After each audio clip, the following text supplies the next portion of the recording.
Welcome, my friends. This rich bread. High hallowed saints, silence the demons. Make safe the bridge with prayers to our Lord. Born by his breath, peace, Holy Spirit, rising made safe in his loving care. Now this rich bread is foretaste of union. High sorrows felt deep in the heart. Dart in our centre, groans of man mourning.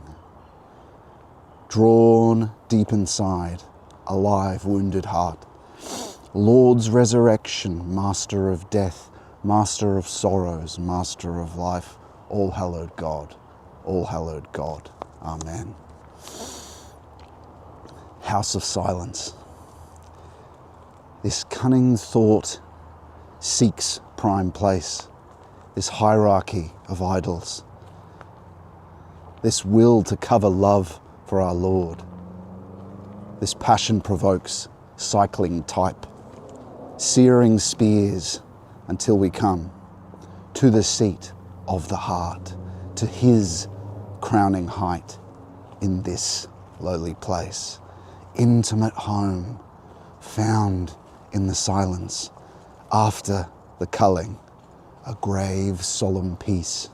Seek and ye shall find, ask and ye shall receive. Knock and the door will be open. My lowly, humble, intimate hearts, these loving waves, divine breath that opens the way. Homeward bound we go, hither come, my son. The Master's waiting with open arms. Safe at last, peace from false gods. This solemn miracle, this gift for unworthy sinners such as us. Thank God. Have mercy on us, Lord.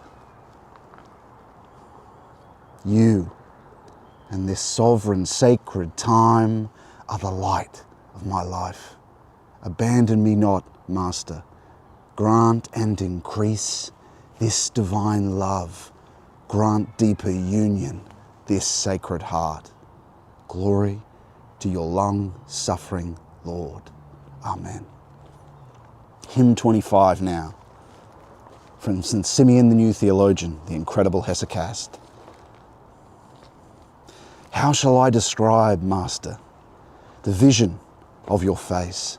How shall I tell the unutterable contemplation of your beauty? How shall the sound of a tongue contain what the world does not contain? How could anyone express your benevolence? For sitting with the light of a lamp shining on me and illuminating the gloom and darkness of the night, I seemed to be occupied with reading in the light, as though I were examining the sayings and considering the syntax. And so, as I began, Master, meditating on these things, suddenly you appeared from above, much greater than the sun, and you shone from the heavens down as far as my heart. But all other things I saw as being in the depths of darkness, but in the middle was a shining pillar. In the middle, splitting the air completely, extending from the heavens all the way to me.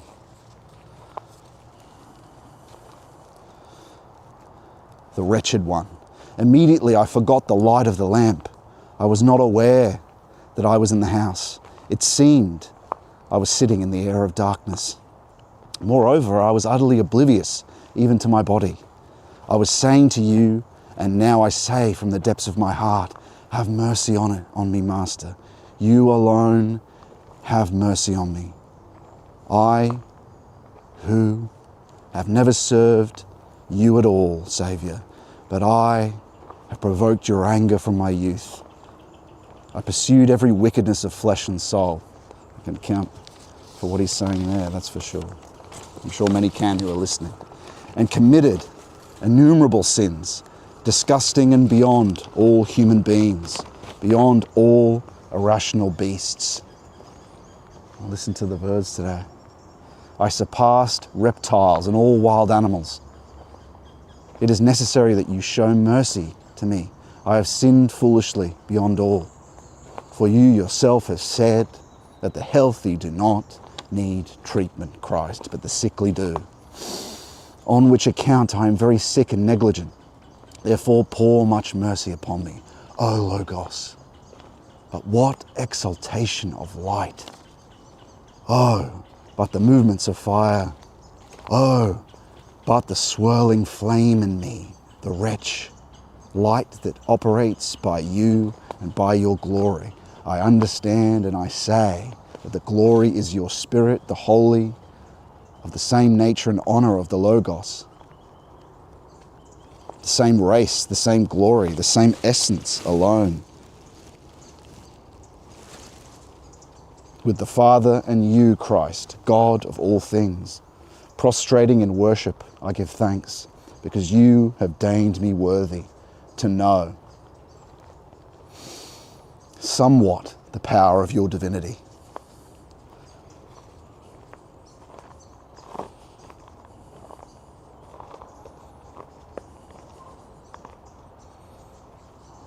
I give thanks because when I was sitting in darkness, you were revealed to me.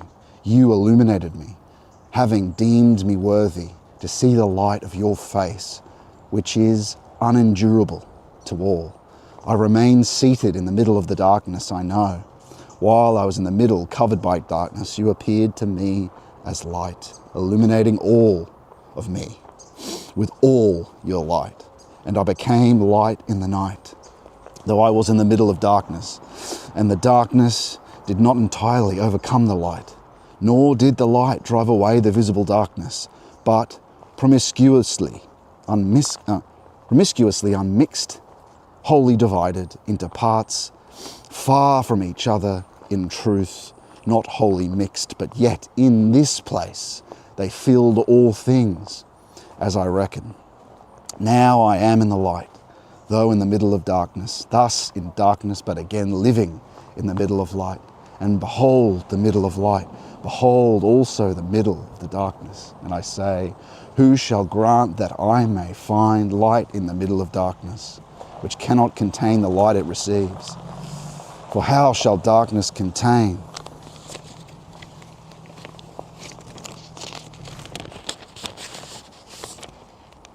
light within it and not flee? But instead, the darkness remains in the middle of light. Oh, awesome wonder, seen doubly with the double eyes of both body and soul. Now listen, I tell you, the awesome things of the double God and the things that happened to me as a double person. He took up my flesh and gave to me his spirit, and even I myself have become God by divine grace. This is theosis. Moreover, I am a son of God by adoption. Oh, what dignity! Oh, the glory! Like a sorrowing person, I consider myself wretched, and I consider my weakness, and I groan. I am utterly unworthy to live, as I well know, but taking courage in his grace and considering that the beauty that he has given me, seeing this I rejoice. So on the one hand, as a human I know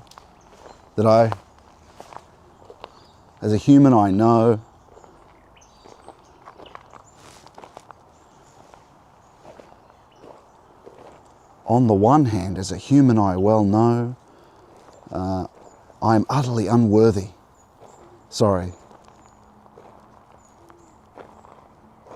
That I see nothing of the divine, since I am completely separated from invisible things.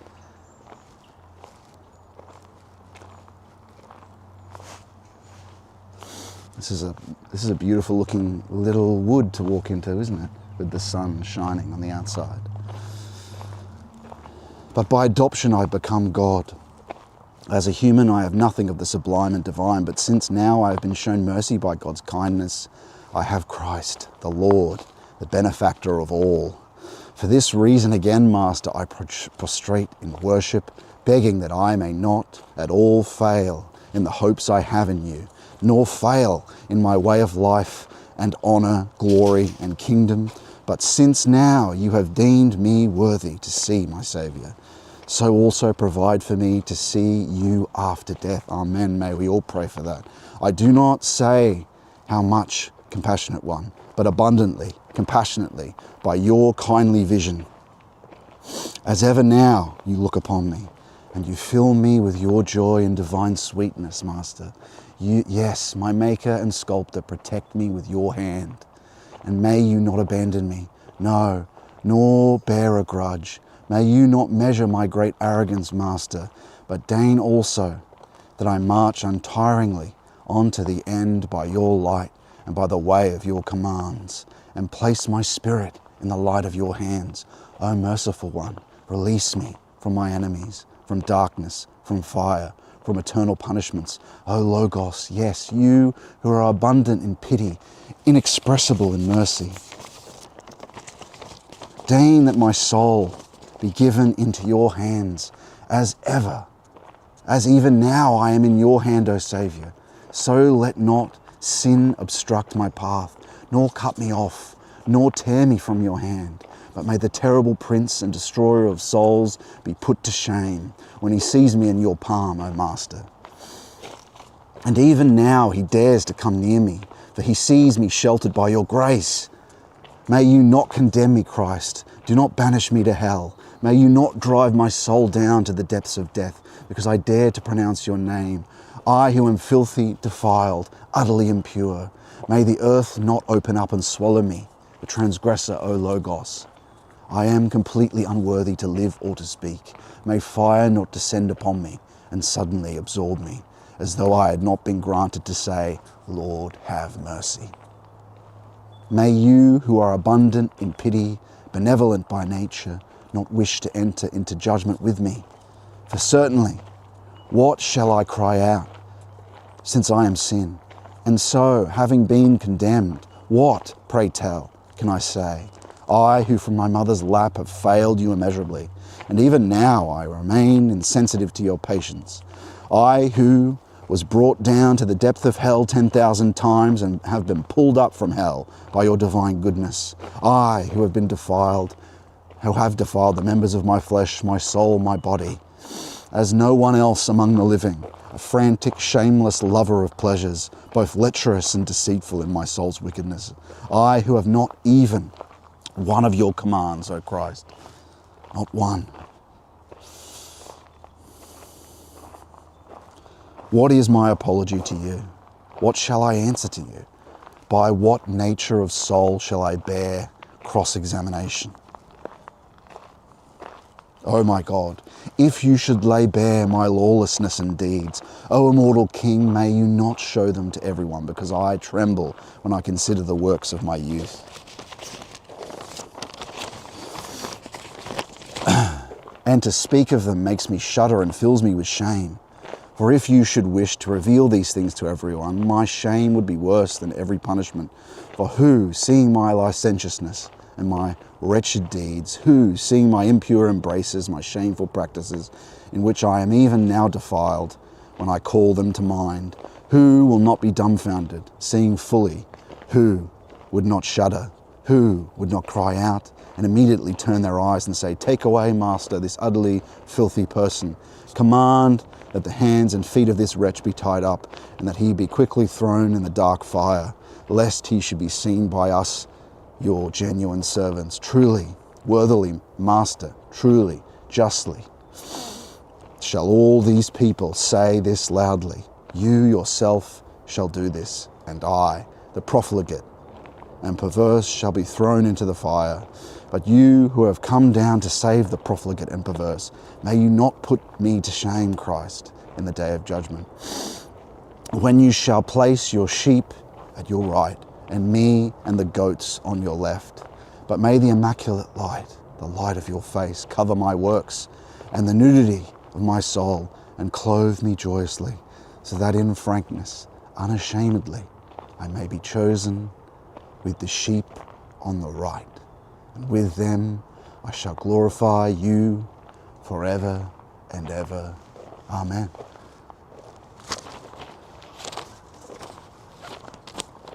Isn't that powerful, my friends? Incredible hymns these are. We've been doing them for about, 2 months now. 8 streams. Where are we? We are in Gosford. I'll turn on the map now. We're on a bush surrounded by buildings of Gosford, which is north of Sydney. We'll just check this and make sure it's all going. This is a fire trail along the forest. We're going for a walk. Readings from Rudolf Steiner. Readings from St. Dionysius the Areopagite. And call-in show if you'd like to participate when we stop in about an hour's time, at maybe 2 hours' time, and at the end of the stream. Near the end of the stream, at about 4 hours in. If you want to participate, go to scottmannion.com/fellowship. Be part of our community. There's a free option if you can't afford it. And so we'll just bring up the map now. Where is it? Sorry. Glad we got that early. And then we'll just check this is all working. As we do, today we're talking about a criterion for spiritual truth. How to know. Well, how to have personal certainty over a long period of time across your spiritual experience. How to know it's true. At the same time, this is a little bit of a phenomenology of spiritual experience. So that should help in guidance of how we come to a certainty.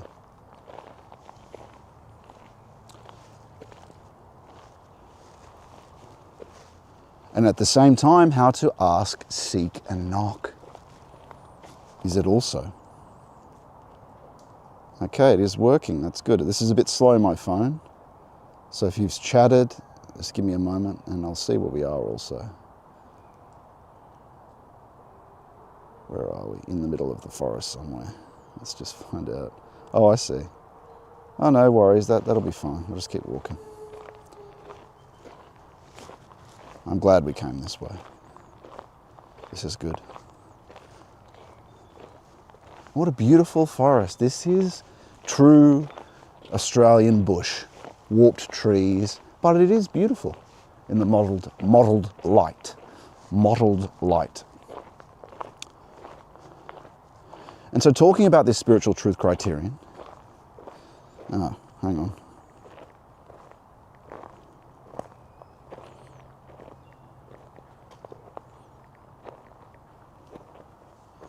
Forgive me. How do we become certain of the spiritual experience? We went through yesterday, and we have a lecture on how to discern the Holy Spirit. That's a particular practice, but today we're examining the epistemic principle on which that's connected or based. Become certain of the spiritual experience. Okay, working. Everyone, Zach, our great friend from the fellowship, blessings to you, Scott, and all who tune in to the live stream. John Stubble, another great friend of the stream.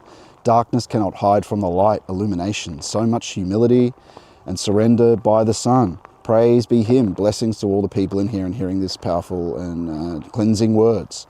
What a beautiful hymn reading. Incredible, wasn't it, Zach? I think I said the number of the hymn there, so if you get the book, you can go through them. But we're going through, I let the Lord lead me which ones to read on these days. So they are for me certainly inspiration. And that's what we're looking for. Hear those kookaburras? King of the bush, they're called here. But isn't it, that's what we're after. Part of this is understanding, but it is also, and must be, part of the Greenwood Fellowship and a movement towards depth Christianity, must be an authentic contact with the Spirit, an inspiration. Not this inspiration we know from, oh, I'm inspired by the poetry. No. An inspiration, as in spirit, as in original spiritual experience, confirmed and known, and poesis or writings in collaboration with Christ and Mary in the Angeloi, meaning divine and human blood. Just like it is with the participatory miraculous, so too is it with sacred art. When you're doing icons, how it really is supposed to be is we all should be initiates. We all should be striving for this original spiritual experience, and to allow then, like those two quick poems before the hymn, you know, I don't claim they're the great world poetry, but they are authentic. They're connected with authentic spiritual experience. And that's the inspiration that's needed, because there are things that go along with writings that the normal person can't intuit. You have to, like it has say AI art has an effect on the person, unbeknownst to them. And so they can't tell the difference. So an initiate and a hesychast can, and can ask the Lord, is this legitimate or not? And he'll say, he'll send intuitions at least. Anyway. And so all the art, whether right wing or left wing, if they're not involved in initiation, they're not involved in hesychism, they are not doing art that we need. It's the dead spirit of the times, even if it gives us it's inspiring me in that low psyche way and vital unconscious way. It's not authentically new inspirations and so part of the preparation of being able to have this authentic and true and original spiritual experience is we have to do the practices ourselves, but we need a spiritual, a taste of it as well. Like just a little inkling that there's something authentic there. A little inkling that there's something authentic there. And so that's why, I'm guided. I tend to find out these things after the fact, meaning I'll be guided to do something and then I sort of start to learn after why. I'm only theorizing now based on being guided to do this kind of reading, not just that of understanding. To have this be a big part of the stream and the works. And so now we're going to be walking down the coast. And so more and more, that relationship with Christ and that love must flow in to works, to grant spiritual impulses, even if they're barely noticed. No art on earth, unless it's sacred art, carries these impulses, right? They carry low psychological force or vital impulses, which are not the same thing. And to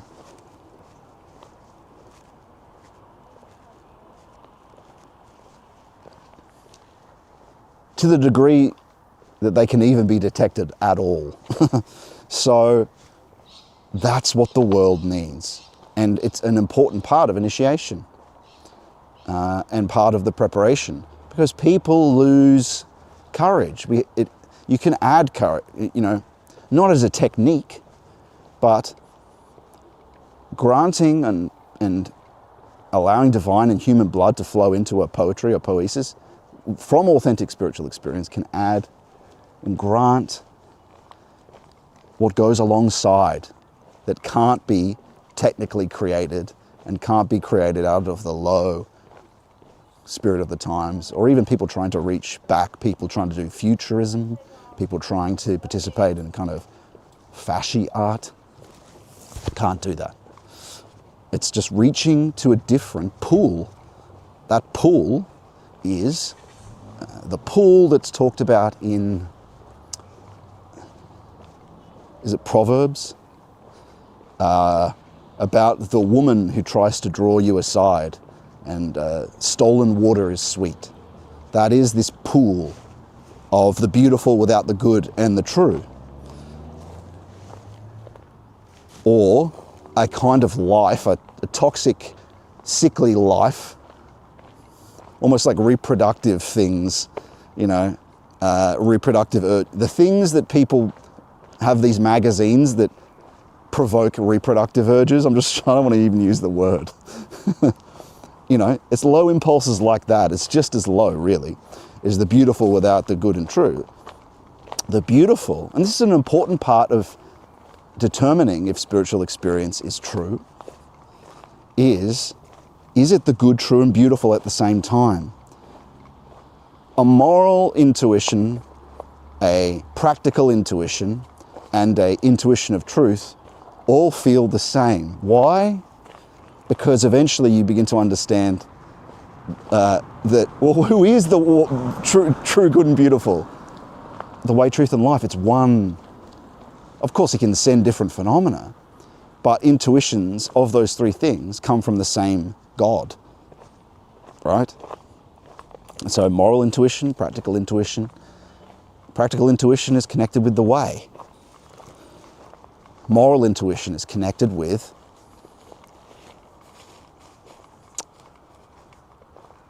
the life, and an intuition of truth. And these things are at what? Intuition of truth is at the ground of all thought. An intuition of moral life is at the ground of all feeling and imagination. At the essential ground. That's what ground means. The Grund. An intuition of practical matters is at the ground of all, or no, not at the ground, comes along with impulses, for what to do before an action, as an idea for action, will, feeling, and thought. Now, how is this true? Because if you have a sort of revelatory matter, I'll go through the epistemic principle, of course, but I want to just keep on this subject of the good, true, and beautiful. Because at the same time, a revelation has to be all three of these things. If a revelation isn't, it's not beautiful and true unless it grants impetus to moral life. What does that mean? An impetus is an impelling. The beautiful, the life, remember the beautiful is his life, right? It grants impetus towards what? Moral, living morally. So the good is the way. Why is it the way? Because the good is always tied up with an action. It's a way. It's a virtue being that we become, because we are an active being, and we enact in the world. So the good is an abstract category. It's like, it's this thing that we encounter. But yeah, he is. We encounter him as the good. But it's related to the way, because remember, the Master incarnated. It's also a way on earth of how to behave and what to do, and the most perfect way you could behave and be, particular to you as well, because he has a plan for each and every person in playing in this symphony. And so it's not beautiful and true unless it gives impetus to that way. So you need beauty, or you need the life, because the life is more than, beauty is more than we think it is. It's not just objects. This impetus of life, the Puritans didn't have that, did they? So they ended up with a dead Farsiism, a dead way, without the impetus. So it wasn't beautiful and true, therefore it's not the Master. That's one. It's not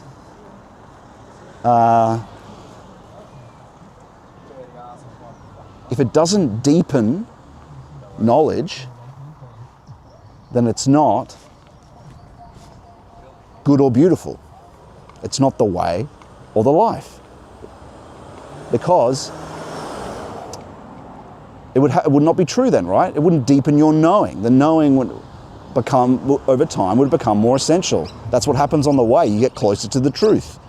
His truth, it's him, right? And so revelation has to connect with all these things, has to correspond to all these things over time. So it would have to eventually help deepen knowledge. And would, okay, what's another one, or another way of putting this? Deepening knowledge is actually just another way of saying the truth. Because that's what truth is, endlessly deep knowing. Who is he? Here's another one.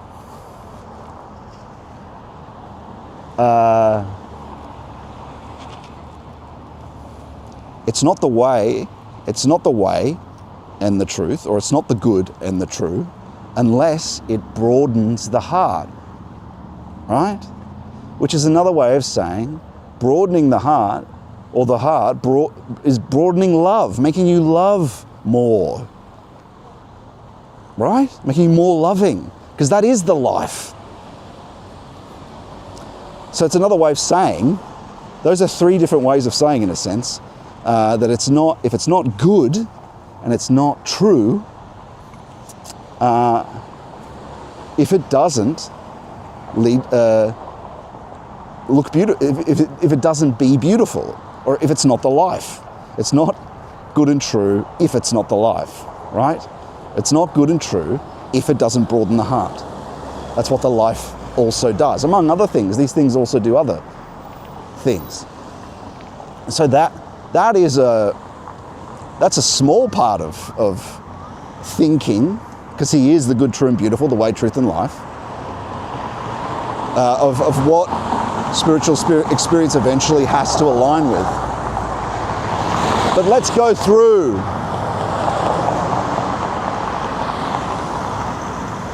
our epistemic principle. There's a reserve here we want to go to. I guess we'll see if we can cross over. Where's a good place to do it? Maybe a bit down here. Or should we? Looks like there might be lights down there. Oh, we might be able to cross. Just here. Maybe. Forgive me, main roads aren't great, of course. But we'll try go to this median strip and get across.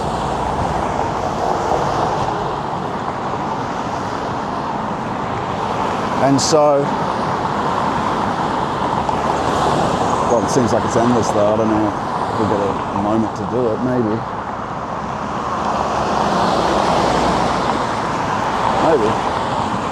Nah.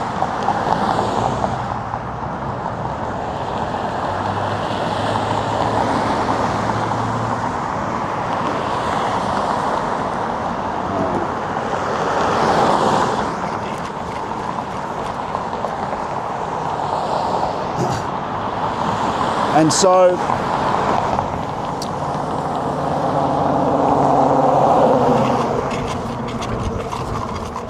yay! We made it. Okay. Currawal Reserve, we're on. Go down to the waterside. Now, our epistemic principle. Intrinsic certainty. Intrinsic value. Does it have a gravity for its own sake? Look at these little bluebirds. Does it carry a gravity for its own sake? Intrinsic value. See?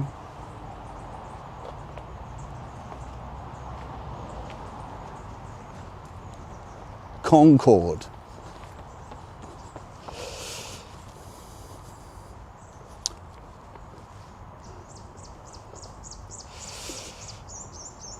Well, okay, start with constructive fruitfulness. over time, does it lead to fruits? What are fruits? Well, they're things that align with the criterion of what the saints consider fruitful, which are humility. Do you become more loving over time, more healthy spiritually and physically? Constructive fruitfulness. Are you becoming more harmonious? Remember, you can make harmonious mean anything unless you have the criterion of a certain group of people, and that's what the saints are. So, constructive fruitfulness is a big one. Jesus, when he talks about a bad tree doesn't bear good fruits.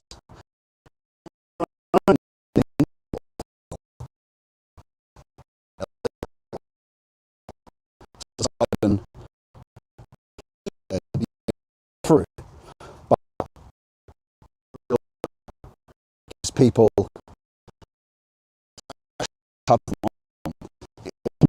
realism, right?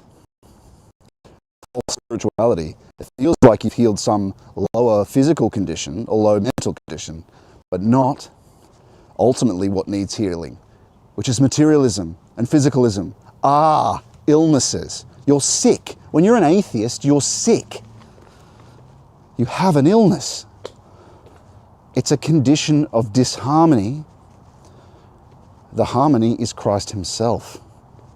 When you're an atheist, you are sick, unbalanced.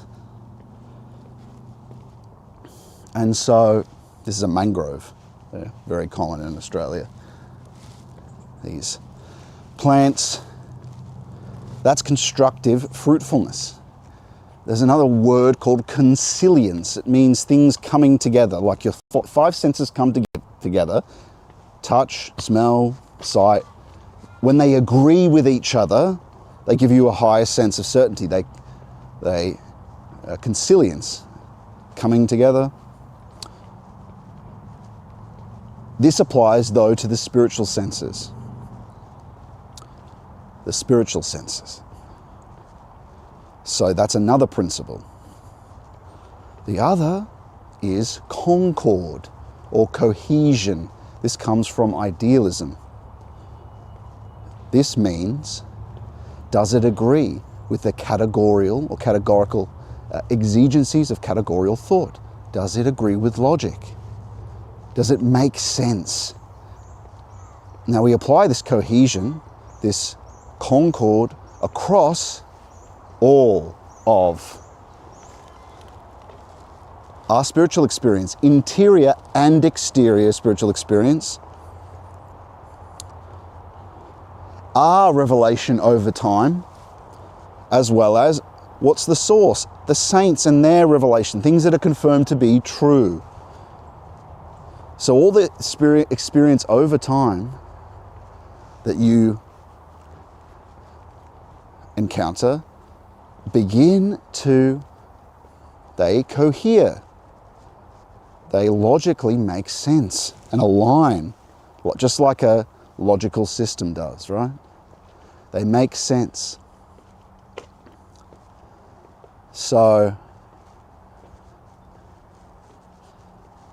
they make sense. Just like, what's an example of this? All men are mortal. Aristotle is a man. So what's Aristotle? There you go. All men are mortal. Aristotle is a man. So what's Aristotle? Mortal.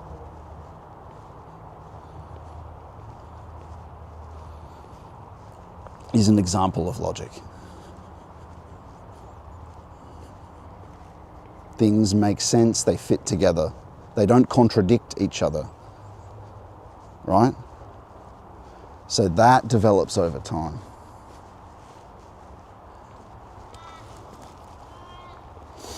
So all the revelatory experience that happens to you you're using your discernment. It could be a miracle of birds. It could be a miracle of, but it's confirmed through intuition, confirmed each time through interior and exterior experience. Now, a good symbol of this is the Hermit card in the tarot, actually. He has a cane. This is his internal and external experience. That's also how the realists or the empiricists determine truth. They say, does our knowledge correspond? These are all C's, interestingly, correspond to the object. So we also use both these truth criterions of idealism and empiricism. But we're saying, does the truth correspond to this interior and exterior spiritual experience? Miracles of the things that occur, and interior conscience and the different spiritual senses are this cane. Remember, spiritual touch is felt behind the eyes and such. So you can see how that relates to this cane. You know, you're in the dark and it has the immediacy of touch, also in the heart. So that's the immediate experience part. But we're still using the a priori, sense-making, logics, principles that humans are granted before they have to walk towards the spirit. But using those also, that's the idealism, cohesion I just mentioned, right? So making it make sense. And can you see how you can have a certainty over these different things if you're following these principles? They begin to make sense, but we're also making sure it coheres with other people of spiritual health, such as the saints. That it coheres with other upstanding people. Helpful also that people that we have direct experience of their health. Upstanding, thoughtful people.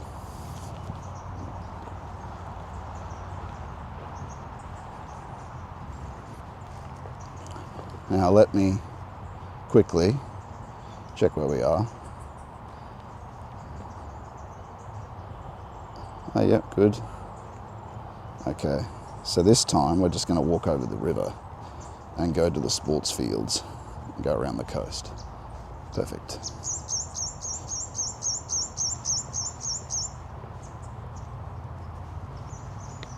And so over time you'll see your interior and exterior experience align with the rest of the stuff you've been experiencing over the years. So keep a logbook of everything that occurs that's of significance. Now, consilience, we mentioned earlier, the coming together of different spiritual senses, relates to when we can later discern. We experience in the depth of our hesychistic prayer in the morning, our concentration without effort in prayer, we eventually experience spiritual touch and a breath of serene peace, cool breath, very, very subtle, behind the eyes as well, and joy and peace. But also eventually you experience what the Way of the Pilgrim talks about, a touch in the heart. Now these are primary principles. Now we will go into what these things mean, but maybe we should keep outlining a little more what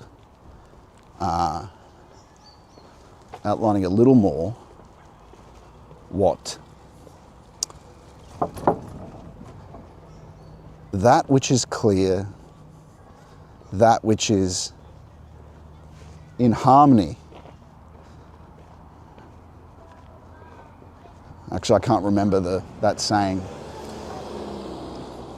We might as well go into what I was talking about then. Might as well. Here's a field and a hill. And so, let's talk about some of those spiritual senses that need to cohere. We just mentioned a few. The primary, these can be broken down as well into Yod, He, Vau, He, Yahweh. Yod stands for experience of or mysticism, hey, gnosis, vow, miraculous, some call it sacred magic. Creation ex nihilo is sacred miraculous, right? Out of nothing, creation out of nothing is a sphere of reality, a domain of reality. And the final hey of Yod Hey Vav Hey, Yahweh, a name of God, which means he was, he is, he will be, is the final synthesis. We were sort of speaking about that with the epistemic principle there. The final synthesis, the final hey stands for Christian Hermetic philosophy, or depth Christian philosophy, philosophical sense. Mystic sense, Gnostic sense, miraculous sense, Christian depth philosophical sense. Let's go through them. We mentioned spiritual touch. Characterizing mysticism, Yod, is touch, movement, raw movement, just movement. Why? Why? Because it's immediate, it's not at a distance. It's also unseen, it's potentiality. What does potentiality mean? It's not fully unfolded yet, right? God, the eternal emanation, is yet to unfold, but it is ultimate essence. And so when we experience it, it's the potentiality, uncreated. Now, that's mysticism. It's also connected to touch in the heart, though, the pain in the heart. But there's two things happening with the heart, which we'll get into. What is it also? Mysticism, I would say, we'll get into the reliability in the next bit, but is the most reliable in terms of, is this God, especially when it's the heart. But spiritual touch can be from the fallen hierarchies as well. It's possible. But it's the most reliable. The heart, the devil can't touch your heart. Can't have in Way of the Pilgrim, they talk about the heart, the little pain in the heart. The devil can't do that. He also can't send the authentic peace and the breath of serene breath. He can't do that. So if you experience spiritual touch, but usually it'll be with fear or with a slight speediness, right? Or any type of that sort of thing. So, just a warning. Then in that case, it's not Yod, right? It's not authentic. But just in that sense, important to know. But you see how that's important? Because you're using this consilience principle we just mentioned. You're saying, what else is happening? Am I in fear? And is it speedy? Do I feel speedy and weird? Like in terms of when you have too much coffee, that sort of feeling of speediness is like, what's going on here, you know? It's being discerning, making distinction, not just accepting whatever comes to you. You're in the depth of love, experiencing the deepest of the feelings with Christ, right, eventually. But at the same time, you're always being upstanding. You are making sure you're discriminating, is the word I'm looking for. You're discriminating what is. You're not logicking, you're not thinking anything, but you're watching, right? You're watching. The Lord wants you to always verify. To be careful, verify.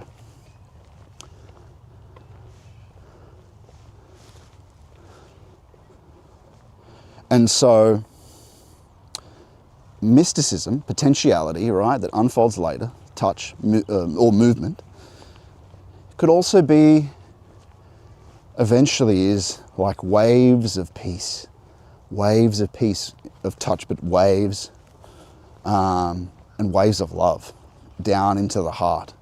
Could be, and of course the devil can't do that. The waves of love and peace, no. And glory, always in peace. The serenity is a big check. Now, hey, yod, hey, vowel hey, we're on to the next one, the Gnostic one, the Gnostic sense. These are both of emanation. Mysticism is the top of the mountain, right? The pinnacle, the tip, because, right, potentiality. When it's a bit more unfolded, but still uncreated, it is gnosis.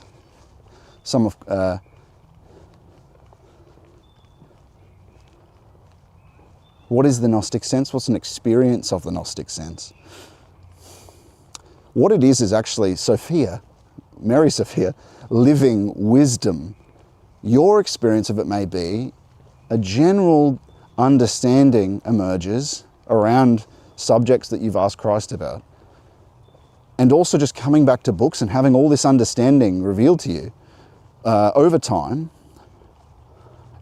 things just that you didn't know make sense. That's a general gnosis. But it's not like memory where you just recall it like a technique. It's more that the truth has unfolded a little, but is still uncreated and is around you. And living wisdom, it means you can consult and receive from there spiritually. Almost as if it is a faculty, but you're asking each time, right? So you have the truth around you now, but not as a technique to access like normal memory, but over a long period of time, you're granted the gnosis of ultimate truth, which is He. It looks like when you're experiencing the depth of, the closest you get, the more essential is this spiritual touch, mysticism. It unfolds into, there's a Gnostic recapitulation of what you're experiencing with the immediacy of touch or in the heart. And you see it imagistically, less essentially. That's part of gnosis as well. So we must remember when we're doing that it's the touch we continue our concentration on. We include the touch and the movement in our concentration. That's the essential thing. If you start going after the image and the imagination, it leads nowhere because it's not essence, right? It's not close to essence.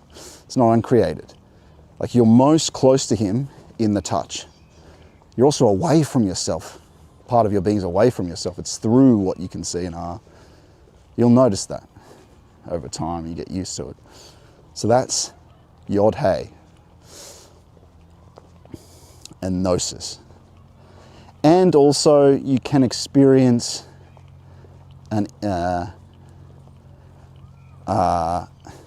when you are asking those questions, a directly revealed concept rather than languaged. Rather than the Lord saying something to you, which is less essential, He can reveal a whole knowing being from this gift of black perfection, this living wisdom that He grants to you, this gnosis He grants to you over time. Again, you don't have direct memory access to it, you have to ask. But it's granted to you. But not just instantly, like it's only if it's necessary and relevant, right? It's up to the Lord. I'm not all-knowing. I can't just go, Lord, give me the cure to cancer. Lord, you know what I mean? It's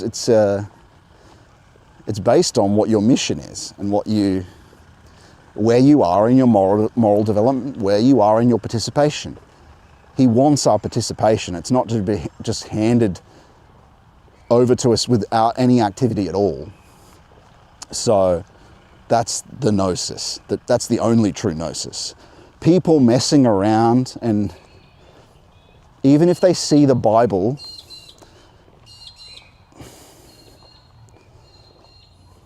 some people see the Bible in Kabbalistic numbers and they're doing divinations in the Bible. This is brute forcing, trying to force God to reveal things through the Bible. Don't do that. Even if your brain automatically does it. How it's supposed to happen is this: mysticism unfolding into gnosis, asking. And the Lord will grant deeper knowings of the Bible, not messing around with divination. Forcing, it's trying to force. Trying to force. That unfolds into the miraculous, a miraculous know-how. What is this magic, this miraculous sense? It's a sense of how to collaborate with divine grace and passive active. It's spiritual, it is, what do you call it?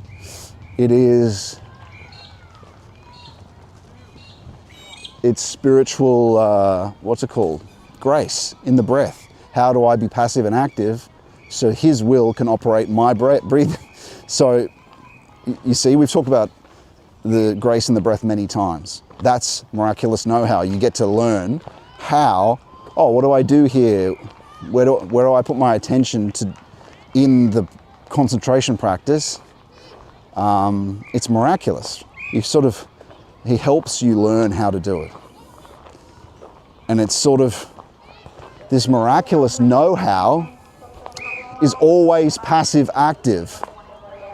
Meaning it's the wings of the angels that I talked about, the wings of the angel. You're granted wings, so He will grant it almost like every time you do the practice, this grace in the breath. So it's a miraculous know-how because it's always a miracle each time. It's always up to Him. But it feels like it might be mistaken to think that it's like a faculty because He allows it such.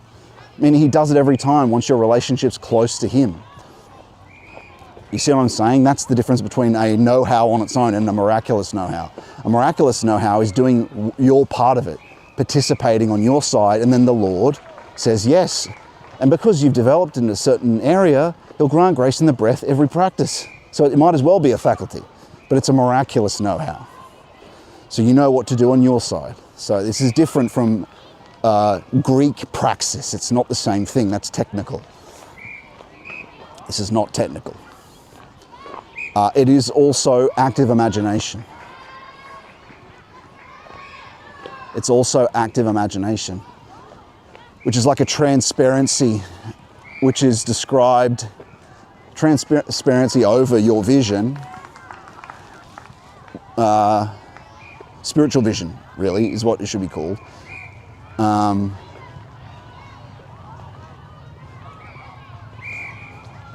And it coincides with all these things, the spiritual vision. So you're able to... What is the imaginal? The imaginal is a mediator. So the images that appear in it are mediations. They're not the essential thing, which would be spiritual movement, spiritual touch, right? They're mediations, so that their shape is a symbol of what they're showing, of what it's showing. Rather than like in physical reality where its shape is showing you, in a sense, its form. Not necessarily with the... It can lead to an understanding of it. But anyway, they are objective. That spiritual vision is objective. It's not some subjective fantasy. The imaginal isn't. And so that's connected with the star of the Magi. A little stone, you might, in the eye, kind of like a floater, but very like a star. It's a star. But that, in a sense, is another miracle that isn't just spiritual vision. Let's say it's more surface than that. It's surface and spiritual vision at the same time. It's physical too. A creation ex nihilo, let's say, is the star of the Magi that one might notice in the eye, tiny little star-like dot that isn't merely spiritual vision. That's all I'll say. It's not merely spiritual vision, it's physical, like a floater, let's say. But I don't want to go into any more detail than that. Because, you know, if it comes up in conversations or meetings in the fellowship or something. But that's part of magic, creation ex nihilo, miracle. It's sacred magic. Magic's not a great word, but sacred miraculous is better, is more true. What is also the sacred miraculous? The sacred miraculous is, the liturgy is a true miracle and a creation ex nihilo of the miracles that occur with it. The body and the blood, these things priests do, are sacred miraculous. And so the grace and the breath every time is what is it? What is the sacred miraculous? It's the collaboration of divine and human will. And that's kind of like what we were talking about with sacred art. It's similar. It's a collaboration of divine and human will. The Lord knows you want to contribute some sort of art, and you're asking him if it's good before you send it off. So there's that. And what's next? Christian depth, Christian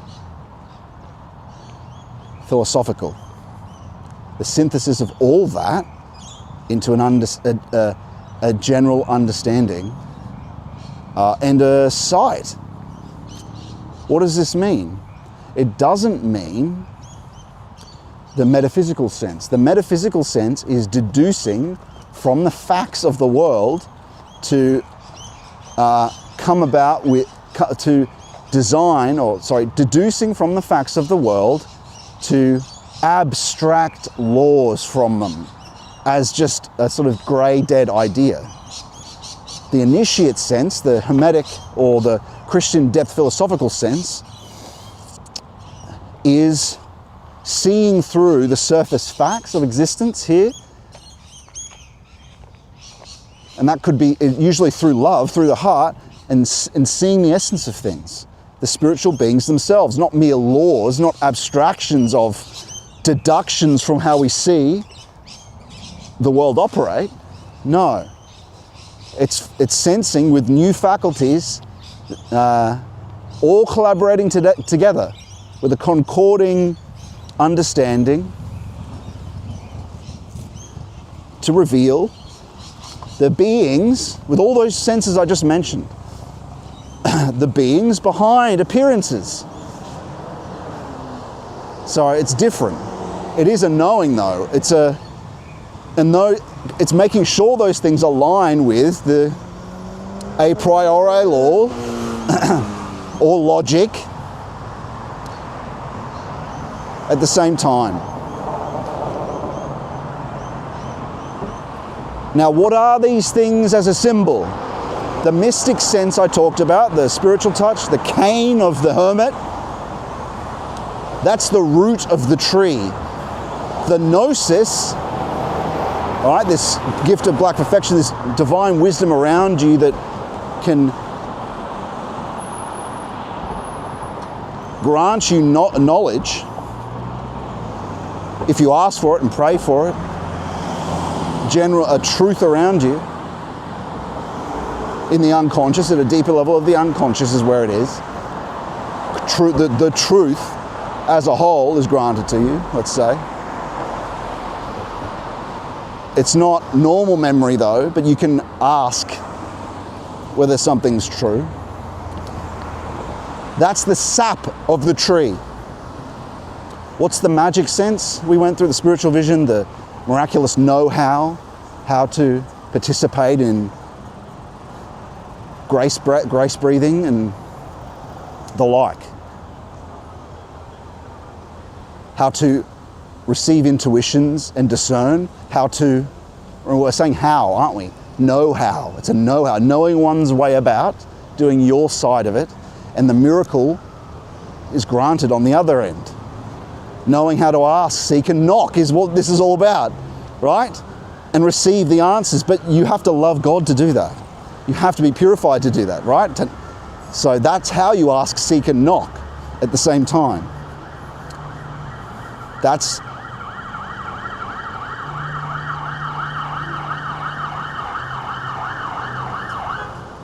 what part is that of the tree again? That's the fruit of the tree.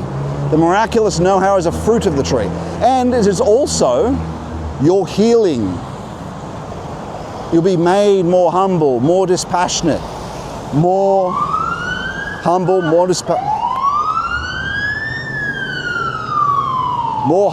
dispassionate, less noisy, more humble, more dispassionate. Be granted more of Christ's virtues. All right, we'll be back into a nicer environment in a moment. More of Christ's virtues.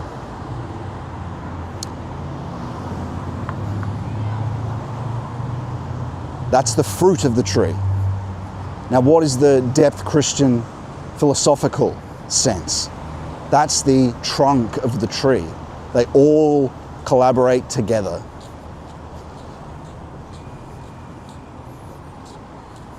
And they all participate together to give you a certainty of things, a personal certainty. If this is all happening, then you're becoming more healthy, you're becoming more humble, and you're checking in again on yourself. Is it cohering? You'll notice that the things that are revealed to you, again, if you're doing the practice, you've got to be someone that's participating every morning doing an hour. And then eventually leading into, over 6 months, into discerning and doing the other things of Christian life too. Becoming more healthy. Using the saints as a criterion, as a guide to what that is. What does health mean? Well, what does it mean to the saints? What's their condition? What's the condition of upstanding people that we just know are healthy? And that includes spiritual health. And so part of this is not just listening and saying, okay, I've heard what's got said, but you got to say it, you got to learn it yourself, these different things, and then recheck again. Go back and see and make sure that a particular, I don't know, say you're considering the Lord has said something to you, you've got to check that with intuition and make sure it was him. Everything that's said that you think might be him has to be affirmed by this joy and peace, or in the, most reliable being the heart. A burning heart. It's also called the fire of Emmaus, which is what their hearts burn. That's physically, it's like a pain in the heart, but also, a loving, it's a flame and love too. So, and that doesn't happen every time. It can come with joy and peace and serenity, and that's a confirmation after you've asked a question. Doing concentration without effort in the Jesus prayer first, I might add. But you're checking every time, right? Then you note that down, put it in a database, like that's what I do, and I put EP next to it. Epistemic principle means I'm going to check it again later, 3 times. What do the saints say? Pray 3 times and then act. Apply that to questions or things that the Lord has said to you, particularly if they're important knowledge, if it's related to things you're trying to work out, revelatory things. And so because you've noted that stuff down, you'll remember when things don't add up with things that are said before. It'll come, ooh, this is out of order to what's been said before or with revelation. So you're making sure these things cohere. But then it's concording with the interior and exterior spiritual experience we mentioned, right? The mystic sense, these different spiritual senses are concording. And what are they also? This is why it's a comprehensive vision. It concords also with outer reality, miracles with birds. The Lord moves them. Consilience. And at the same time, you'll notice spiritual faculties are activated. These things we've been talking about, he'll do things with. And so just like the senses collaborate, we become more certain. We become more certain through that. And so what you're after is this comprehensive vision where eventually you can discern, not just by, eventually over a long period of time, you'll develop what is called a clairaudience. You know how clairvoyance means a spiritual vision, really. It means knowing what's true visually. A clairaudience of the will means hearing. You have a sense of when it's the master's voice. Where's this in the scripture? St. John talks about it with the sheep. The sheep know the voice if you enter in by the door, right? They know the voices of the master. Why? Because they're sheep, they already follow him, right? If you observe all the commandments, you do the practices, you find that over a long period of time, like I don't have this yet, I don't just immediately know, but I do know through the phenomena that he sends with them when I check again, right? Sometimes there is an infused certainty is something that can also happen.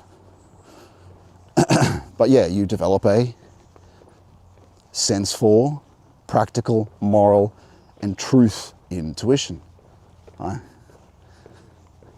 Practical, moral, and truth intuition, which is nothing more than an intuition from the way, truth, and life, from the good, true, and beautiful, at the essence of thought, feeling, and will. So,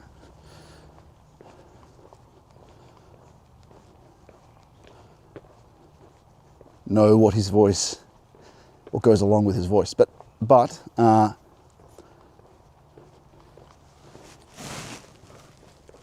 this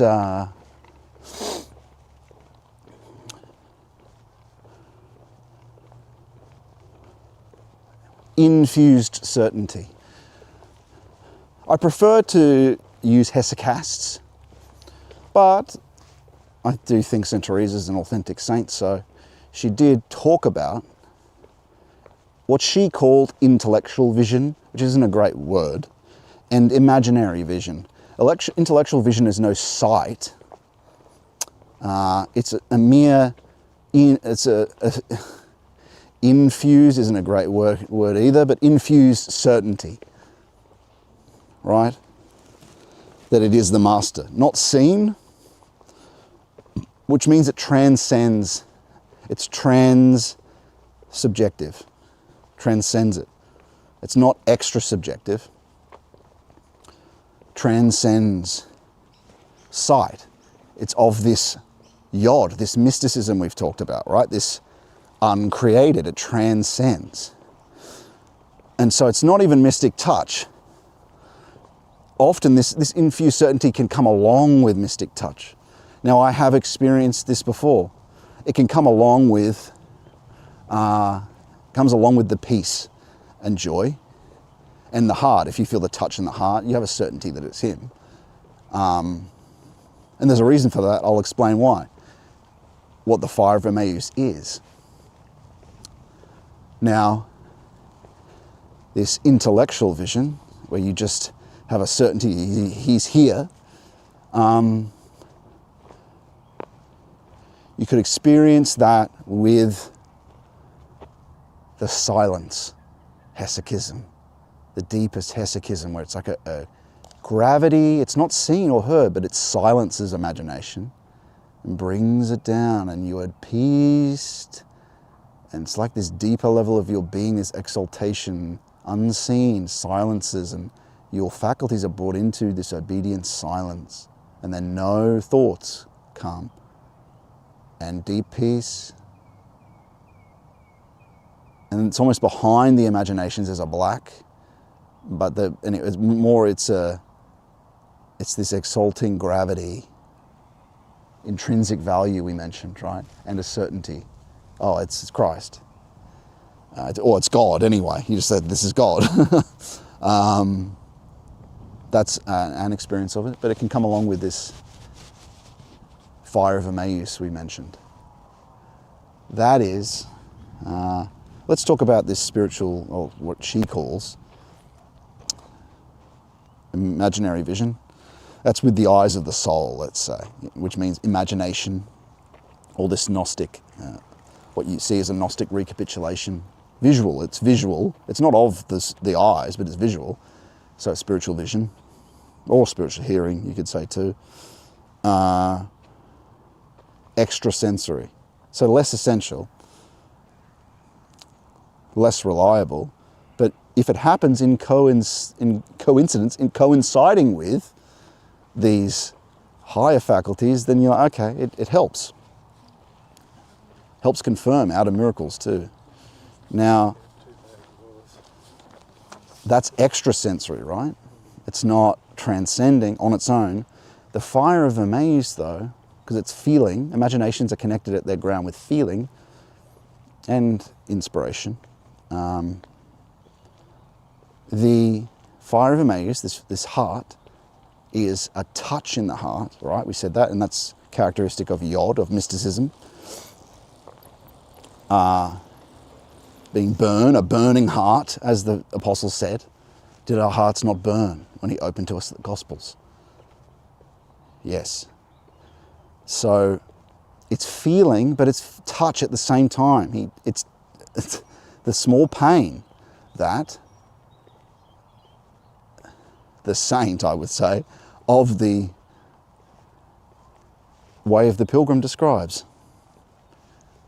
And so that's the fire of amaze. And so if that happens, I think that the Lord said to me once that the heart doesn't lie, can't lie. That's how the heart doesn't lie. But it has to be that. It's not just feeling, but it's both together, and divine love.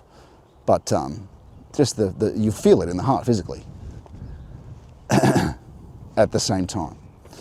And so that's the most reliable, this fire of amaze.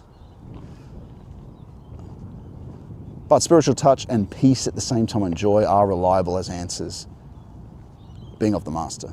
But the most reliable is that grace in the breath, infused certainty, but that fire of amaze connected with it. Joy and a breath of serenity. And so by knowing that, we go, okay, we're experiencing spiritual experience. We've got spiritual touch happening, and also the breath of coolness behind, and peace. Then, I mean, it's, the Holy Spirit or the Master.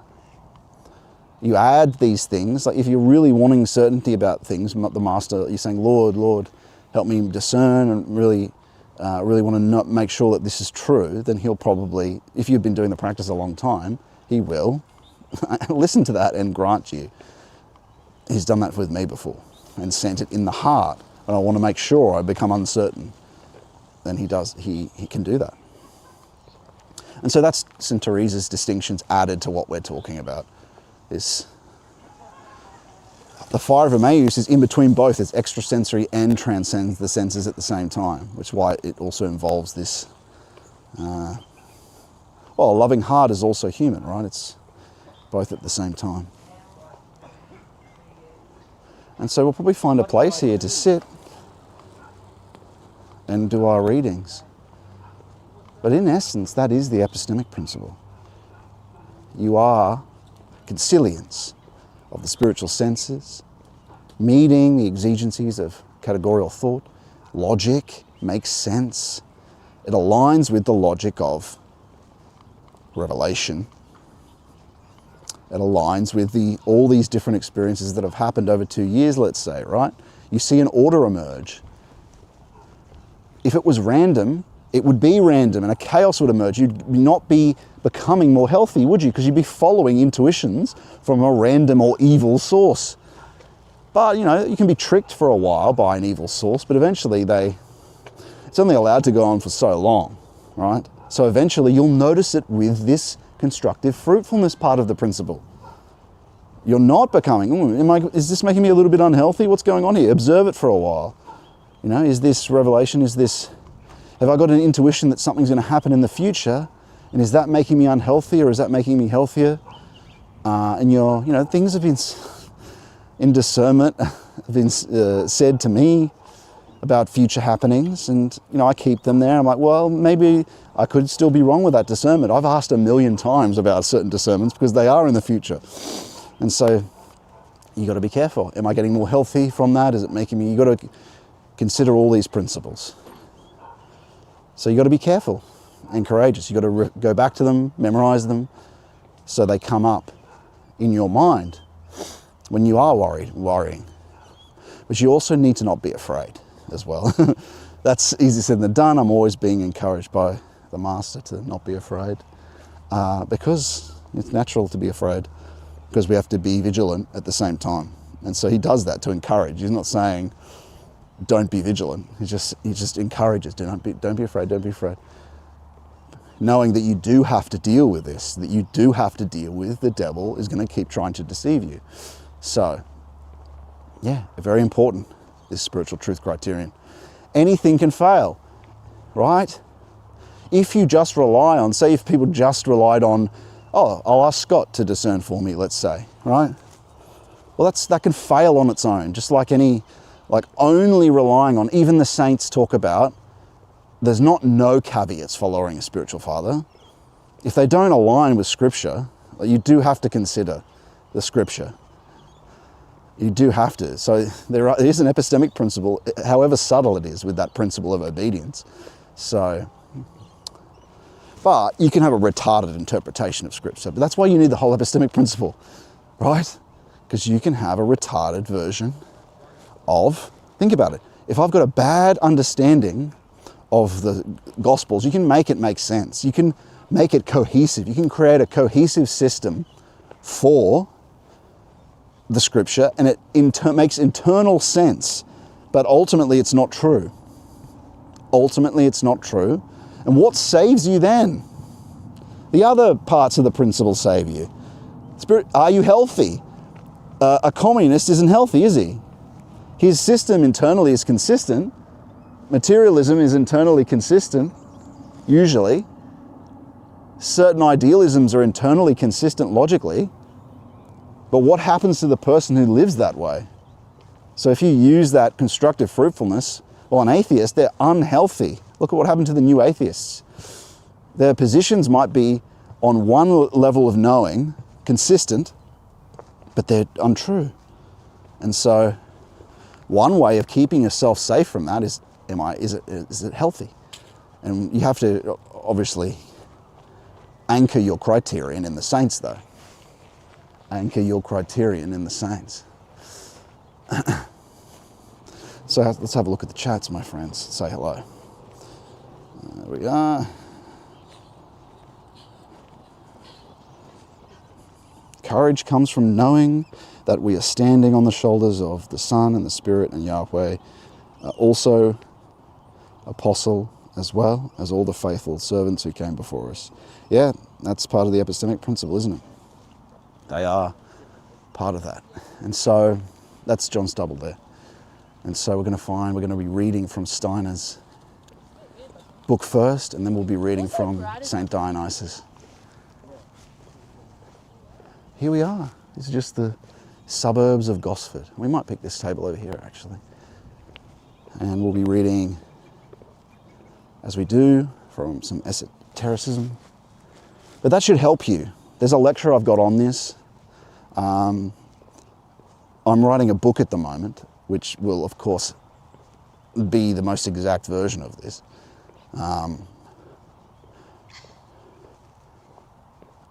A version of it are in two of Valentin Tomberg's books, Personal Certainty and the Hermit chapter of Meditations on the Tarot. But more clearly outlined in the lecture notes I've got for the Spiritual Truth Criterion. But I've basically gone through it. But you could look at those notes and that would help you. It just outlines those 4 C's: consilience of spiritual senses, cohesion of categorical thought, of logic, cohesiveness between all these things, concord, harmony of all internal and external experience, spiritual experience, and the other spiritual senses, a harmony of those things. Here we are. Oh, that's annoying. I thought the table would be on the other side. Maybe we can walk a bit further and see what's further down. Might be a seat on both sides. Let's just see what we've got here. There might be another table further on. See where we are.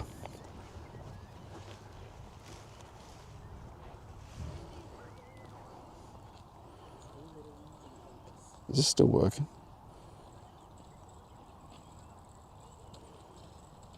Oh yeah, still working, good.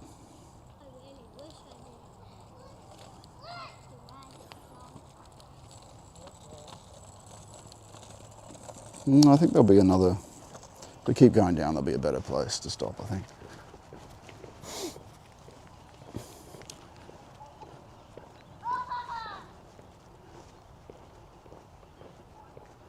Some people are, an Aaron, very developed in the practice, is starting to participate in this sacred art from his original spiritual experience. It could be something others might consider, and it doesn't have to be good.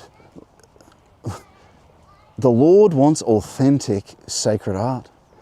I remember on Twitter, there was this Russian woman who had drawn these icons of Christ, and the drawings were very rudimentary. But they weren't 3D, and the spiritual vision isn't 3D either, right? So it's more authentic to not be drawing these 3D, picturesque, surface sense drawings. But they were very rudimentary, but they were authentic. And I just thought that in the AI age, the Lord wants authentic things, not what the world says is good art. Not what even the history says from the Renaissance, right? Those people were corrupted anyway. Going back to Greek art is taking your impulses from a lower psychological force or vital unconscious. Psychological unconscious, vital unconscious, which is pagan. There is more essential places that we must be inspired from. And so this rudimentary drawing carried to someone who is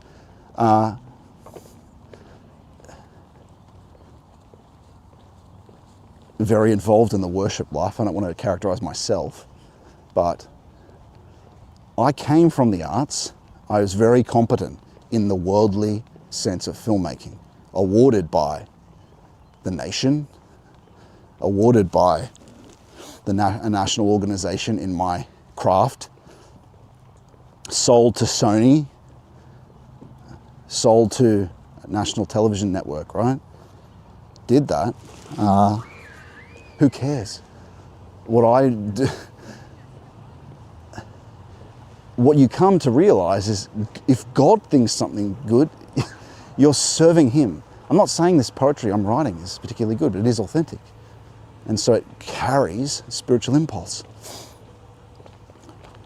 That this other crap and slop, AI slop, doesn't carry. But it doesn't mean it will be more effective, because the people that watch AI slop and news slop, they carry low impulses, right? It's not healthy for them. It won't give them this spiritual addition, but they don't even know what that feels like anyway. So it's not about, the cream doesn't rise to the top in this age. God will reveal it or give it to people who will benefit from it. It's not about popularity or numbers, right? We have to get over this numbers if we're going to be more essential, because it is a false god. That's what has been drawing attention in the news for hundreds of years now. False gods. Inessential. And so now, though, I do think people do realise slop making them unhealthy. And so they are looking for health, but it's very difficult to find because the slop's everywhere. The signal-noise ratio, they can't tell what signal is. They don't have a criterion for it. They haven't developed the sense for it. But nevertheless, it will, if they participate in it, will make them more healthy. But they will have to wean themselves off the shock value, the reproductive impulse. Go on Amazon and see all the red lipstick and this stuff and the low-cut outfits. It's all just low. It's trying to grab low impulse. It's gross. It's despicable. I became used to it. I thought it was normal for most of my life. It's just disgusting low impulse. And so you're cutting through that. But what I've come to see, though, is that authentic. I think there is a degree of people that are searching for the more raw, But it's questionable whether they can sense it immediately, though, the spirit that goes along with authentic spiritual experience, right? But nevertheless, that stuff, when God leads people to it, truly helps heal and prepares people to face initiation. So we have to do it. We have to do it. We have to do it. But what do we do in this process? We don't look necessarily, I suppose you should work on your craft. There are certain craft elements, a little bit, that you should know. For instance, I was guided to not dawdle with read the poetry straight away when you start the stream, right? That's a craft thing. That's what I was guided to do. I know how to do a snappy ad. I know how to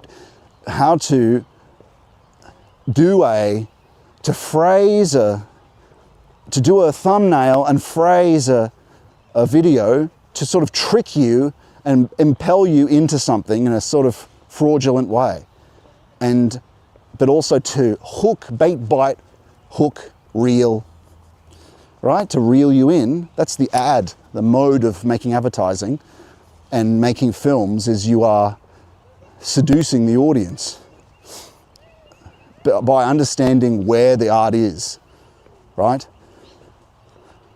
But there's a degree where you need to not do that and just speak the truth that the Lord leads you to do. And that's what this new art needs to be, in sacred art. And I think more people will crave as well, as authentic. The AI advantages this, I think. It disadvantages in that the cream doesn't really rise to the top because it's just so much crap. And people are so attuned to the wrong thing and not what will heal them.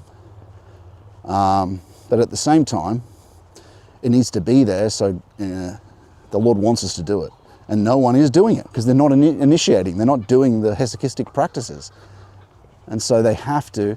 The new art isn't going to be any of these people you see in the right-wing art scene, unless they're painting icons.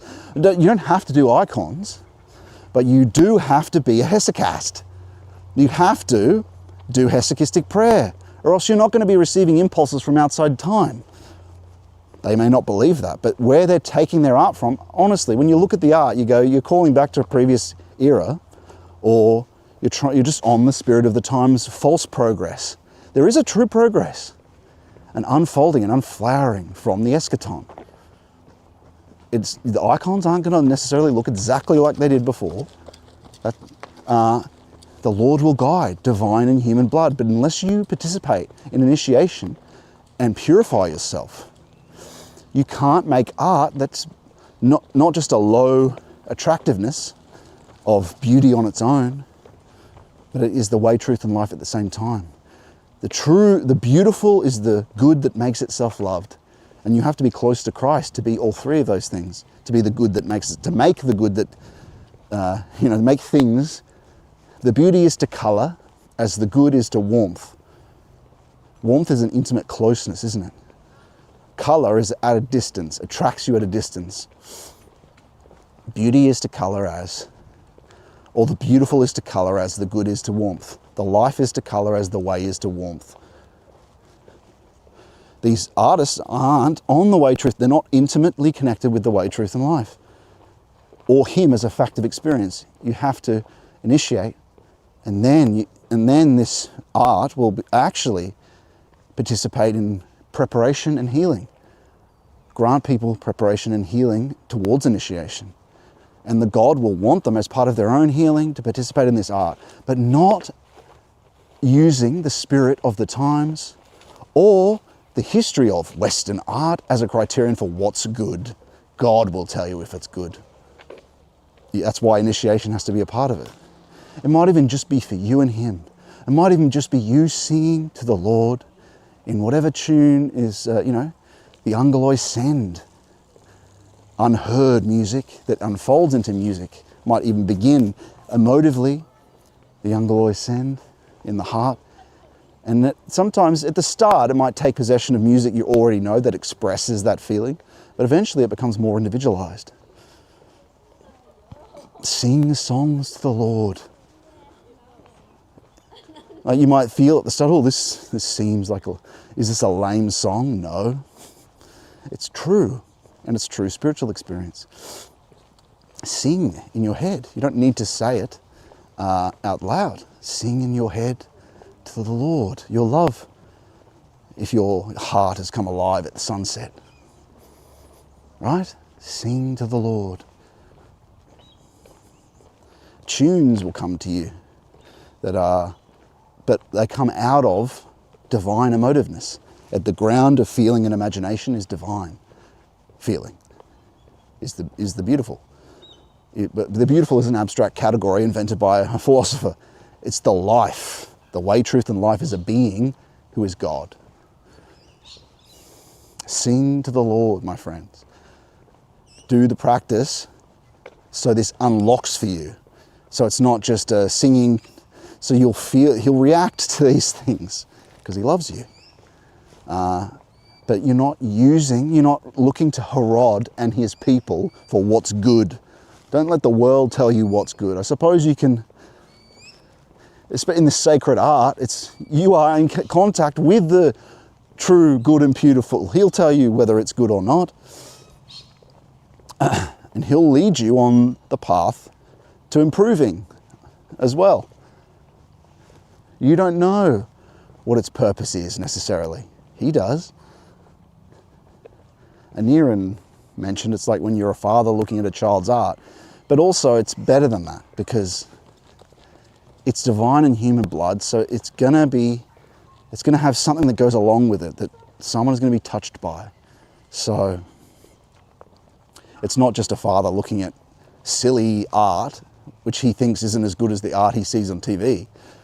But there is a principle of, look, the loving father loves the art, but no, it's better than that. It's, if you're at a point of initiation where you can discern, you can see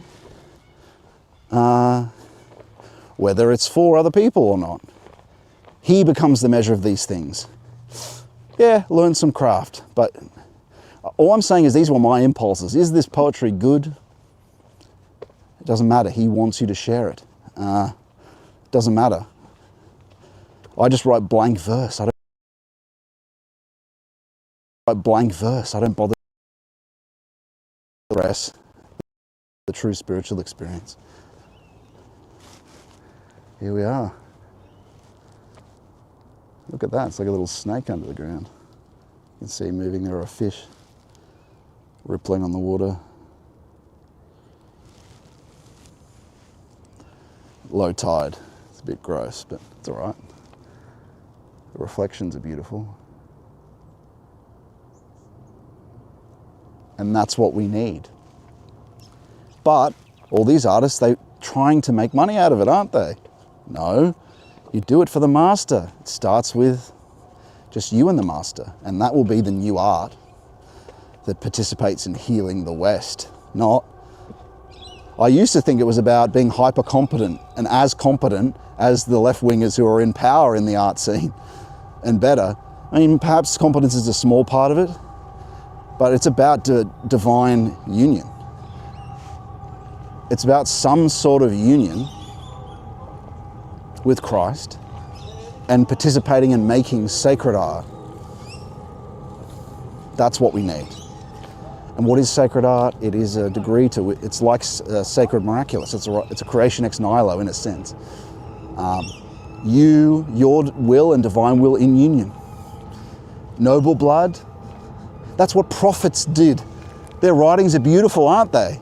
They don't necessarily rhyme like these lame modern poets. Think about the prophets. They are incredibly beautiful. And they continue to be. It's divine in human blood, and that's the only thing that we should be focused on. All the other art's a waste of time. It's entertainment, trivial, lame, all of it. Sorry to say, unless you're participating in hesychism, it's trivial. Entertainment. It can have beauty, but it's still not doing anything. It's not serving anything. It's not serving the divinity. So it's, at the end of time, unless it's done in love, it will die and will be forgotten. Only the things that serve that serve the good, true and beautiful, that serve the way, truth and life, will be resurrected and live forever in love. Only things that have love, authentic divine love, are, and that's what art needs to be,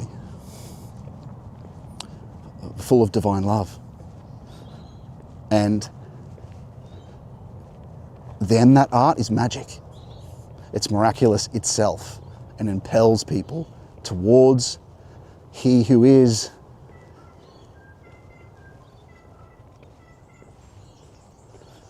He who is. Where are we? Maybe we should have stopped at that table. Sure, we'll find a table here somewhere. Let me check the old chats. But that's what we need. John Stubble says, beauty comes from the Lord. What's rejecting the human? God can use it for His glory and His beauty. Praise God, the reflections are stunning and scintillating. Praise Him, so glorious. Thank you, Scott. My pleasure, man. God bless you.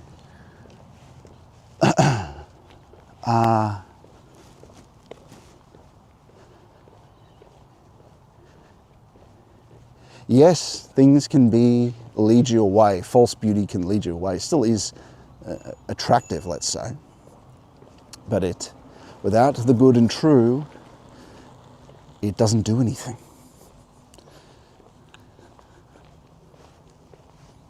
It leads to degeneracy, really. It leads to death, toxicity. Stolen water is sweet. Oh, it's sweet. So's, sorry about the word, so's the pornographic, right? So, yeah, okay, you can find some human nobility in Greek art, fine. But ultimately, it's of the surface senses, it's an idol. And I'm not being a Puritan. I'm saying it must carry maximum beauty. I'm saying orthodoxy, I'm saying icons, I'm saying sacred poetry, I'm saying prophets, the beauty of the prophets, divine and human blood, the poetry of it, that lead people to Him. I'm talking about the hymns we've been reading. These are full of power, full of life. We're talking about the height of life, but also the height of divinity, in interacting and being with divinity. Now we could choose that one, but there's no view there. But if I just keep going and I don't sit down somewhere, I don't know. Where are we? Let me look.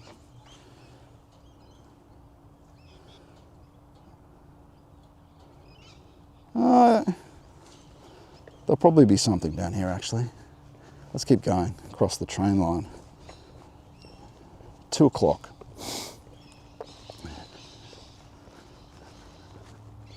Don't really want to stop there.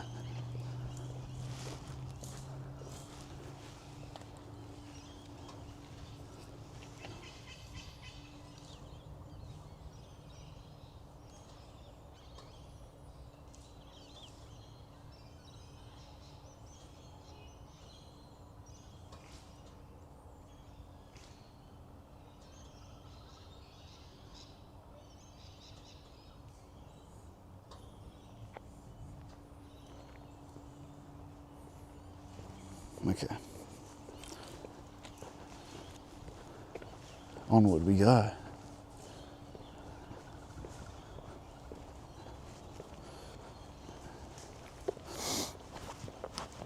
It's got to come from somewhere.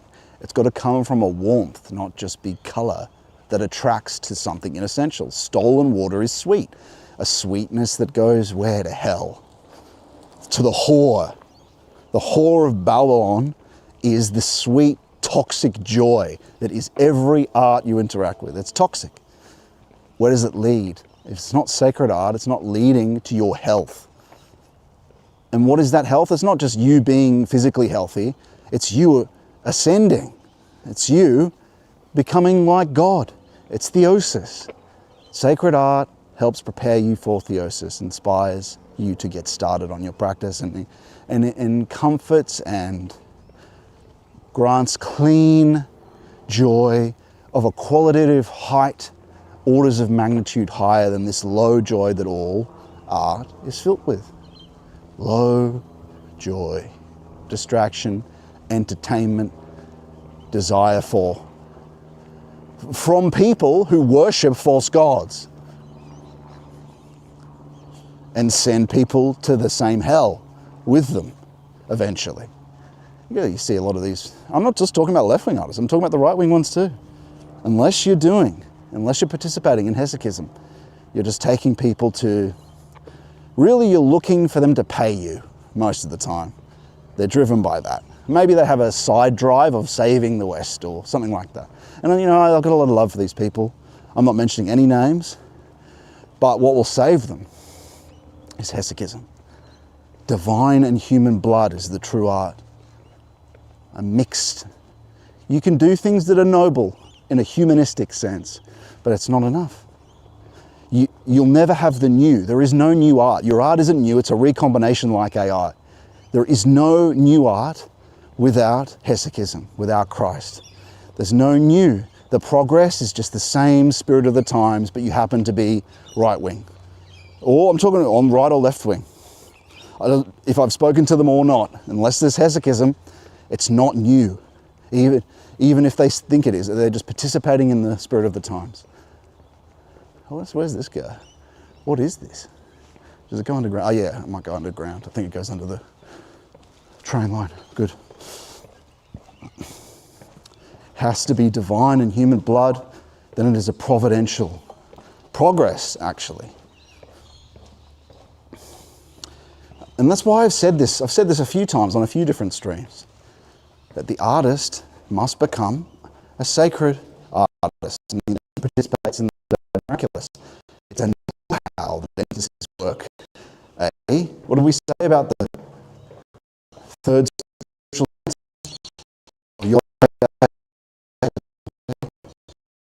our united out of nothing in collaboration with Christ. Out of nothing, is from the eschaton, through you, using you participating with what you know, and yeah, some craft. There are things to learn from art, sure, but what matters, what's this? These Navy people. I just saw some Navy people. Australian Navy cadets. Oh, they're cadets. Never mind. Never mind. They're just cadets. Yeah, look, it's a cadet centre, it seems. There's a bomb there, mine, and an anti-aircraft gun. The cadets. Torpedoes. Here we go. There's people sitting in the other chairs. Come on.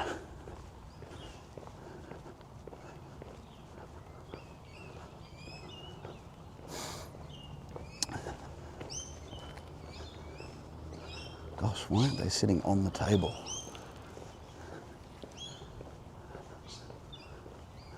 They're having a picnic next to it. God, why did you pick there? Why didn't you pick somewhere else? If you're not going to use the damn table. It's crazy. Anyway, maybe there's another one. All good.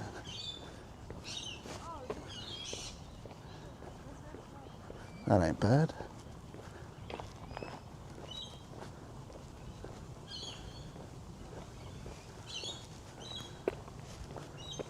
We were over there originally, somewhere over there.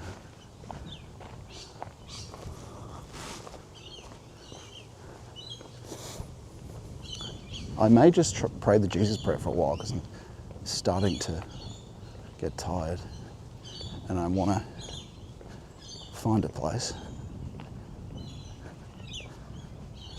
As I get a bit sore, it's harder to talk.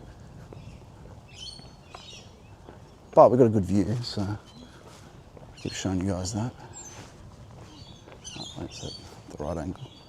Yeah.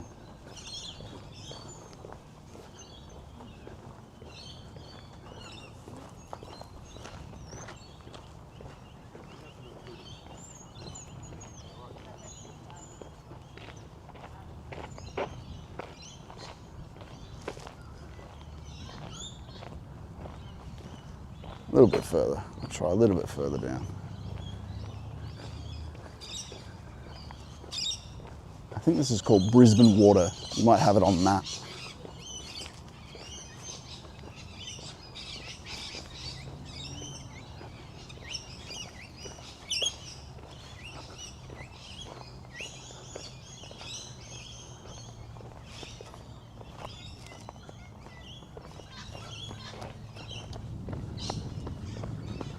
Let's see what we got.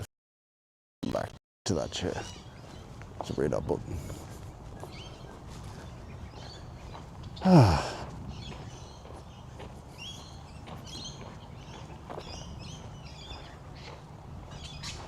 Let's put you guys on my shoulder for a bit.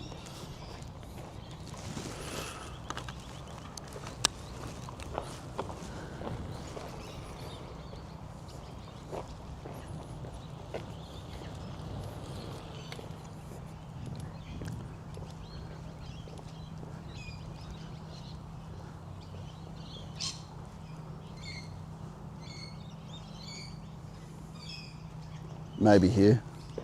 Might sit there. If there's no tables down here. Yeah, I think that might be it. Friends. So what we're going to do is we're going to go just here.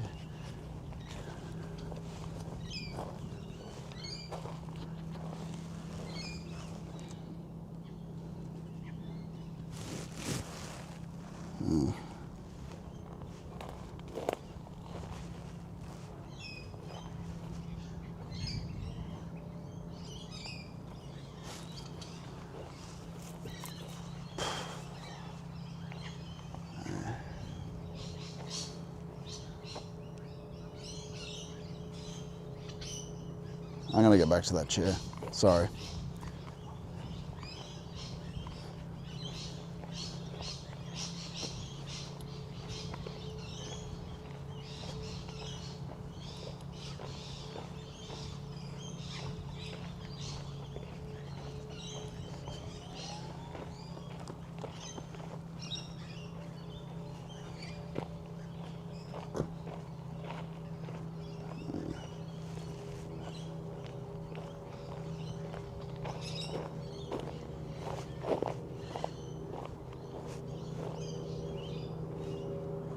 Maybe just here. I'll just go here. All right. Okay.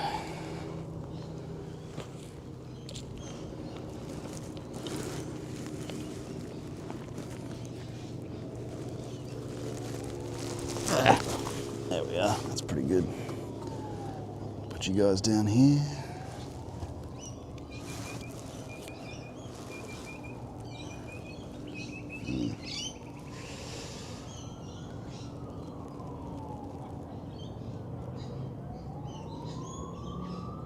How's that? It's pretty good, I think.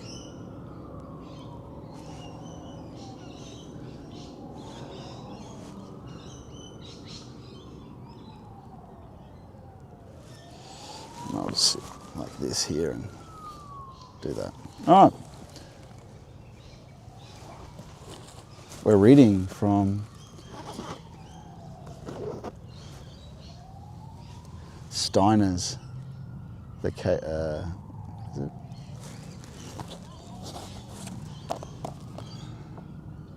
Life, Nature and Cultivation of Anthroposophy.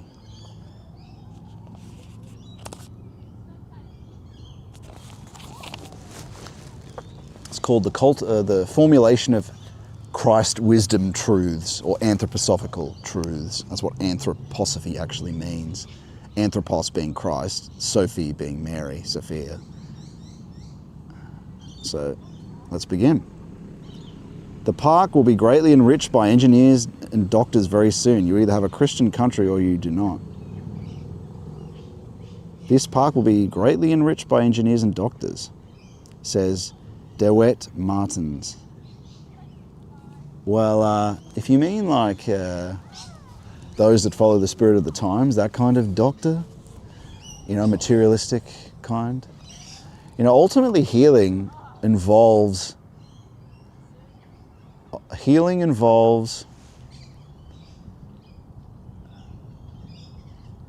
really it should be a collaboration of initiates or a collaboration of hesychasts, priests, and Christ-guided choice of, you hear what a doctor has to say, and Christ will lead you to take a particular medication, right? If something exists that can heal physically, then you'd be led to do that. You should use medicine if it works. But you should be also praying to Christ at the same time. The physician there's healings that need to be done from the other perspective when it comes to health. We're truly diseased, especially in this country. In this country. It's true. It's true. And so I'll jump straight into that reading, but just let me grab some caffeine because we'll be going for a while. And you can go to scottmannion.com/fellowship and join. There's a free option, and I'll put the mic up to the computer and you can have your voice heard on the stream. At the end of this reading, I'll be in the Discord, so you can log into there. There's a section in there to log into it if you want to have your say. I'll log into that now. Otherwise, there's another segment where you can participate at the end. So I'm in there now. Join voice. There you go. There's me in there. You can join, and I'll get the computer out.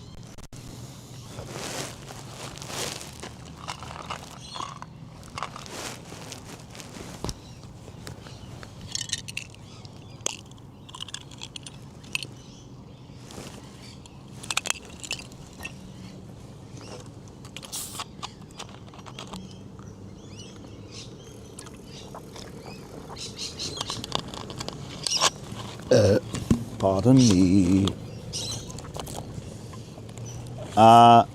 Sorry, I'm dawdling. I try not to, but I just need to have a drink. Hope the view's good.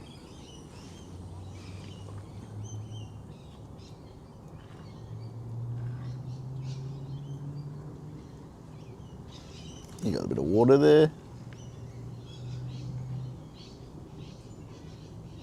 Show you a bit of a clearer view of what's going on in the lake.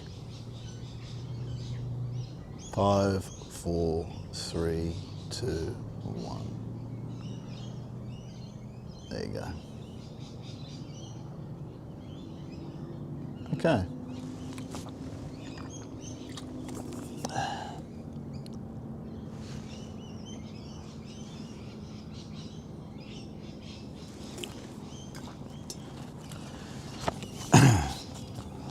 The formation of Christ wisdom truth. Christ wisdoms, I suppose you could say.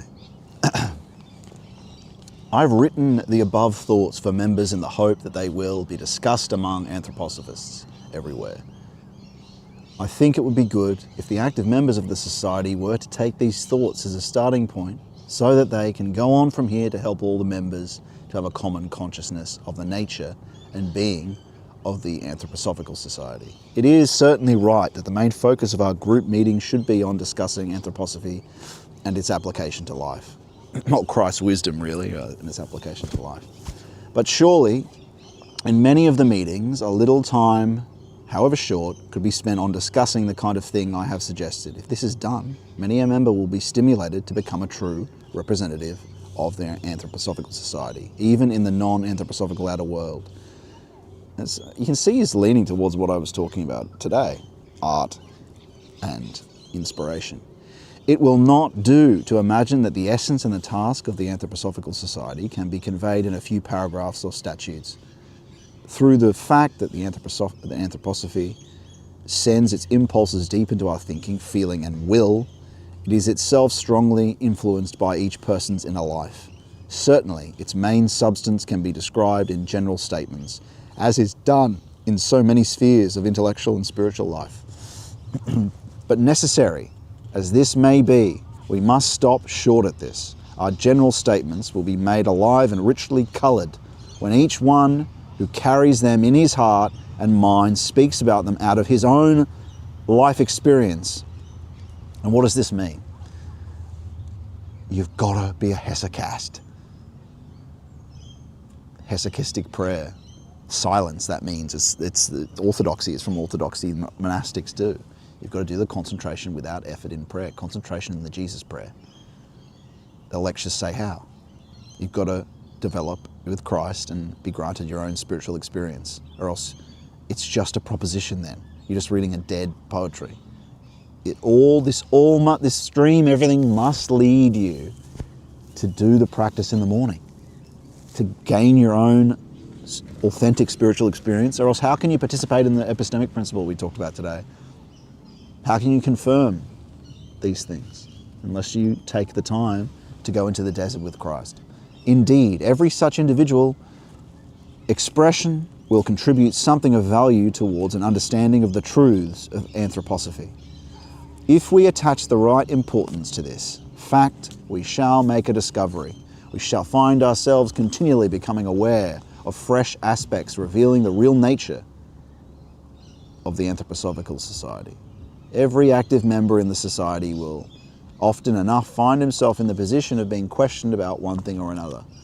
The inquirer is hoping he will learn something from the answers he is given, and the person being asked can also endeavour to learn something from the way the questions are put to him. We should not be inattentive to this kind of learning, for these questions will really teach us something about life. Often the particular reason for the question will come to light. We should be grateful when inquiries can speak to us in this way. They will help us answer questions better and better.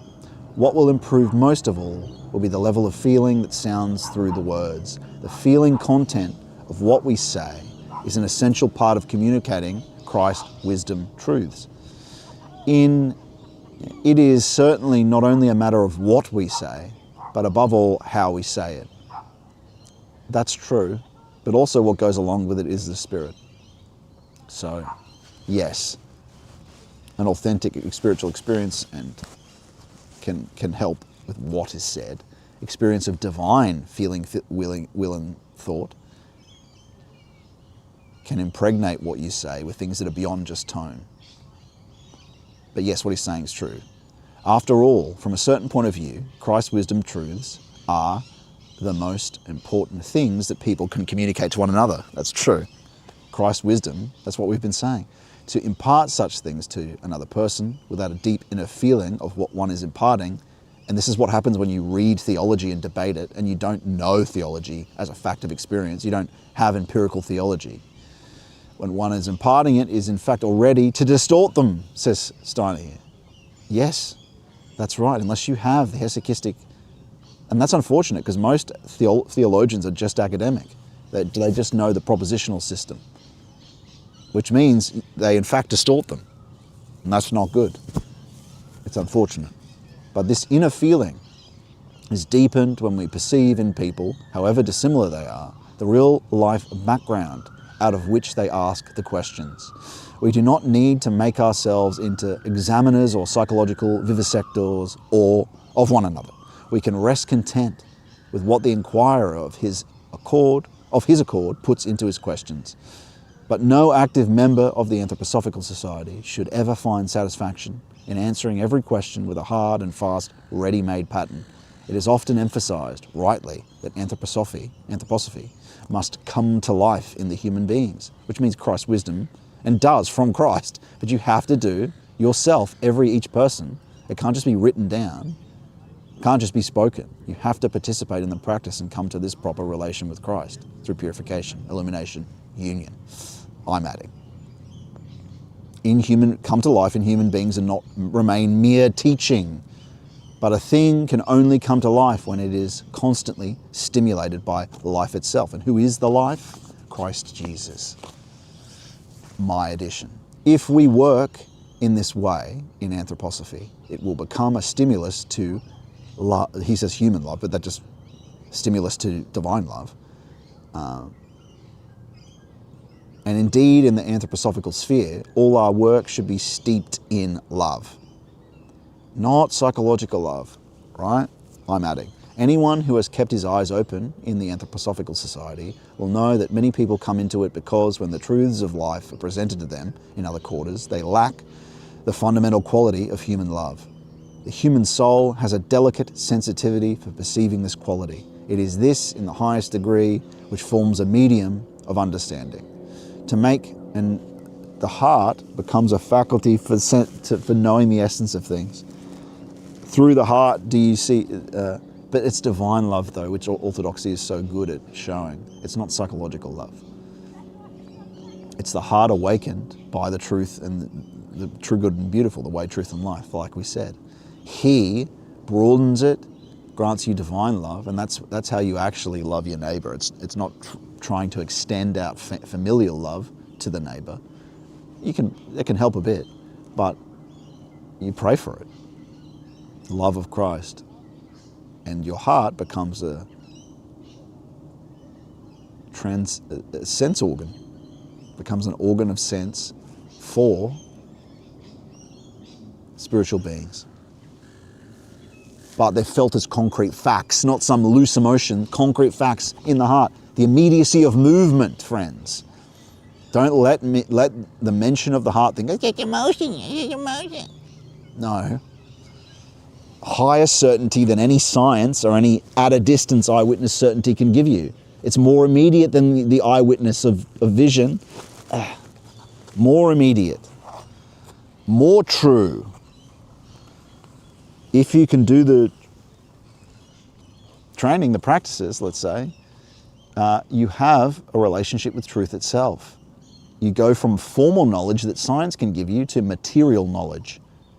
Direct epistemological contact with the thing itself, not referring to it and never really grasping and engaging with it and being sent a direct intuition, a tuition from it. Epistemological contact means knowing.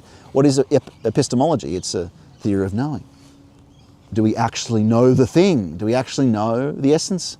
No, unless we learn hesychism, unless we come to be activated in these more essential senses, spiritual senses. It may well be asked, how can we bring love into the description of Earth evolution?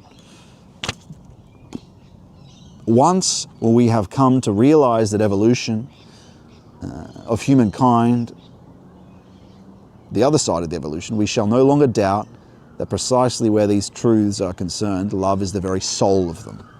And that's the evolution of the cosmos, is what Christ is doing. He's transforming it into a... matter is... A definition of matter at the moment is cosmic indifference. A definition of spirit. One definition of a spirit is cosmic love. Divine love is spirit, right? Matter was formerly spirit, and is still, and really is a manifestation of what is more essentially spirit. Like an appearance, a symptom brought about by the spirit. It's all a happening. It's not a permanence. It's all in a process. It's a dying and more dying. It's enfolded. Anyway.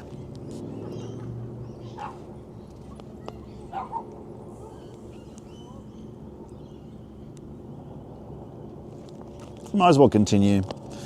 Presenting anthroposophical truths, another letter to his membership. There will be all the more life in the imparting of anthroposophical truths, the more they are presented in the kinds of ways, different ways, and from the most varied points of view. For this reason, active members in the society should not be afraid of dealing with the same subject again and again in their group meetings. And this is so true. When we look at St. Symeon the New Theologian, these books of the great saints, we don't just read them and acquire them. You've just acquired a surface understanding. They become living wisdoms we seek to engage with again and again. That's what living wisdom is. They are almost like a being, and they unfold if they're connected to essential sources. They're for meditating on. These hymns, meditating on, praying on, these hymns that I've been reading, I'll read them once, but the subjects we're presenting in the streams, we're revisiting again and approaching from a different angle. And we, in this world, in this mode of operating with participating with Christ, you're granted the strength to revisit things. Rather than just saying, I'm bored of that, you return to it and it grants new fruit and becomes living. They're not just dead propositions to acquire. They lead to a spiritual being that's behind the words, let's say. So, but the rest of the surface world has no access to that at all. And so this whole mode is to become an essentialist, to become more essential, so you do. And then you won't consume in the same way you formerly did. You won't watch the same things. Christ will lead you away to things that are more essential. And you'll be able to search them out better and dwell with them.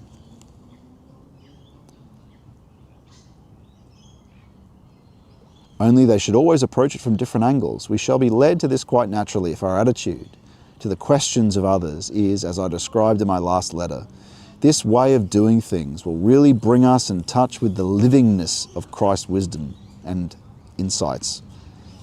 We shall feel that every thought image in which we present it must of necessity be incomplete. We sense that what we bear in our souls is infinitely richer than what we can express in thought. And as we become more and more clearly aware of this, our reverence for the life of the Spirit is enhanced. And this reverence must be present wherever Christ's wisdom is being presented. It must be an essential ingredient. Whenever such reverence is absent, there is no force in the discussion, which we lack, don't we?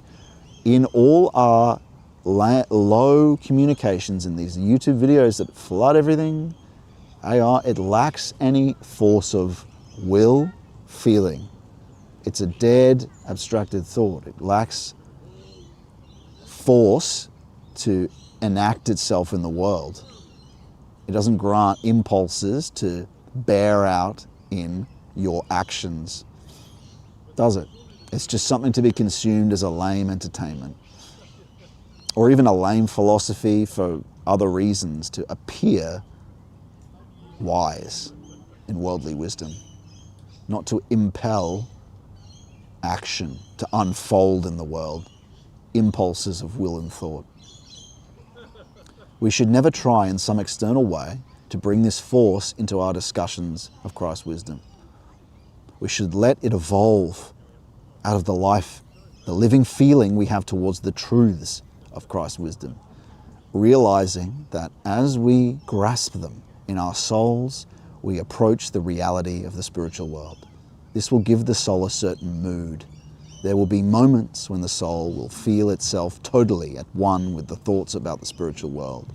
It is out of this involvement that reverence will quite naturally arise. The beginning of any real meditation lies in the development of such a mood. Anyone who is unable to love this mood will in vain apply the rules for attaining knowledge of the spiritual world. For it is in this mood that the spark of the Spirit which lies in the depths of the human soul is called into consciousness. A human being thereby unites himself with his own spirituality, and it is in this union alone that he can find the Spirit in the world. It is solely the spiritual part of us that can approach the Spirit in the world. If the active members of the society to whom others come for advice can acquire the impetus arising out of such a mood, there will be an increase in them of the capacity to perceive what the other person really wants. It is often hard for a person to put into clear words what moves him most deeply. Therefore, it is all too easy for the one who is being asked the question to miss the point of it, and the one who asks the question will rightly feel that he has not received a proper answer. But if he has the mood of soul that comes from such inner feeling as described above, he will have the power to loose the tongue of the questioner. The latter will then acquire that real intimate confidence in the person whose advice he is seeking, which brings real life into the communicating of Christ, wisdom, and these truths.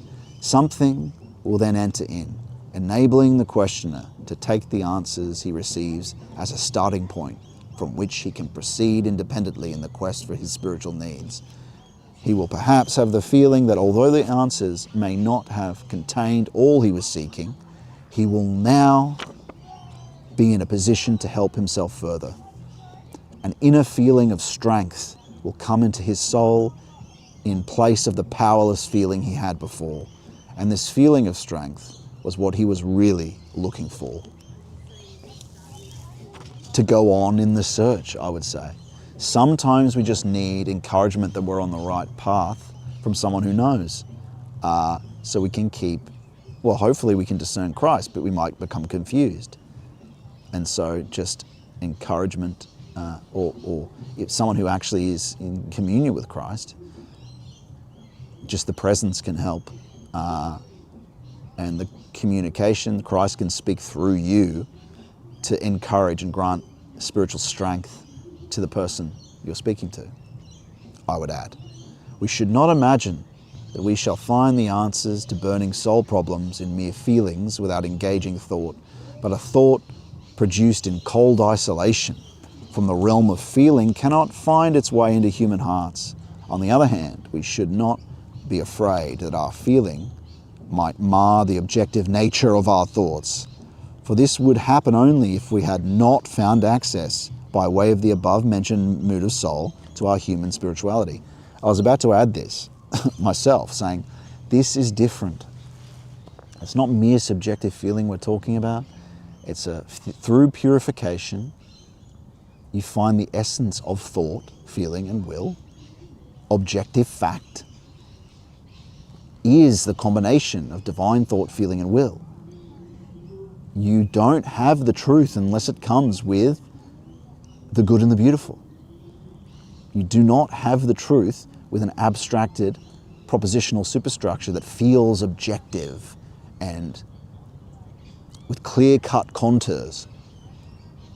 You can have a rigorous, full of life, Christ's wisdom is what you need, and then you actually possess the truth. If you don't have those things, you have a dead propositional system that isn't actually true, that doesn't lead to higher domains of knowing, that are not propositional, that transcend the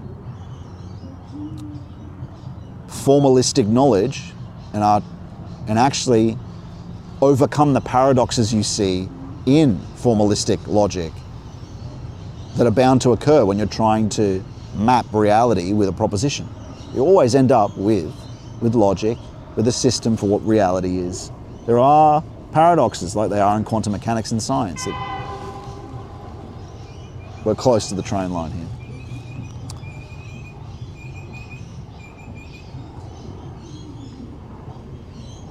Next letter, teaching Christ's wisdom, teaching Christ's wisdom, teaching anthroposophy.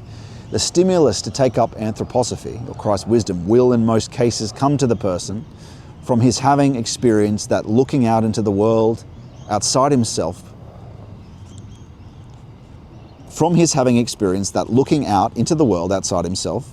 which becomes a source of dissatisfaction, and he therefore feels impelled to turn his thoughts to his own human nature. He has a dim feeling that the riddles which life sets him can be illumined not by looking out upon the restless working of the world, but by contemplating the inner human being.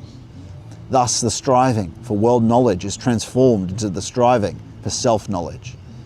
The members who wish to be active in the anthroposophical society will have to bear this in mind. Then, on the other hand, they will learn to perceive their task in the right way, while on the other hand, they will recognize the dangers involved. All too often, the search for self-knowledge is led in the wrong direction, grows into a special form of selfishness or egoism. A person may take himself too seriously and thereby lose interest in everything going on outside himself. In fact, every right kind of endeavour can lead one astray if it becomes one-sided. One can reach no real understanding of the world if one does not seek it through an understanding of the human being. I better quickly check that this is actually working, because we've been reading for a bit, haven't we? Oh wait, we did actually look that it was working, didn't we? Sorry to interrupt. Oh, no one's. John Stubble says, return to it, regurgitate it, replenish it, constantly be reminded of it because the Spirit calls for it. Yeah, I would agree with that. Well, this is good stuff. Not everyone likes the readings of Steiner, but I do think that, anyway, hopefully people can get something out of it. All too often, yeah. A person may take himself too seriously and thereby lose interest in everything going on outside himself. In fact, every right kind of endeavour can lead one astray if it becomes one-sided. One can reach no real understanding of the world if one does not seek it through an understanding of the human being. For the age-old truth that the human being is a microcosm, a miniature world, in fact, will be proved anew time and again. The human being has all the secrets and riddles of the universe, the macrocosm, concealed within his own nature. If we take this in the right sense, then every time we look into our inner being, our attention will be directed to the world outside us. Self-knowledge will become the gateway to the world knowledge. But if we take it in the wrong sense, our study of ourselves will become an imprisonment, and we shall lose interest in the world. This must not be brought about by Christ's wisdom or anthroposophy. Otherwise, we shall never hear the last complaint we often hear from many people on entering the Anthroposophical Society. Oh dear, what a selfish attitude these anthroposophists have, he says, quote unquote. If a person really wants to have self-knowledge, then it should teach him to see more clearly that all his own attributes are there too in other people. We can sense what they feel if we have experience the same in ourselves. Beautiful birds you might be able to hear there, friends. So long as our experience is lacking, the other person's experience eludes us. We do not see it properly, or our feeling may become so riveted by our own experience that there is none left for our neighbours. If they will be on their guard against these dangers, the active members of the society will then be able to play a helpful part. They will then prevent self-knowledge from degenerating into self-love. In fact, they will come to work in the spirit which leads self-knowledge over into philanthropy. And once a person has an interest in his fellow human beings, he will certainly not lack an interest in the world in general. When friends have asked me for a personal verse for a particular purpose, I have often given them the following. If you would know your own being, look round you on all sides in the world. If you would truly see and understand the world, contemplate the depths of your own soul. The teaching of Christ's wisdom must always be in the spirit of this saying. Because of course the Logos is the ground of the subject and the object. Then we shall avoid the risk that when we discuss our inner being, we shall stir up too many egoistic self-absorptions. It is certainly enough to put newcomers off if the first thing they notice is that anthroposophists are only interested in themselves. One becomes aware that people who have been members of this society for a while perpetually complain that they do not have enough time really to go into this wisdom. We find that most often among those whose life work is within this movement, their work easily gets too much for them, imagining that this prevents them from meditating and reading Christ's wisdom literature.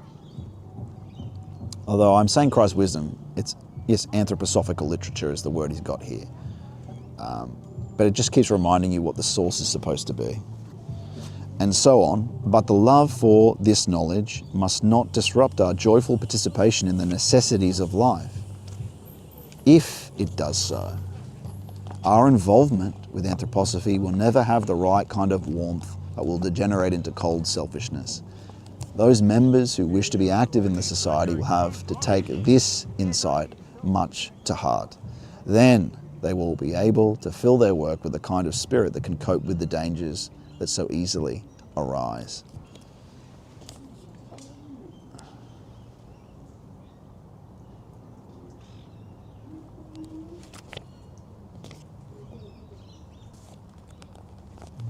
That's the end of that particular letter.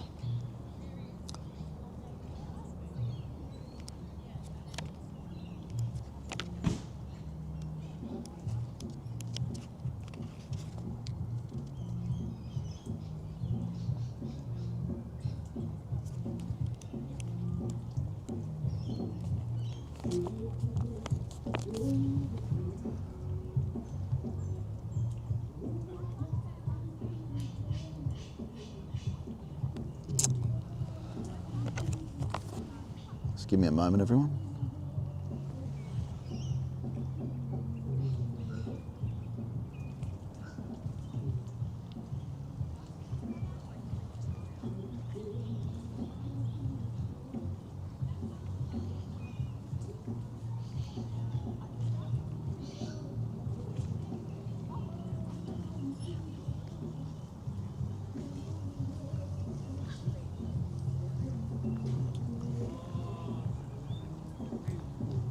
All right. Let's have a little drink.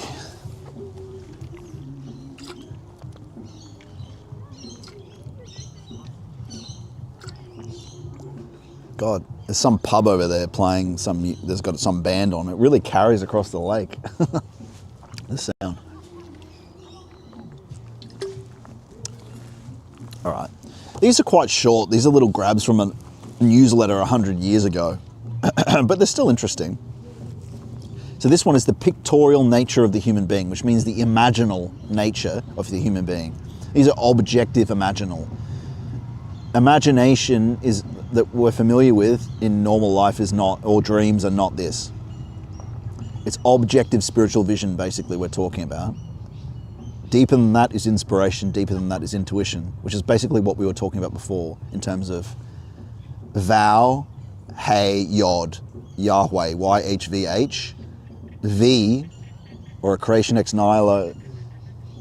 Like these things align with, okay, Yod and Hey. Yod is sort of the potentiality of the other three, let's say.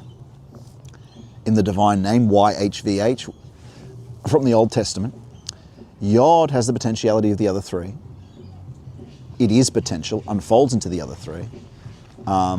This aligns with, the first two align with emanation, the sphere of emanation. The whole world has spheres, let's say.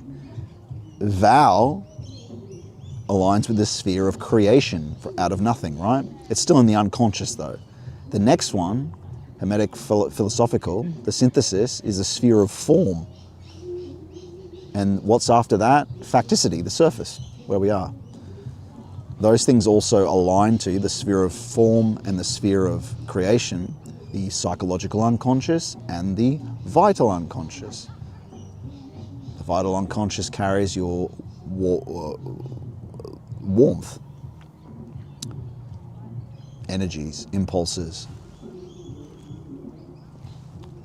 I'm not going to go into the specifics of those two unconsciouses today. We can go into that at a different time. Imagination is connected with this sphere that is just above, this vow, this creation, oh no, it's one more down actually, I think. Imagination is connected with then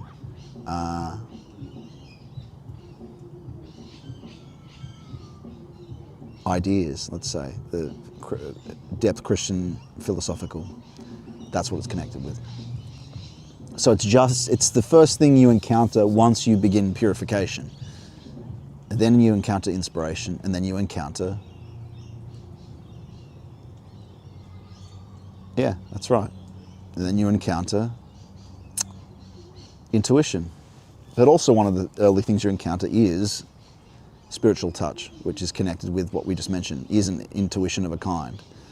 So there's different layers. Like the different things you encounter in the spiritual senses actually apply to different spheres of the unconscious. The unconscious isn't just in you, it's the world. And its base level is emanation, the eternal itself, outside time.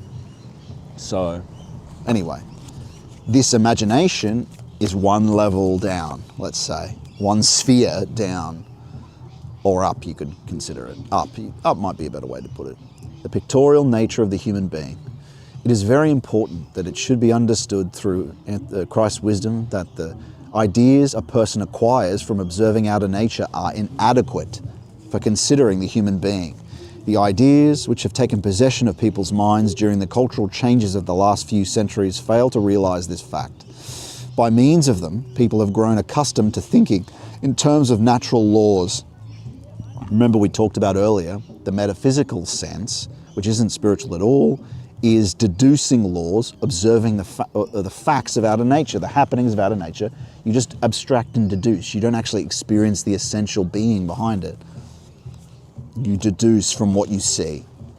You don't dive into with higher faculties, which is what we do all this, well, through the heart, it's all through Christ. You seek love as your ultimate aim, and then he grants you essence. And these use these natural laws to explain phenomena, which are perceived by the senses, the surface sense phenomena. They use these deductions I just mentioned, the metaphysical sense. This is what normal philosophy operates with. We're talking about depth philosophy, really. What we're engaged with is depth philosophy because it seeks divinity.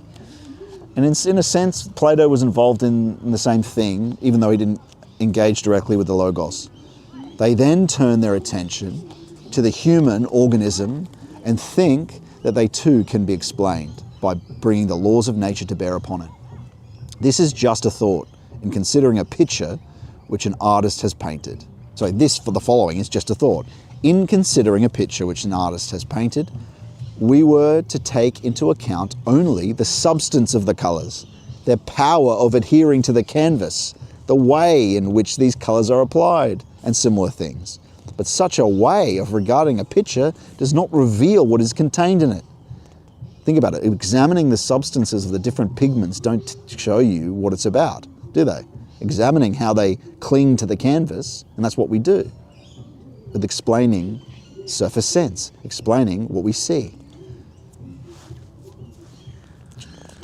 You don't explain a piece of art or picture by looking at the pigments. They're looking at their substances and what photons, what atoms make up the oils, you know what I mean? Quite other laws are active in the revelation contained in the picture than those which can be perceived by considering such aspects as these. And that analogy is excellent. I mean, hopefully you guys get what's being said there. It is a question of realizing that in the human being, something is also being manifested which cannot be grasped from the standpoint of natural law. Once someone has thoroughly made this conception his own, he will be able to understand the human being as a picture. And where he's leading this is what will be disclosed to him is himself as the imaginal. Again, you don't have this faculty until you begin the practices. Then you see objective imagination or imaginal that carry power, living ideas, right? This is the first level. But our directive is to ignore these things, really, to put them to the side. But the lectures I go into that. Let's continue here. Your whole soul is a picture. You can't observe your own consciousness. There's no such thing as metacognition. You already are meta. There is no meta. The only meta is using a different faculty other than the intellect to look at itself, which is intuition, which is imagination, which is inspiration. These are not what we think they are. Okay, a mineral is not a picture in this sense. It reveals only what is directly evident to the senses. When regarding a picture, we look, as it were, through what the senses perceive to its spiritual content. When we look at a piece of art, we look through what the senses perceive to the spiritual content. And it is, and Heidegger talks about this when it says that art is a set being set forth to disclose. So being is set down to be stood up again, to open. That which is being is set down in the art in such a way that it can unfold and disclose the being again. It isn't the being itself, just like a speaking. Speaking is set forth to disclose this original being. And it is the same when we observe the human being. If we make a thorough study of the human being in the light of natural law, we do not feel that these laws bring us into contact with the essential human being, but only with that through which the human being is manifested. We must become mentally aware that when we regard a person only from the point of view of natural law, it is as if we stood before a picture and saw only blue and red, and were quite unable, through an inner activity of soul, to relate the blue and red to what reveals itself through these colours. When viewing things from the standpoint of natural law, we must perceive minerals in one way and the human being in another. In the case of minerals, it is for our intellectual understanding, or the purely atoms, right? In the case of minerals, it is for our intellectual understanding, as if it were learning about them through a direct sense of touch. In the case of the human being, it is as though we were as far away from his essential being as we were from a picture that we could make a contact with in no other way than through our sense of touch. So when we comprehend the human being, we're as far away from his essential nature when we examine him in the same way as the mineral way, as we would be if we tried to touch a painting and gather what its essence was, what it was about. That's how far we are away. It works for the mineral. You touch a mineral, you get a sense for what it is. But once we have perceived that man is a picture of something, we shall have the right attitude of mind to progress to what manifests in this picture. The pictorial nature of human being does not manifest solely and alone in one unequivocal way.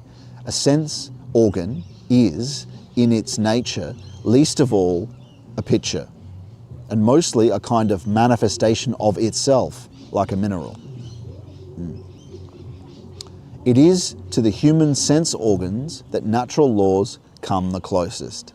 We have only to look at the wonderful arrangement of the human eye. Natural laws can approximately grasp the way this works. And it is similar with the other organs, though it is often not so clearly evident as with the eye. This is because the formation of the sense organs is up to a certain point self-contained. They are inserted into the organism as formations complete in themselves, and as such, they convey perceptions of the outer world. It is different in regard to the rhythmic processes in the organism. The heart, the lungs, rhythms of sleep, rhythms of blood, breathing, and mainly breathing in the heart, breathing in the blood. They do not display a finished form. Here, a constant coming into being and passing away of the organism is taking place. If the sense organs were like the rhythmic system, we should perceive the outer world as being in a constant state of becoming. Wow, that's actually really true. You don't see the happening, really. The happening. You see solids as if things are done and completed in the senses. Our concepts feed back into that, as I've said many times on these streams.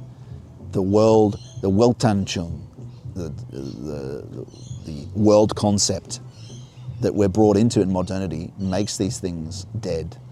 The sense organs are like a picture hanging on the wall. The rhythmic system is comparable to the scene that unfolds when we watch an artist and his canvas during the moments when a picture arises. The picture is not yet there, but is becoming more visible all the time. Our observation shows us a perpetual process of becoming. A thing that has already come into existence remains in existence for a time. When we study the human rhythmic system, the passing out of existence, the decomposing process, follows immediately upon the process of becoming, the upbuilding process. The rhythmic system manifests a picture in the process of change. The activity of perceiving with the soul an object which has already become a finished picture can be called imagination. Whereas the activity required to comprehend a growing picture is inspiration.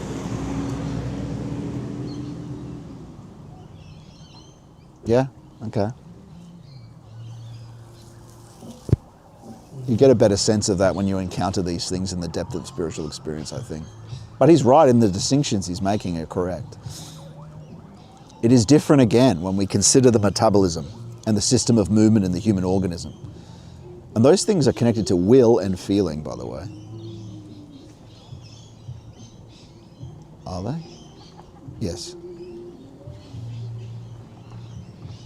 In this instant, it is like and metabolism is connected to will and intuition. Intuition is divine will. It is different. The ground of all of will,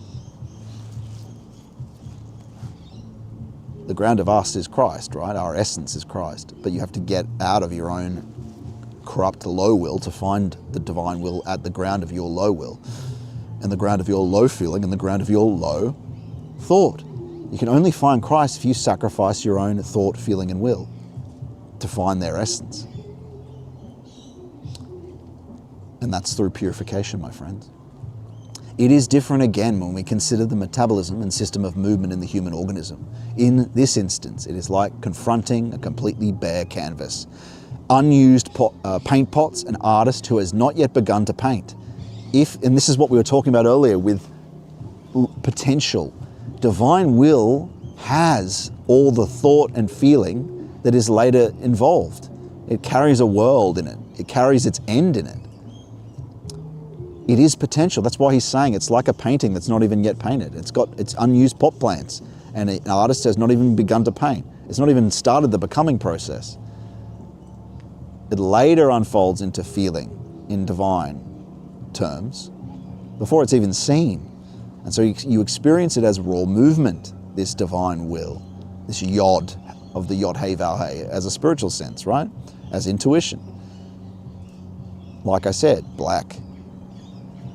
In this instance, it's like confronting a completely bare canvas, unused paint pots, an artist who has not yet begun to paint. If you want to understand the metabolic and limb system, you must have the kind of perception, because you don't see, you're not conscious of will.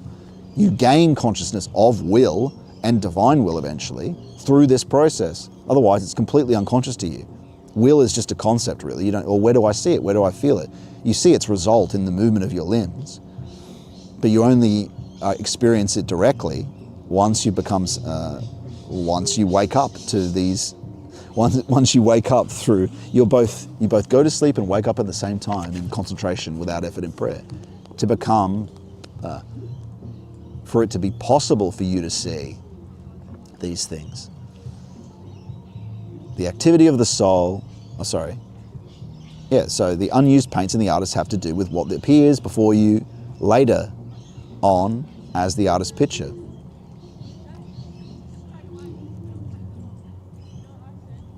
Let me read that again. If you want to understand the metabolic and limb system, which is primarily of the will, I would add, you must have the kind of perception that has no more to do with what the senses grasp than the bare canvas. The unused paints in the artist have to do with what appears before you later on as the artist's picture. And that's the truth of it, right? The spiritual faculties show you before the happening of time, don't they? Before even becoming itself. Inspiration gives you when things are right before it's even become a picture yet. Intuition gives you before it's even being painted in time. Where is Christ? He's outside time, isn't he? That's what he's trying to express here. The activity the soul experiences, to experience on a purely spiritual level the part of the human being working in metabolism and the system of movement, is the same. And how are we an image of that in this metabolic and limb system? The will is not yet manifested, is it? We're a kind of potentiality. We're a mini potentiality for being, possibility for being. We enact the will, and the will unfolds in the world, just like his will unfolds in us and becomes more conscious to us. Our will unfolds in the world, and the wills that engage themselves in us, in systems, carry their end in them. There's information in them to unfold. Even your own will carries what you are in them. We just don't know how to engage it to disclose the knowledge that's in will, right? It unfolds into something deeper, or it is when it's divine anyway. Divine will does, unfolds into thought and will. The will itself carries this depth of knowledge in it as well, and its end. That's what potentiality is. Like, you feel the potentiality of God, experienced as divine will, unfolds and becomes more articulate and conscious over time. Anyway, so let me just continue there. And so the activity of a soul exercises to experience, on a purely spiritual level, the part of the human being working in metabolism and the system of movement is the same as when, on seeing the painter, the empty canvas and the unused paints, upon seeing the painter, the empty canvas and the unused paints, one were to experience the picture to be painted later. In seeing the painter in that yacht, in that immediate contact, and you're seeing in the empty canvas and the used paints were to experience the picture to be painted later, to unfold. You see it in potentiality, or feel it anyway. To understand the metabolic and limb system, and it's the same with your limb system, it unfolds in the action in the world. The soul has to, when you feel will, to understand the metabolic and limb system, the soul has to exercise the power of intuition, which is, it's just not something you have access to unless you participate over a long period of time in hesychistic prayer. It is necessary that the active members of this society should draw attention to, in this way, to the real essence of the fundamentals of Christ's wisdom and its outlook.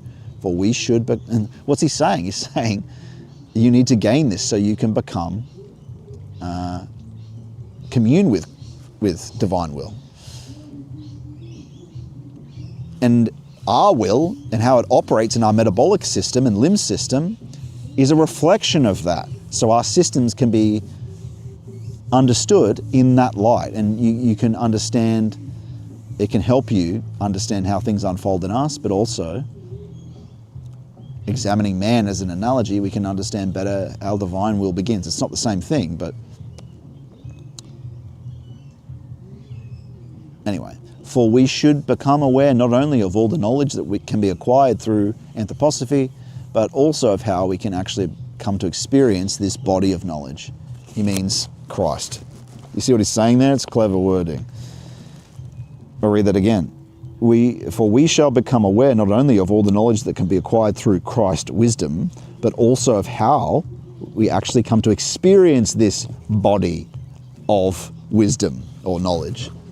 How we come to experience Christ, right? It's just using more philosophical terms to describe it. All right, let me just check the old chats. And we may continue our walk, it being 3.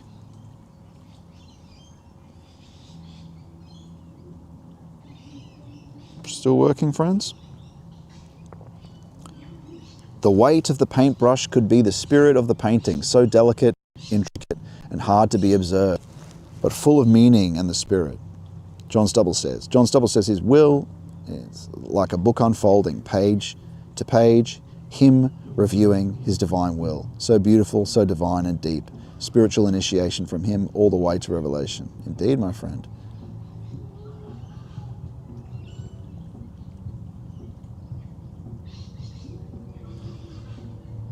Thank you, John. Always great to have your... Oh, there's something else up here there? What was that? Always great to have your additions to what's going on.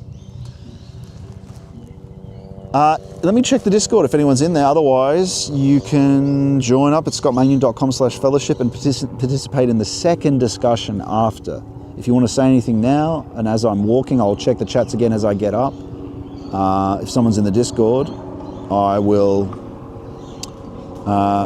we can start a group conversation. Otherwise, you can do it in the last segment.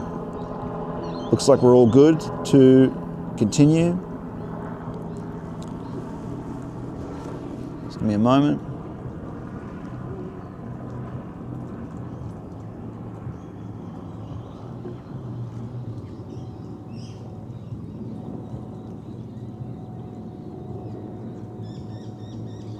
Okay, off we go.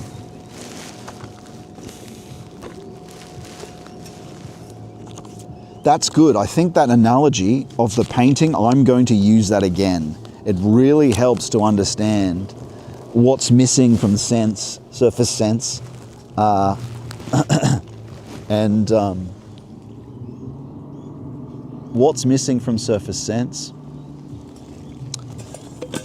and how these things, because that expresses the becoming. It expresses the painting as it's being painted is inspiration, is, we don't, because in our surface senses, we just experience the completed image. In imagination, it's kind of the same thing, but it carries power, right? In the imaginal, which you don't have access to unless you're doing these practices, objective imaginal things. They're in the sphere of form. They're one level of the unconscious, up or down, whichever way you might want to put it. Another level is inspiration, which is like this painting as it's being painted. Intuition itself is the eternal, it's knowing an experience of divine will of what the painting is going to be with the paintbrushes before it's even been painted. That's potentiality, that's interacting with Christ. It's not even temporal yet, but having a sense of what it's going to be. That's what you get to experience, felt through the heart and felt in the immediacy of movement. Sometimes as a sending of gnosis around a particular concept, and you'll be enlightened around this idea you were struggling with, and you're asking the Lord, He'll send you a flood of knowing, and a bunch of all these things will become connected. That's the true language of the angels, not some silly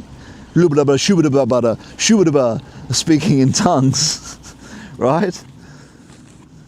But although maybe there was some of that activity, I'm not sure, because it does seem like that's what Paul's also talking about. But the language of tongues does seem to also be... anyway, let's not go into that. It's difficult. I'm writing a book so as to, for this to help with the understanding of this. I've been working on it for the last 8 months. So hopefully it will be finished by February. And then that will be a very clear thing to refer to. Like, check this out in this chapter of my book, blah, blah, blah, blah, blah. And then, I don't know, while people are listening, they can simply go to the book. Because it's a bit harder to say, look at this lecture from this guy online and follow the practice he's talking about. It's simpler to go to a very rigorous, over a long time, much more careful than perhaps the lectures are. Careful, because I really wanted, in the lectures, I wanted to get out how, as soon as possible. Firstly, I didn't want to die or something before, if I wanted to help with what worked, to help people do the same thing, because I couldn't see anywhere else people articulating it. There's nowhere, okay, well I better, and of course I asked the Lord. So, anyway, that's good. I never published the lecture notes on, but they're still good. I mean, it still is the content. If you follow what's there, it works. It's the way, but it's not. It can be more.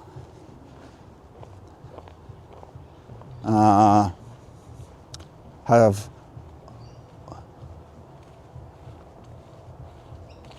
more distinct contours, or,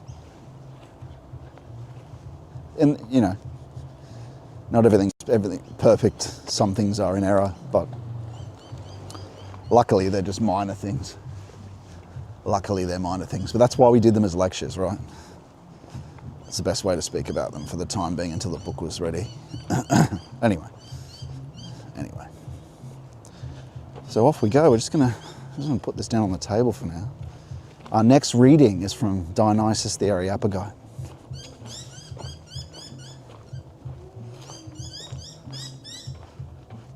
But maybe I'll summarize some of the stuff we've been talking about today.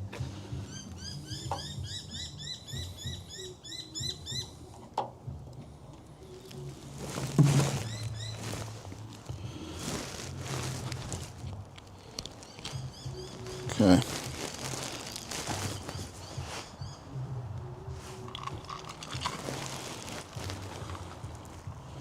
All right.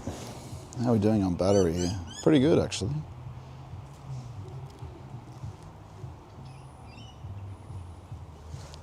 What do we do with this?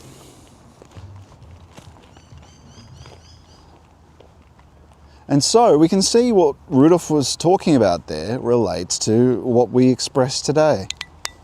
Intuition and inspiration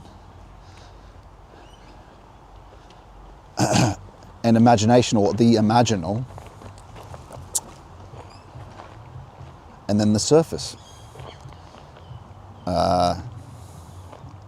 Gnosis and Yod are this intuition. They're uncreated. Remember how he said, I'm aligning what he's saying up with some of what theology talks of. When something's uncreated, it's emanation. It's both what we mentioned, Yod and Hay. The mystic and the Gnostic sense are this intuition he talks of. Will that unfolds into thought and feeling. It's almost all three together. It's potentiality, right? It's possibility felt in itself. The thing in itself felt as the immediacy of movement. The mystic sense unfolds into gnosis. But is that still uncreated? It's still emanation. Oh, cool, there's the train line. I should have showed you the train as it went past. Whoops. I'll keep walking down here.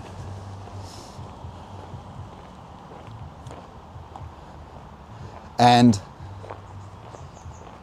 the miraculous sense aligns with inspiration, which is, think about it, if there's this deeper level of reality, this is right on the edge point of things being uncreated, a sphere of creation, let's say, this creation ex nihilo, this level of being that aligns to the sacred miraculous. A miracle is something when it's made out of from nothing, right? There's no will impulse, it's no unconscious impulse. Think about magic. All the magic or low magic of the pagans was never a creation ex nihilo. It wasn't from emanation. It was just from psychological unconscious and vital unconscious, deeper levels, but still created, right? When Steiner was saying with the canvas, he's saying the happening of the painting when it's not yet complete. This world here is the completed, and even a little bit deeper in the unconscious, in imagination, it's completed, right? If you go deeper into the unconscious, there's this place where the canvas is being painted. That's right at that edge point of becoming that he was talking about. That is the sphere of creation. Ex nihilo, so going all the way up to that point is where inspiration is. Right at the edge as it happens. We're not at the edge here. This is completed creation that our senses interact with. Like he said, the completed painting. That's really the final synthesis of the divine name, Yod-He-Vav-He, YHVH in the Old Testament. The final synthesis is kind of just below this surface here. It's that imagistic, it's that imaginal, right? So it is also completed in the unconscious, a little bit below the surface sense world that we're looking at right now. But then we come into the picture and it's a solidified dead thing. When you do your concentration practices, you interact with these deeper levels. First you go into the imagination, then up to this level of creation ex nihilo I was mentioning. And you experience inspiration. And then you experience, so you begin with thought, you go to the depths of thought, you go to the depths of feeling, and you go to the depths of will in intuition, which is like experiencing this canvas before it's painted, but it's the finished canvas, but no pots have been moved or used, that they're all there, right? It's the future. Remember how I'm always saying Christ is the future, the eschaton, accessible in the depth of things. So it's not some future out there. It's an eternal that is constantly surrounding time. And it's happening. So there is an alignment between this regular surface sense, imagination, inspiration, and intuition, and YHVH, or HVHY, because I began with the surface. The essence of things is Yod. You go a bit more close to the surface, but still unconscious. It's Hey, and then it's, but it's still uncreated. And then you get to the sphere of creation. It's creation ex nihilo, the edge of the becoming of this happening in time, which we don't see here, but it's deeper, it's in the unconscious. It's still not visible to us in the normal surface, right? But still, it's in time. And then you come a bit close to the surface and you end up in imagination, which is still unconscious to most people. And then you get here, which is after the divine name. So the divine name is also tied up with this demiurgic creating and happening of the world. It begins with Yod and unfolds into HVHY. Sorry, HVH.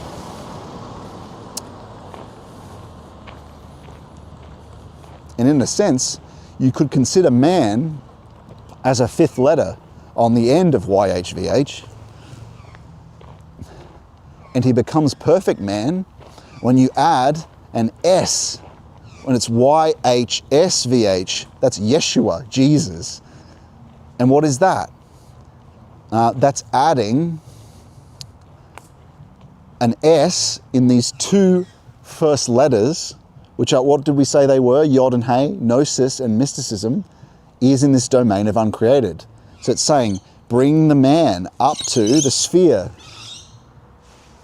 of the uncreated, and then he is Jesus, with Jesus. And that's what Jesus is, the perfect man.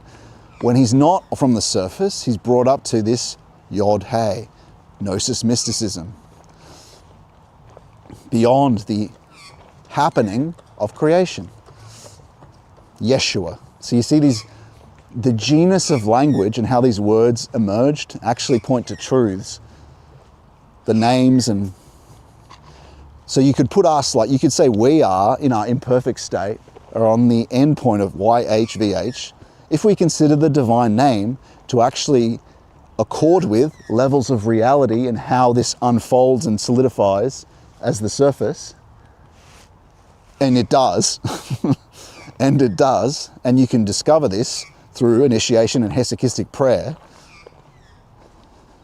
Do you go to the depths of things and experience these layers of the things we've been discussing? They all align. What Steiner's saying and what I was saying earlier align. And so you could consider us on the surface of YHVH. Say the S is where we are. After those four letters, we're of the surface sense. Jesus is when you move from this surface to emanation, which is Y and H, gnosis and mysticism. We are stuck on the surface unless we move towards him. Beneath these layers of the unconscious, of this Hermetic philosophical layer of imagination, through inspiration of that creative sphere as well, the sphere of form and the sphere of creation.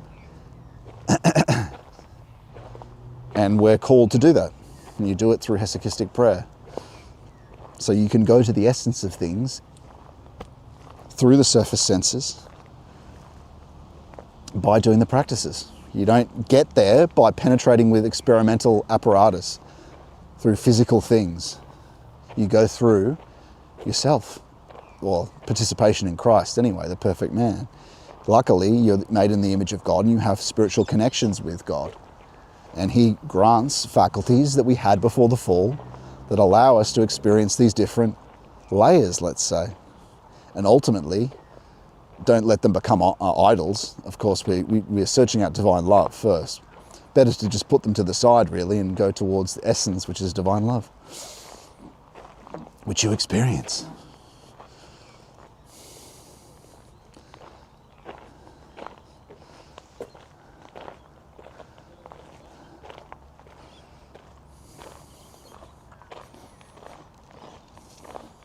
And you come to know these things through being taught by Christ, because he leads you to be careful yet courageous, to apply this epistemic principle we've been talking about today.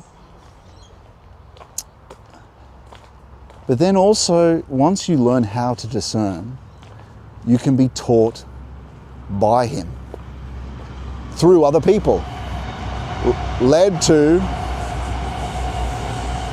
writers such as, well, Steiner, the saints, who to read in what order. That's what I'm always asking, whether I should read a book or not.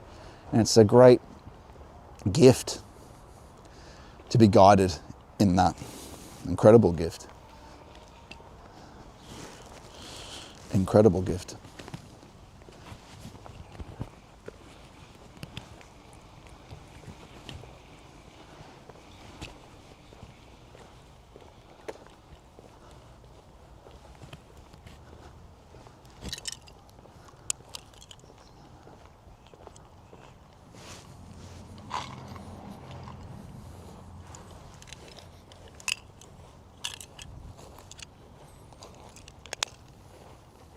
Here we are, this is a bit of a nicer view.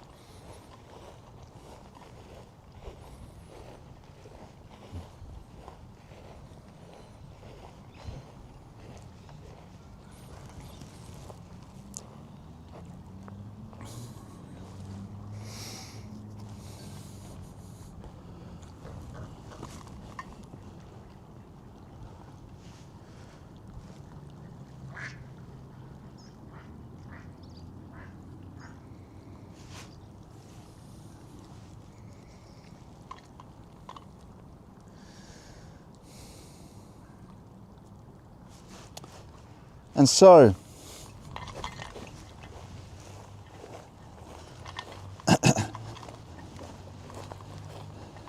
going back to the epistemic principle again, we described things we do. Does it carry intrinsic value? We talked about this being about personal certainty. How do you have personal certainty that what spiritual experience you experience is true? Even authority can let you down, in the sense one person asking a person one thing can fail. Considering someone of spiritual experience's advice, that's one thing that can also fail, right? In the Philokalia, it's not without caveats. You do have to consider the gospel, but you can also, your consideration of the gospel can fail too. So the epistemic principle also mentions things like constructive fruitfulness, not just your own sense of cohesiveness, but it has to cohere, has to have concord with other revelation, other people of health, the good, true, and beautiful, have ramifications for healthy thought, feeling, and will.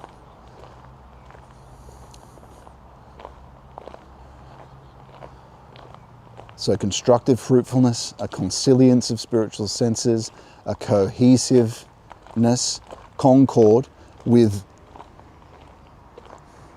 categorical thought, with logic, right? It must make sense over time all the different revelations you experience,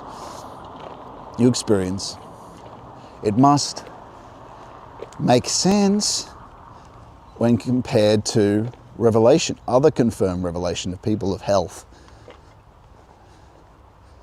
So you can see how these principles work together. The fruitfulness one is very important. Logic is very important. Now remember, we're also using principles from philosophy. That cohesion is about, from idealism. Do you have an internally consistent logical system? But that can fail.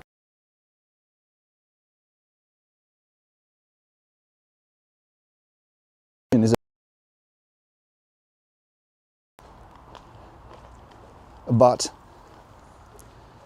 I can't remember what that idol is, actually. It's internally consistent. But thought is not God, ultimately. I don't know if that's the exact idol of it. But there are things that transcend. Right? There's plenty of systems that are internally consistent that aren't true. So you can make something can make sense, but there are higher orders of knowing that aren't accounted for. They're internally consistent. There are plenty of theories that are internally consistent but untrue. So logic isn't the final thing. Now the idol of empiricism or realism, this idea that the idol is the object, the thing. Oh, everything's the thing. We just need to make our ideas correspond to the rock. Oh, our idea needs to just fit the shape of this rock. Look, we observe it with the surface senses. It just needs to fit this, guys. And that's all we need to do. That's it, guys. What's the idol of this? What's an idol? Because you can have illusory objects. Think about UFOs. They happen. It's not fake. It's not fake. It's something that materialized for a brief period of time, reflects radar, but it ultimately has no essence. Antediluvian monsters, basically, right? That's where it fails. The thing. The thing is the idol. But this is how most people operate in modernity. Oh, it just aligns to this. Also, there is a sense that our ideas give form to how things present to us. Remember in quantum mechanics, the observer has an effect on the result of the experiment. If that's the ground, the atomic ground of how matter appears, that is the thing we're trying to make our ideas conform to, and we affect it. Oh, okay. Guess it's not as certain as we thought, this empiricism. It also only relies on the surface senses. All the experiment is the surface senses. But there are things that transcend that. Faculties that transcend that. Anyway, the principles are useful of both those things. We use that correspondence to say, do our ideas, our thoughts correspond to our spiritual, the touch, the immediacy of movement from Yod. That's more intimate and closer than this surface touch of the surface senses. And we make sure that our interactions with that in the fire of the heart, right? The Lord touching our heart, we make sure our ideas correspond, just like the empiricists do with the low surface senses. We make sure it corresponds to intuitions from Him, don't we? So, use both. And then you don't become an idealist or a realist philosopher, you become a logoist. The logos. Really? That's it. Logoism. Let me just see where we are. Logoism. Logosism. Because He is the essence of the subject and the object, remember? Oh, cool, we're almost at the other station. Anyway, we can keep going down here. Do we? Tascott, it's called.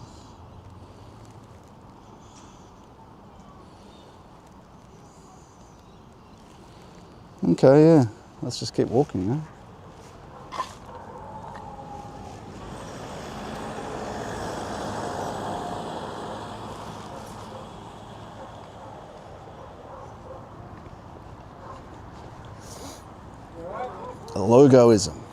Logosism.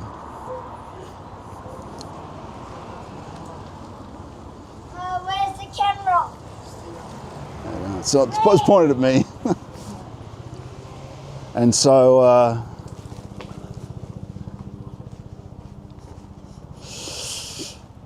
he just gave a peace sign as if it was pointed at him. It's not pointed at, it's pointed at me. This is where we're walking. And so what's left there? Well, consilience was the other word. There are all these C's, these 3 C's. And a good symbol for that, like I said at the start, is the hermit.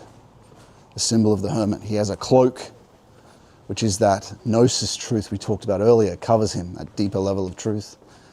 He has a staff, which is that inner and outer experience that he prods around with, right? But it's not for the surface senses, that staff. He's blind, right? It's the immediacy of this spiritual touch, that this touch and this pain in the heart, this fire of Emmaus that he has on a deeper level of being. That's his touch that he's moving around with and making sure things correspond to this touch of his staff, right? So he's got a black cloak, that's that deeper gnosis. He's got a lamp, that's the clarity of thought, the cohesiveness principle, the concord principle of rational thought that we were talking about. So the lamp, the cloak, and the staff. Immediate interior and exterior experience, spiritual experience, but it will align because the Lord does miracles with birds and stuff to align with inner spiritual experience. But you're using the staff to find that, and these things all concord together and collaborate together to help us have a certainty. But that, the devil will cause doubt at the same time.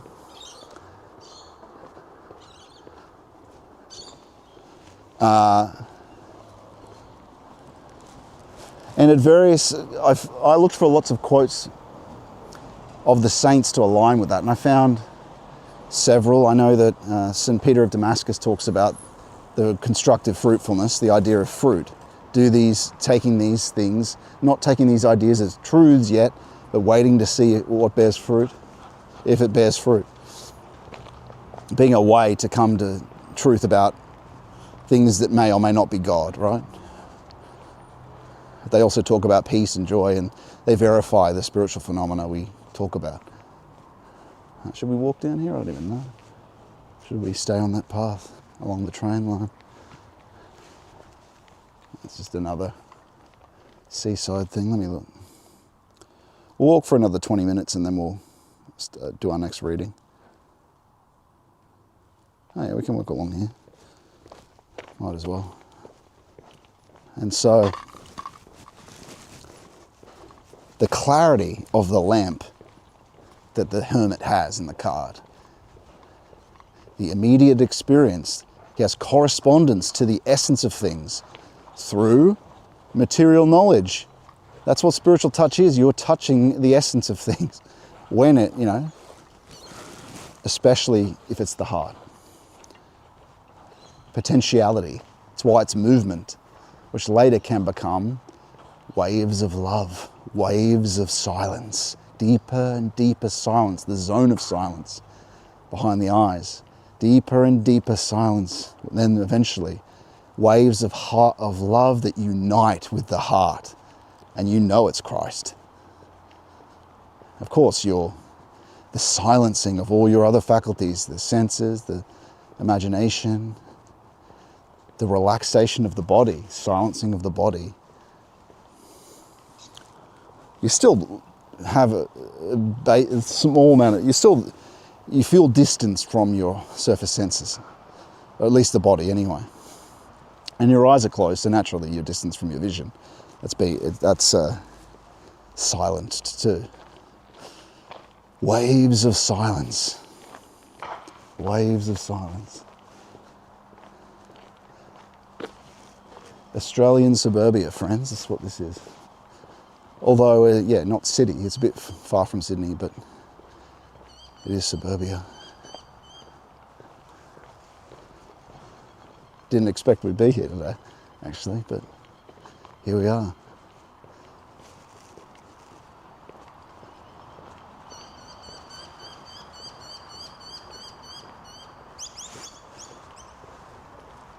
By the water.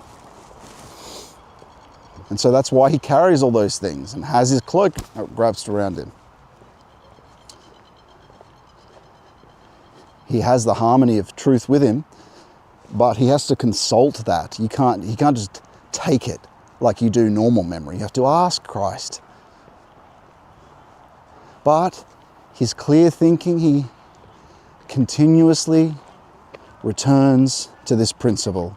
Thinks about these 5 different things, this consilience of spiritual senses, this cohesion of logic, this constructive fruitfulness, this aligning with the saints, aligning with revelation, this correspondence to intuitions from Christ, this continuously asking Christ and receiving those same intuitions and knowing what the spiritual phenomena are, because Christ has shown you in the depth of your hesychastic prayer first. And that aligns with the saints' descriptions in the Bible and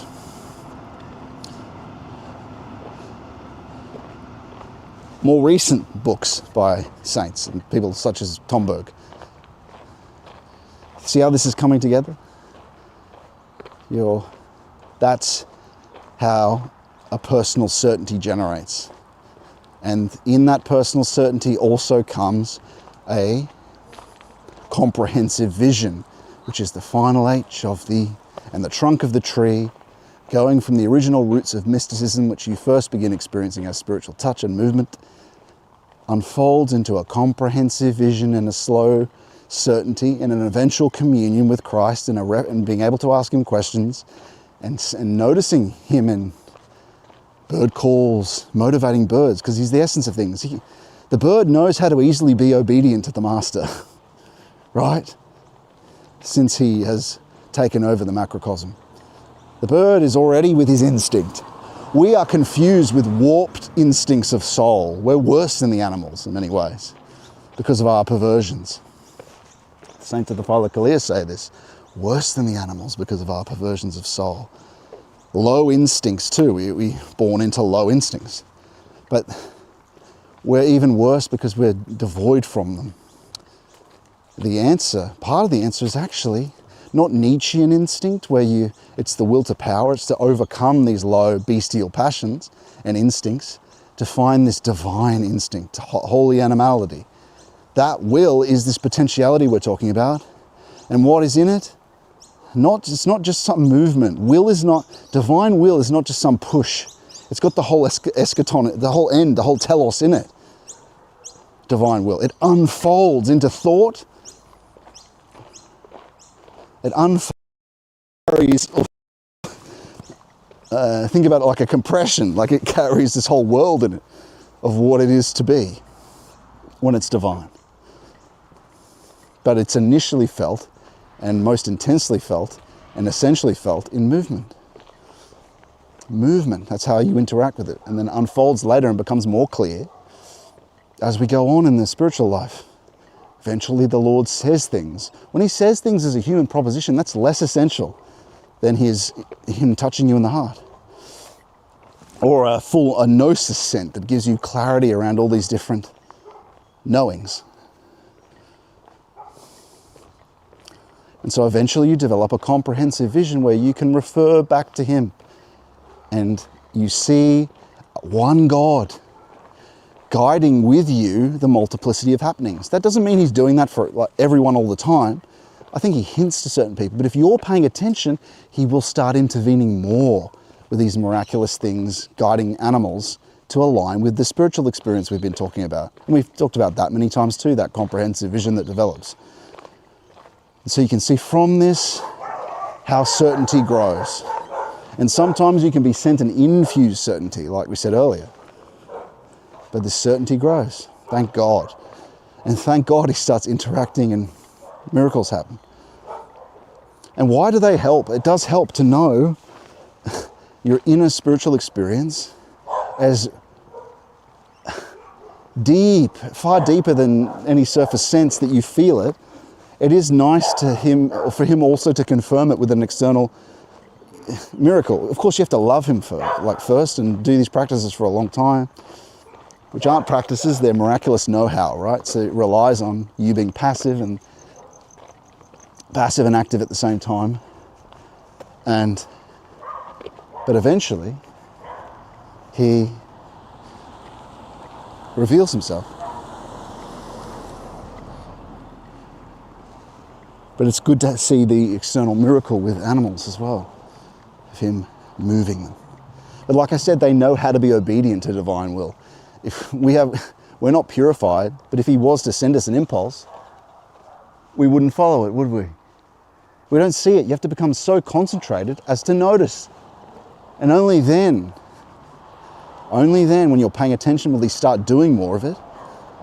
But things have probably happened to you that you've just not even seen it as well. He's sent impulses and you just ignore it. You've got to become and enter this mode of phenomenology where you're not making assumptions about these impulses, that maybe a touch on your face. Oh, it's just an ant. What if it's not though? You start rubbing your face, and if you start paying attention in your depth prayer to touch, you begin experiencing things that you might think initially is some ant on your face, and it's not. It's spiritual touch, and you get enough of that experience then to make the distinction. Thank God, he shows you again and again. But you might initially think there's something on your face or something, because that's what spiritual, it feels similar. So, again, it'll happen enough times so you can make the distinction. So, but you see how you have to be paying attention. You have to be applying this phenomenological approach where you're not making presumptions about what's happening necessarily. You are open to, well, what if that isn't what I presume it always to be? What if that movement of heart isn't? Especially when you become more conscious, you're doing the practices, then more things he will intervene in these ways because you are looking. Less so in sending in thought. When he's speaking in thought, it just sounds like your own thought. But like I said, less likely to do that, especially to begin with, because you're not purified. It's purification that allows us to tell the difference. But also it's dangerous because the devil is as often aping God and pretending to be him. Once you stop thinking your thought is just subjective, the devil will start to pretend to be God. As you retrograde back, well, it's not retrograde, it's probably evolving actually, the devil will, you've got to come to an understanding that it's not what you think it is. You've got to come to an understanding that thought expressed in your mind is not merely internal. And of course, the saints help us do this. The tradition helps us understand this. Through that, when we begin to recognize, when we don't claim ourselves as the sole owner of thought that expresses itself to us in mind,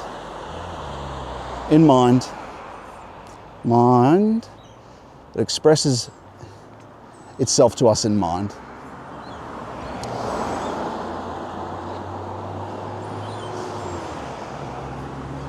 That helps. But again, you have to face these temptations from the devil at the same time. So be aware. The book will go into these details as well, and I'll always speak about them, of course. Revisiting subjects when they're needed to be revisited. But, yeah. This is Tascott.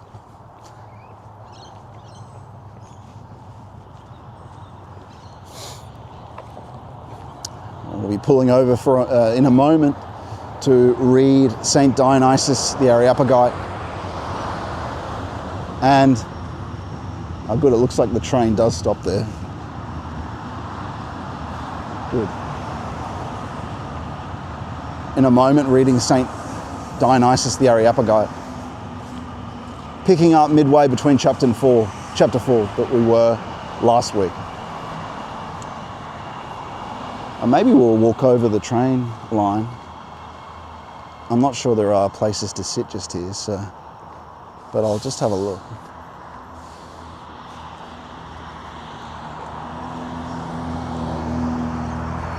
Let's go this way.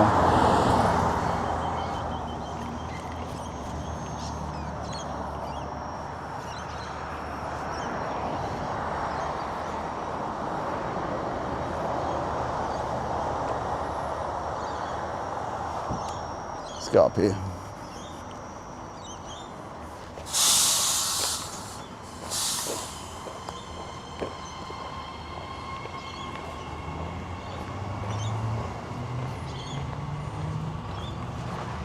We need this. We need a certainty. Because, why? We don't follow tradition because it's just old. Because it happened before. That's why these pagans are doing a useless thing. Going, you have to be able to evaluate with personal certainty what is essential. So it's a mix of these things. What has survived, yes, shows it has a certain value, but it doesn't necessarily mean it's true, good and beautiful and should be retained, that it's the way, truth and life. Not everything that's been retained is right. Just because it's traditional doesn't mean it's good or true or beautiful. We need to be able to comprehend these things. At the same time, remember, it's remembrance and providence. The remembrance and the liturgy and the life of the church is the living cosmological calendar. It's not an invented thing.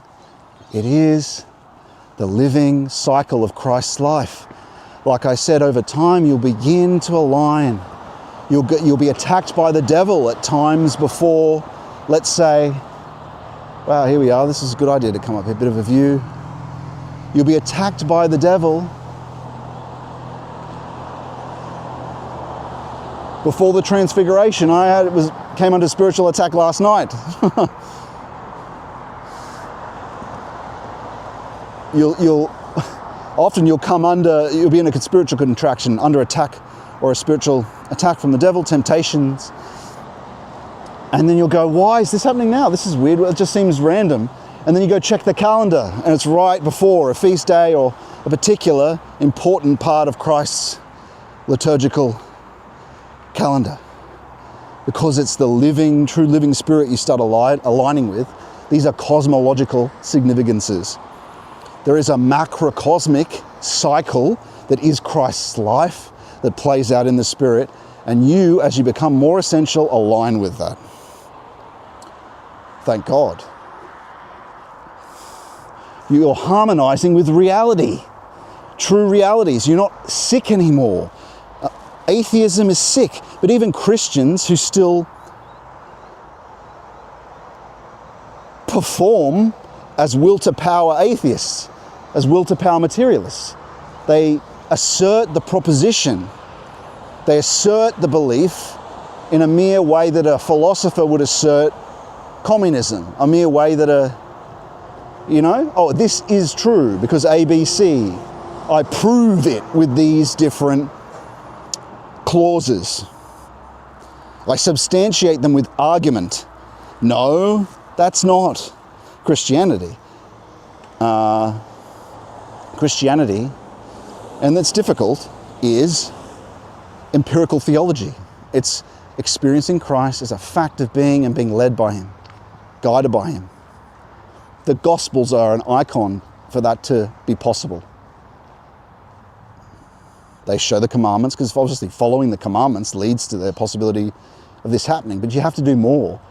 You have to dissolve the modern world, because most Christians are participating in science class, are participating in all these modern things that imprint Weltanschauung, a world picture that kills, that doesn't have the truth with it. It isn't true ultimately. It is true from one perspective when we acknowledge the power of science, but it projects itself into a cosmology that's fake, creates a fake cosmology from the facts it mines, which means a fake observation of the past and where we came from, what we are, especially when it applies itself to man. What's a symptom of that? The reproducibility crisis in psychology. Science attempts to apply its principles to man and then just implodes. What's the reproducibility crisis in soft science? They discovered all these psychological effects, and then 10 years later they tried to reproduce them, because your experiment needs to be falsifiable and reproducible. I need to, with my surface sense experience, need to be able to run the same experiment and get the same result. Generalizable.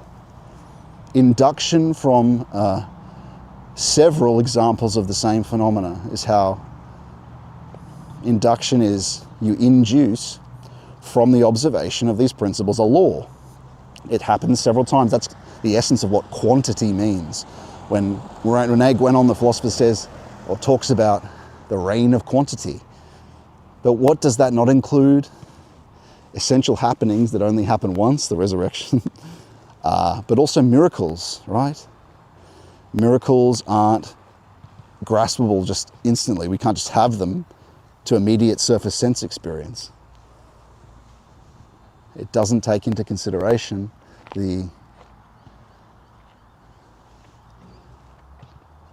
what is generalizable amongst initiates, St. Paul's experience amongst saints.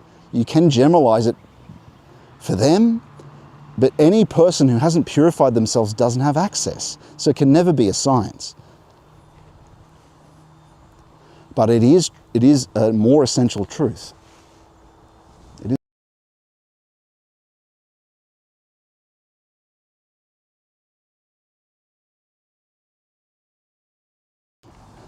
But there is something in us that gets that. It reads the gospel when it has the appropriate reverence. And it experiences, hang on, there's something true here. There's something true here. There's something in us that knows deeper. Even if it doesn't have immediate access to it, says what this saint is saying is truer than the idea superstructure presented by science. If it has some reverence and devotion, if it has some, respect, doesn't approach it with disrespect, and reads and Christ shows himself when given the proper respect. Now we shouldn't be calling, prove yourself to me with a miracle. No. Love first. Love first. This would be a nice place to live, wouldn't it, friends?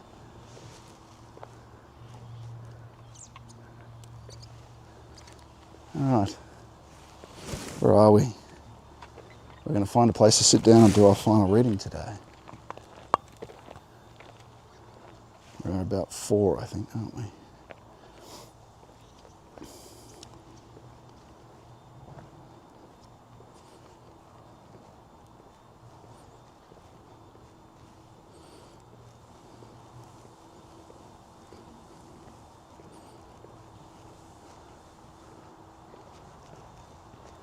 Oh, I better read the chat. Hang on.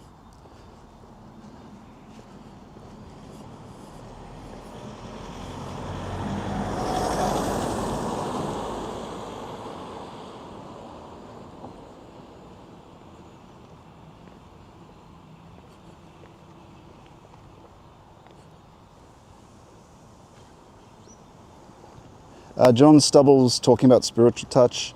No, I'm not being whimsical in terms of waves of the ocean. Spiritual movement, it's concrete. It feels like the same as your normal touch. So when I'm saying waves,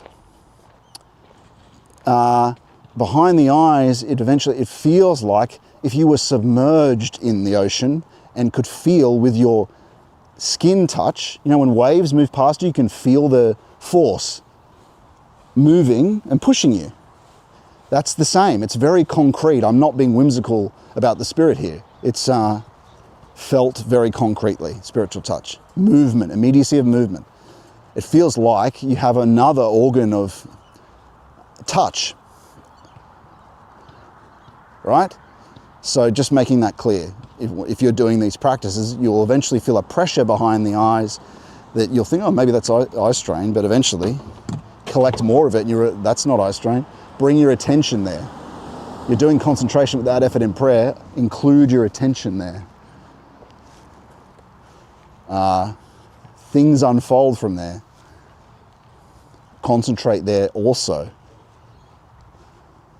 That's where a very concrete movement of breath. When the Master breathes on the apostles, it's not symbolic. You feel it. It's cool, a very subtle coolness. A very subtle coolness. Okay, this is like a river. And movement, like as if air's being breathed past that same area. So keep that in mind. Another phenomena that you experience in this. The saints describe it in the Philokalia. At the end of an hour concentration without effort in prayer, you might experience a blue like the sky. It covers the whole of vision. Your eyes are closed, of course. It's a blue of sky. A blue of sky. Subtle, right? This can signify, if there's peace with it, that the intellect has been purified. And I can attest to that. I experienced it many times. Often at the end of an hour-long concentration without effort in the Jesus prayer does that occur.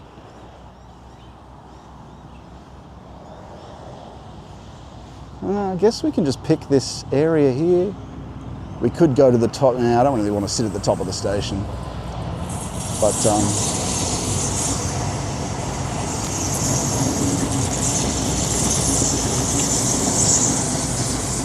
why not? I think we're just going to pick here, guys. Let's do it here. How much battery do we have? Oh, heaps. We'll make it. We'll do it here.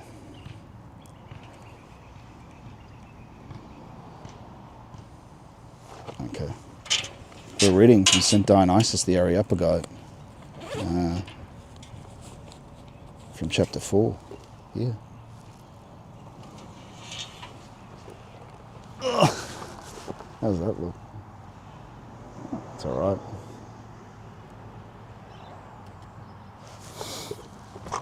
All right.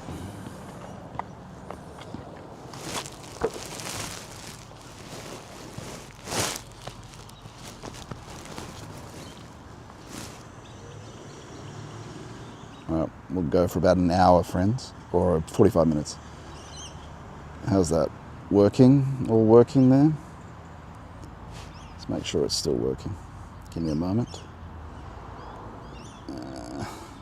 This doesn't seem to have worked yet. Let me go live. Okay, yeah, it's working. Great. It's not a very great background, but it's not a big deal, right? Right. Okay. Chapter 4. Let me get a drink.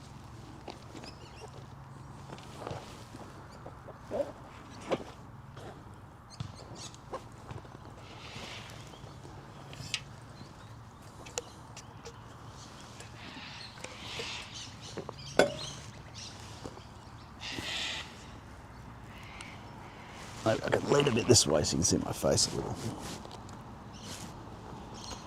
We're on the divine names. St. Dionysius, the Areopagite, 13.13 of chapter 4. This divine yearning brings ecstasy, so that the lover belongs not to the self, but to the beloved. Belongs to the beloved. This is shown in the providence lavished by the superior on the subordinate. It is shown in regard for one another, demonstrated by those of equal status. Okay, yeah, it is shown by love for one another, demonstrated by those of equal status. We're all God's children, right? And it is shown by the subordinates in their divine return towards what is higher, by the lovers of Christ. That makes sense. This is why the great Paul, swept along by his yearning for God and seized of its ecstatic power, had this inspired word to say, "It is no longer I who live, but Christ who lives in me." I think that's also translated as lives and acts in me. And that's key. Lives and acts in me as a fact of experience. Grace breathing, remember, as well. Paul was truly a lover, and as he says, he was beside himself with God, possessing not his own life, but the life of the one, uppercase one, for whom he yearned, and exceptionally beloved. And in truth, it must be said too, that the very cause of the universe in the beautiful, good superabundance of his benign yearning for all is also carried outside of himself in the loving care he has for everything. Incredible. He is, as it were, beguiled by goodness, by love, by yearning, and is enticed away from his transcendent dwelling place and comes to abide within all things. And he does so by virtue of his supernatural and ecstatic capacity to remain, nevertheless, within himself. That is why those possessed of spiritual insight describe him as zealous, because his good yearning for all things is so great, and because he stirs in men a deep yearning, desire for zeal. In this way, he proves himself to be zealous because zeal is always felt for what is desired, and because he is zealous for the creatures for whom he provides. In short, both the yearning and the object of that yearning belong to the beautiful and the good. We've been talking about the beautiful and the good today, haven't we? They pre-exist in it. Because of it, they exist and come to be. Remember, that corresponds to the beautiful, corresponds to the life, the good to the way. So these are abstract categories for the life and way that the Master talks of. I am the way, the truth, and the life. You abstract that, because remember, he incarnates, and Plato's categories are abstractions of a divine human who incarnated. We get a better sense of their realities when we understand it's a way. It's a way. Anyway, they pre-exist in it. Because of it, they exist and come to be. 14. Why is it, however, that theologians sometimes refer to God as yearning and love, and sometimes as the yearned for and the beloved? On the one hand, he causes, produces, and generates what is being referred to. On the other hand, he is the thing itself. And we've been talking about that today too, how there is sphere of creation, right? On the other hand, he is the thing itself, the uncreated. He is stirred by it, and he stirs it. He is moved by it, and he moves it. So they call him the beloved and the yearned for, since he is beautiful and good. And again, they call him yearning and love, because he is the power moving and lifting all things up to himself. For in the end, what is he if not beauty and goodness? The one who is himself, who of himself rather, reveals himself, the good procession of his own transcendent unity. And look at that golden, beautiful light on the page. It's just glory to him, the sun behind the sun. But in the surface world, we don't see it. It's only through hesychism that this glory through the heart, through divine love. These are not psychological principles. These are divine things. Very concrete spiritual experience, not whimsical, symbolic of spiritual touch. No, concrete. In the heart, facts of experience. And we need to come to a clarity on that. So we don't want to be accused of being whimsical, because it's not whimsical.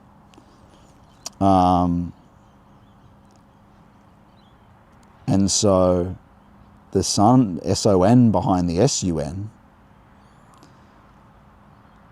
is only experienced through hesychism. You can retrograde it with theology, but that can only be an icon.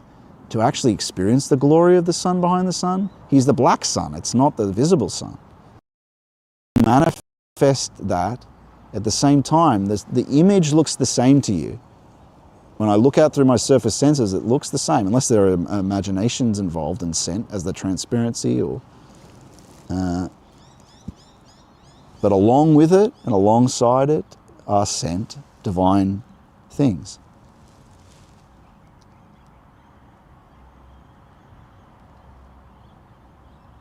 Although sometimes that image can be affected. But anyway, basically, like doing hesychism, you still, when you're interacting with the world and surface senses, you still see the same surface sense. You still think. You're not abandoning. You're sacrificing to what's higher, and new faculties open. You could put it that way. That's a bit of a technical way of putting it, though. Anyway, let's go on. He is yearning on the move, simple, self-moved, self-acting, pre-existent in the good, flowing out from the good onto all that is and returning once again to the good. In this divine yearning shows especially its unbeginning and unending nature, traveling in an endless circle through the good, from the good, in the good, to the good. Let's say that another way. In this divine yearning shows especially its unbeginning and unending nature, traveling in an endless circle through the way, from the way, in the way, and to the way, unerringly turning ever on the same center, ever in the same direction, always proceeding, always remaining, always always being restored to itself. All this has been set out in a divinely inspired manner by an illustrious teacher in his Hymns of Yearning, from which it will be appropriate to remember as a certain sacred chapter amid what I have to say about yearning. 15. From the Hymns of Yearning by the most holy Areopagite. When we talk of yearning, whether this be in God or an angel, in the mind or in the spirit or in nature, we should think of a unifying and commingling power which moves the superior to provide for the subordinate, peer to be in communion with peer, and subordinate to return to the superior and the outstanding. 16. From the same writer and work, open quote, I have set out in due order the many yearnings springing from the one, and I have explained the nature of the knowledge and power appropriate to the yearnings within the world and beyond. These are surpassed according to the clear intention of the argument, but the orders and ranks of the intelligent and intelligible yearnings. By the order and ranks of the intelligent and intelligible yearnings. These are all surpassed according to the clear intention of the argument, by the orders and ranks of the intelligent and intelligible yearnings. Okay, let me just read that 16 again. From the same writer and work, he says, this Areopagite, I have set out in due order the many yearnings springing from the one, and I have explained the nature of the knowledge and power appropriate to the yearnings within the world and beyond.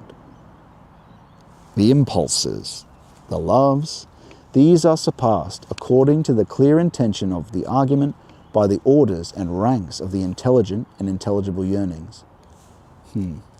After them are found the most truly beautiful yearnings, which are self-intelligible and divine, which are quite rightly praised by us. Okay, friends, note this quote down. You see, I'm saying concrete, divine emotiveness and yearnings are divine. They have a different phenomenological quality, deeper quality, not low psychology. And that's what he's saying here. This is the angeloi. It's through the heart we feel the love, the yearning, the love, the different emotiveness, divine emotiveness, when we're feeling essentially. So it's very concrete.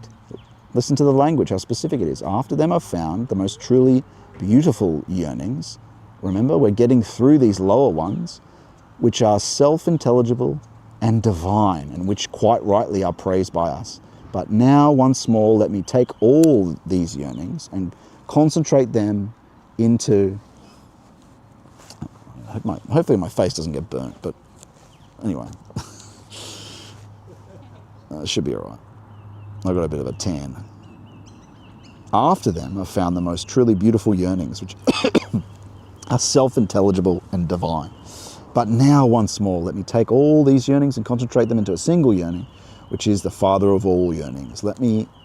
First, let me divide into their general power as yearnings. The irrepressible cause of all yearning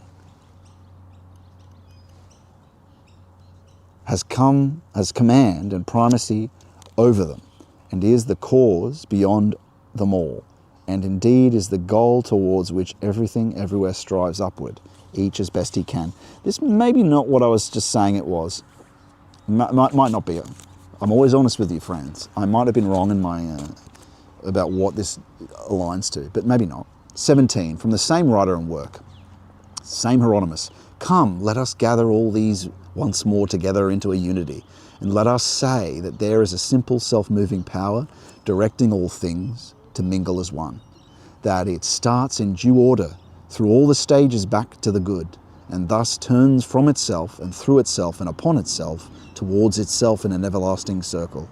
18. Someone may make this observation, open quote, granted that the beautiful and the good is something yearned for, wished for, loved by all. As I have already said, even that which is not wished for a place in it, maybe even that which does not wish for a place in it is, since even in the uniformed it evokes form. Sorry, the translation might be a bit off here. As I have already said, even that which is not wishes for a place. Sorry, that which is not, the inessential, even that wishes for a place in it, the beautiful and good, since even in the uniformed it evokes form. So even the low demons, even the inessential, even the antediluvian or illusory objects yearn for it, which is why non-being is said to be transcendentally in it.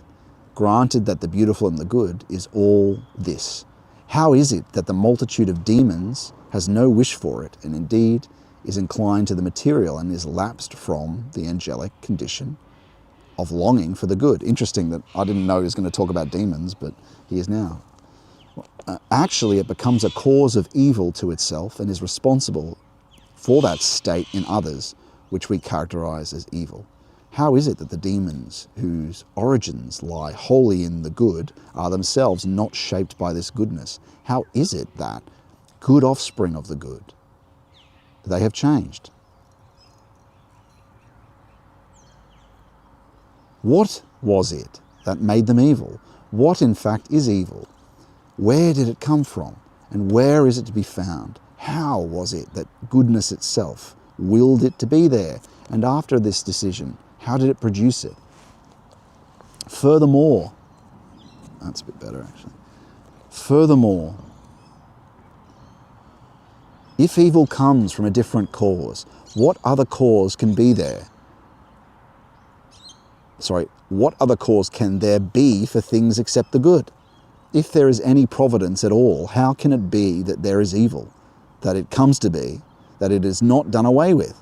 And how could anything choose it in preference for the good? Close quote. 19. Someone amid difficulties might speak in this fashion, but now I will ask him to look at the truth of things. I will venture to say this much for a start. Evil does not come from the good. If it were to come from there, it would be evil. Fire cannot cool us, and likewise the good cannot produce what is not good. If everything comes from the good, and the good naturally gives being and maintains just as evil naturally tries to corrupt and to destroy, then no being comes from evil.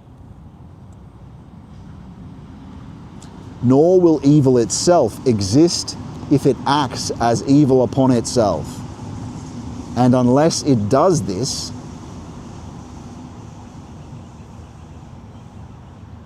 then evil is not entirely evil, but has something of the good within it, which enables it to exist at all. And so we can see a bit in that how things are, we're provided the first wine and allowed our freedom, right? Yet we act evilly, we warp our likeness to God and make it an unlikeness. Anyway, now if it is the cause that things which have being also have a desire for the beautiful and the good, if all their actions are done for what seems to be good, and if all their intentions have the good as their source and goal, for nothing does what it does while looking at the nature of evil, what place is left for evil among the things that have being, and how can it exist at all if it is bereft of good purpose? Furthermore, if all the things that have being come from the good, and if the good itself transcends being, then that which is not in being is also in the good. Let's read that one more time. Furthermore, if all the things that have being come from the good, and if the good itself transcends being, then that which is not in being is also in the good. Evil is not a being, for if it were, it would not be totally evil. Nor is it a non-being, for nothing is completely a non-being unless it is said to be in the good, in the sense of beyond being. One more time. Evil is not a being. If it were, it would not be totally evil, nor is it a non-being. For nothing is completely a non-being unless it is said to be in the good, in the sense of beyond being. For the good is established far beyond and before simple being and non-being. Evil, by contrast, is not among the things that have being, nor is it among what is not in being. It has a greater non-existence and otherness from the good than non-being has. One more time. The good is established far beyond and before simple being and non-being. Evil, by contrast, is not among the things that have being, nor is it among what is not in being. It has a greater non-existence and otherness from the good than non-being has. It's like a third realm.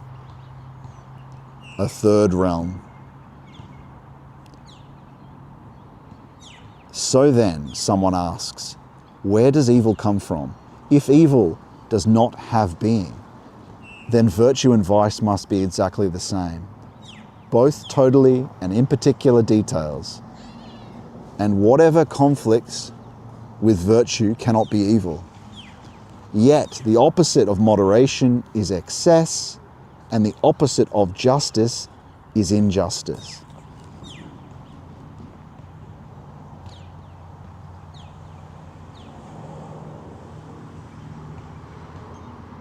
Nor am I talking here of the just or unjust man, of the temperate or intemperate man, for long preceding the visual evidence for the virtuous man or his opposite is the distinction made within the soul between virtue and evil, and the inner conflict between passion and reason.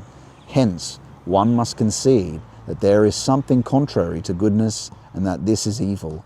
Goodness is not contrary to itself. It comes rather from a single source and is the product of a single cause, so that it rejoices in communion, unity, and concord. A lesser good is not the opposite of the greater good. What is less hot or cold is not opposite to what is more so.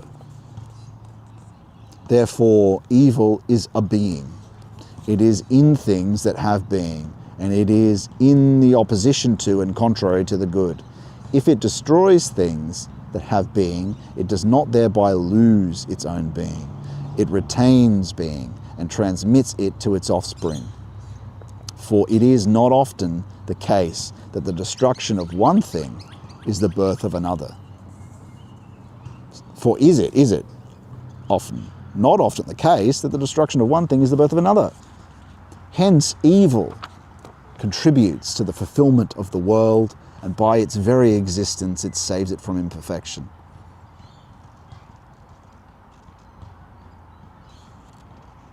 Hmm. 20. And you can see logic in action. I'm not saying whether the metaphysics is right or wrong. I'm saying you're seeing it in action very specifically. This kind of reasoning and deducing came with the Greeks. But this is applied to someone who's an initiate. He doesn't only have logic to determine these things. It's something that's helping with his empirical theology, which is Christ as a fact of experience. So, 20. The true answer to this will be that evil, as evil, never produces being or birth. All it can do by itself is in a limited fashion to debase and to destroy the substance of things. And if anyone should say that it is begetter of things, and that by the destruction of one thing, it gives birth to something else, the correct reply is that it is not as destructiveness that it brings this about. Inasmuch as it is destructiveness and evil, it destroys and debases. Birth and being occur because of the good. This is to say, evil in itself is a destructive force, but is a productive force through the activity of the good.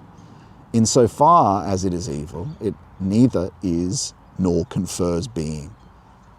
Through the workings of the good, it is a being, a good being, and confers being on good things.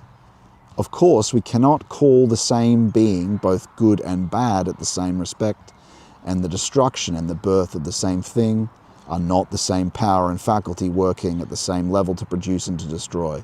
Evil, therefore, in itself has neither being, goodness, the capacity to beget, nor the ability to create things which have being and goodness.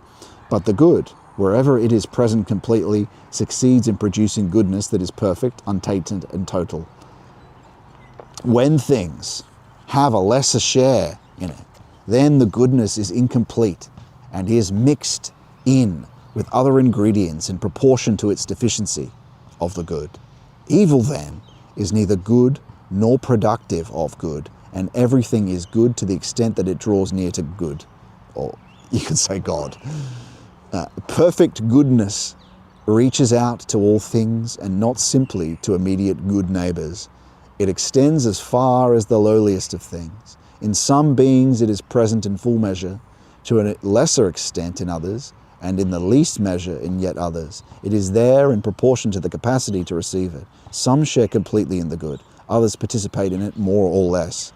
Others have a slight portion only, and to others again, the good is but a far-off echo. The good is present in proportion to capacity.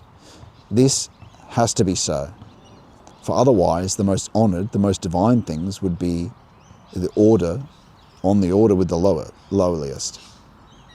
It depends what we mean by capacity. It's not our capacity, right? We talked about that all day, passive, active. Anyway, how could all things share equally in the good, since not all are equally receptive to have a share? And that receptive, being made receptive to the good, is a passive, active affair. You participate in it, you don't bring it about on your own. The way, Christ, yet immeasurable greatness of his good power, close quote, is shown by the fact that it gives power even to the very things lacking it, insofar as they participate in it. And if we must speak the full truth, even the things that resist it owe their being and their capacity for resistance to its power. You can see this in the prodigal son story. So he spends it on horrible things, and he ends up eating like a slave pig food because he loves pig food. But the first wine is given freely. The first account to the prodigal son is given for him to spend and waste on evil matters. To put the matter briefly, all beings, to the extent that they exist, are good and come from the good, and they fall short of goodness and being in proportion to their remoteness from the good. In the case of other qualities, such as heat or cold, the things which have experienced warmth can lose warmth. But I would say, again, if you're just existing in the world, yes, these things are their origin, but we don't know them at all, right? You can say, oh, look at these people living their ethnic good.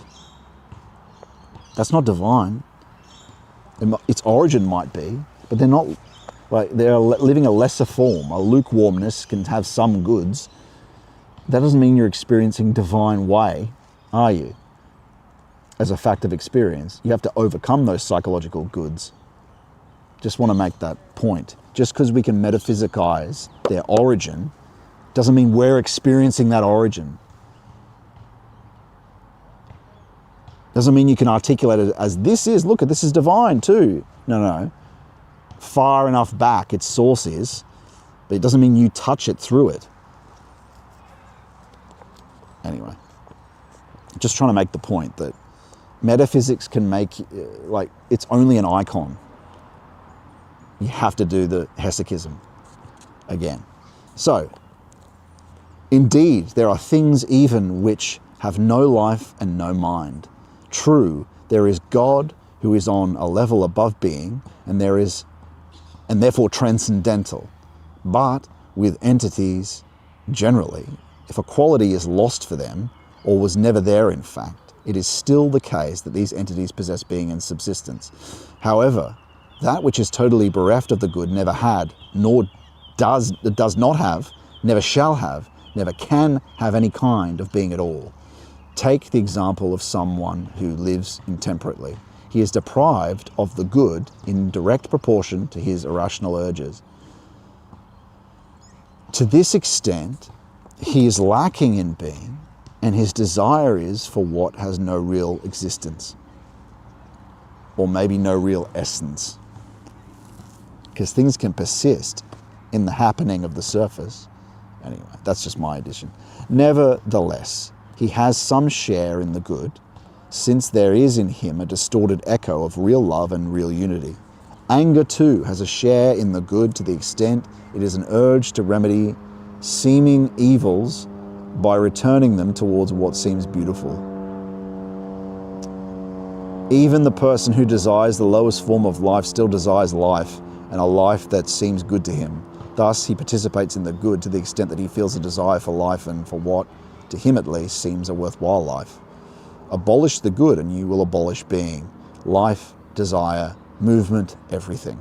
So it is not the power of evil which causes birth to emerge out of destruction. It is the good which is responsible for this. The good in some measure, however small, the good in some measure, however small. Disease is a disorder, yet it does not obliterate everything, since if this were to happen, the disease itself could not exist. No, the disease remains. It exists. But it is, by way of being, a minimum presence and subsists at the lowest order.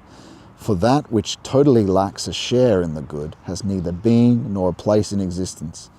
Whereas that which has a composite nature owes to the good whatever place it has among beings, and its place among them and the extent of its being are directly proportionate to the share it has of this good.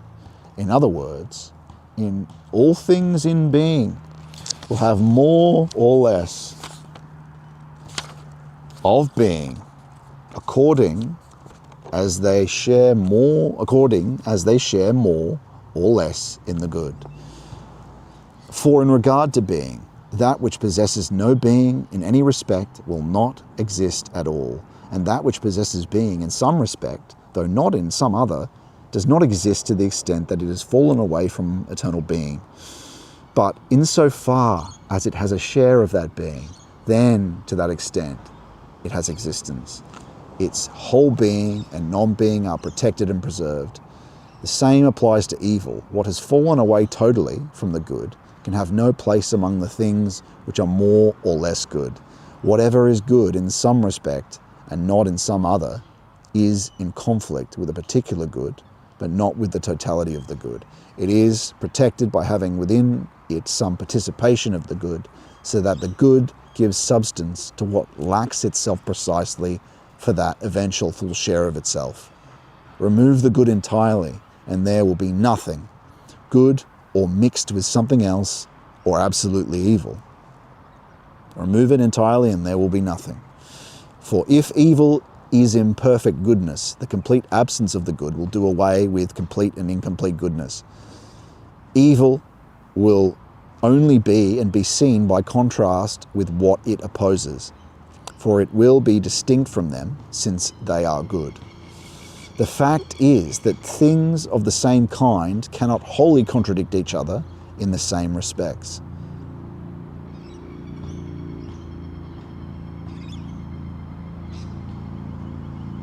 Yeah, okay. And so it is that evil is not a being.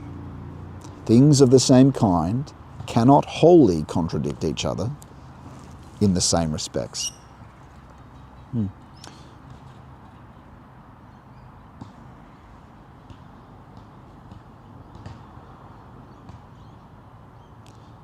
It's funny, logic in a sense is also a kind of arrangement of certainties. Things make sense and they're arranged and are apparent to us, and they build up a proof or a pistis.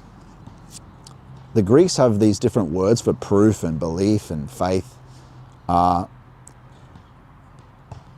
all of the same etymological or the language structure. They all relate to pistis or pith, right? We use belief, faith, proof. They all have a different letters, where they're all basically similar to pistis.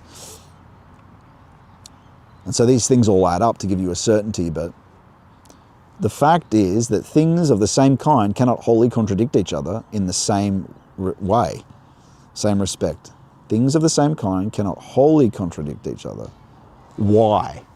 Because there's a certain feeling of a rightness of a statement if some statements have a certain evident to us. And you build up enough of those statements that are evident to us, they feel true. You can use them to back each other up because we have a sense of logic. But when I first read that, I thought, this has a sense of already in itself, this statement. But then again, why? Should we go deeper into why? It depends. How convincing are you trying to be? Right? Anyway, 21. Nor does evil inhere in beings. For if all beings derive from the good, and if the good is inherent in and embraces all beings, then evil has no place among the things that have being. Or else it is to be located in the good.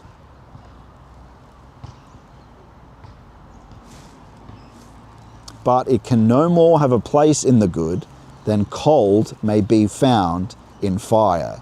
So you see, you can use as many if-then statements of things that make sense, and then we draw the conclusion based on those put together. But a lot of the time, these understandings come down to an analogy. But it can be, and then you go, oh yeah, that makes sense.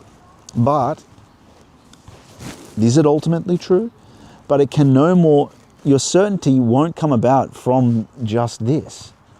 You have high certainties from meeting the truth himself as a fact of experience, right? This can only give you a certain level of certainty, logic, and analogy. And analogy is a big part of how we come to understand.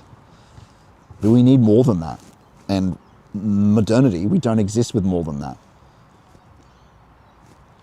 But we can have more than that.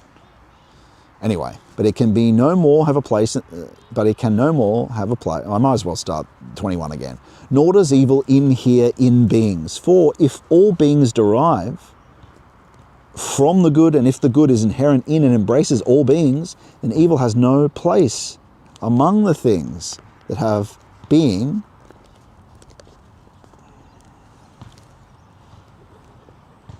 or else it is to be located in the good. But it can no more have a place in the good than cold may be found in fire.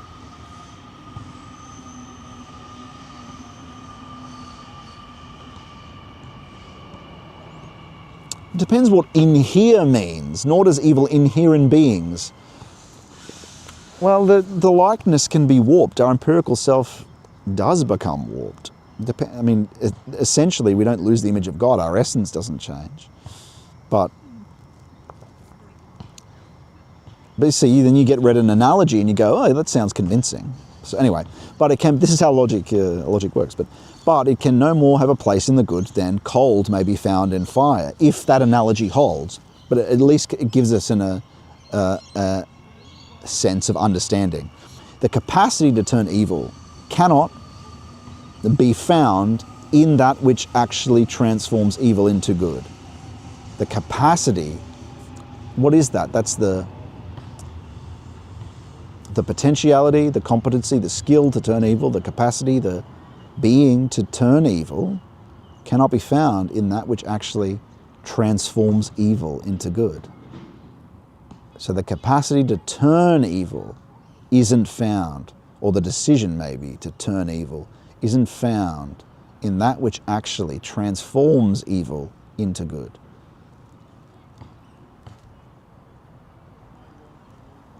Transforms evil into good. The capacity to turn evil cannot be found in that which actually transforms evil into good. But just suppose that evil could be found in the good. How would it come to be in there? By derivation from the good? But that is absurd and impossible, for Scripture truly states that a good tree cannot bear evil fruit, and vice versa.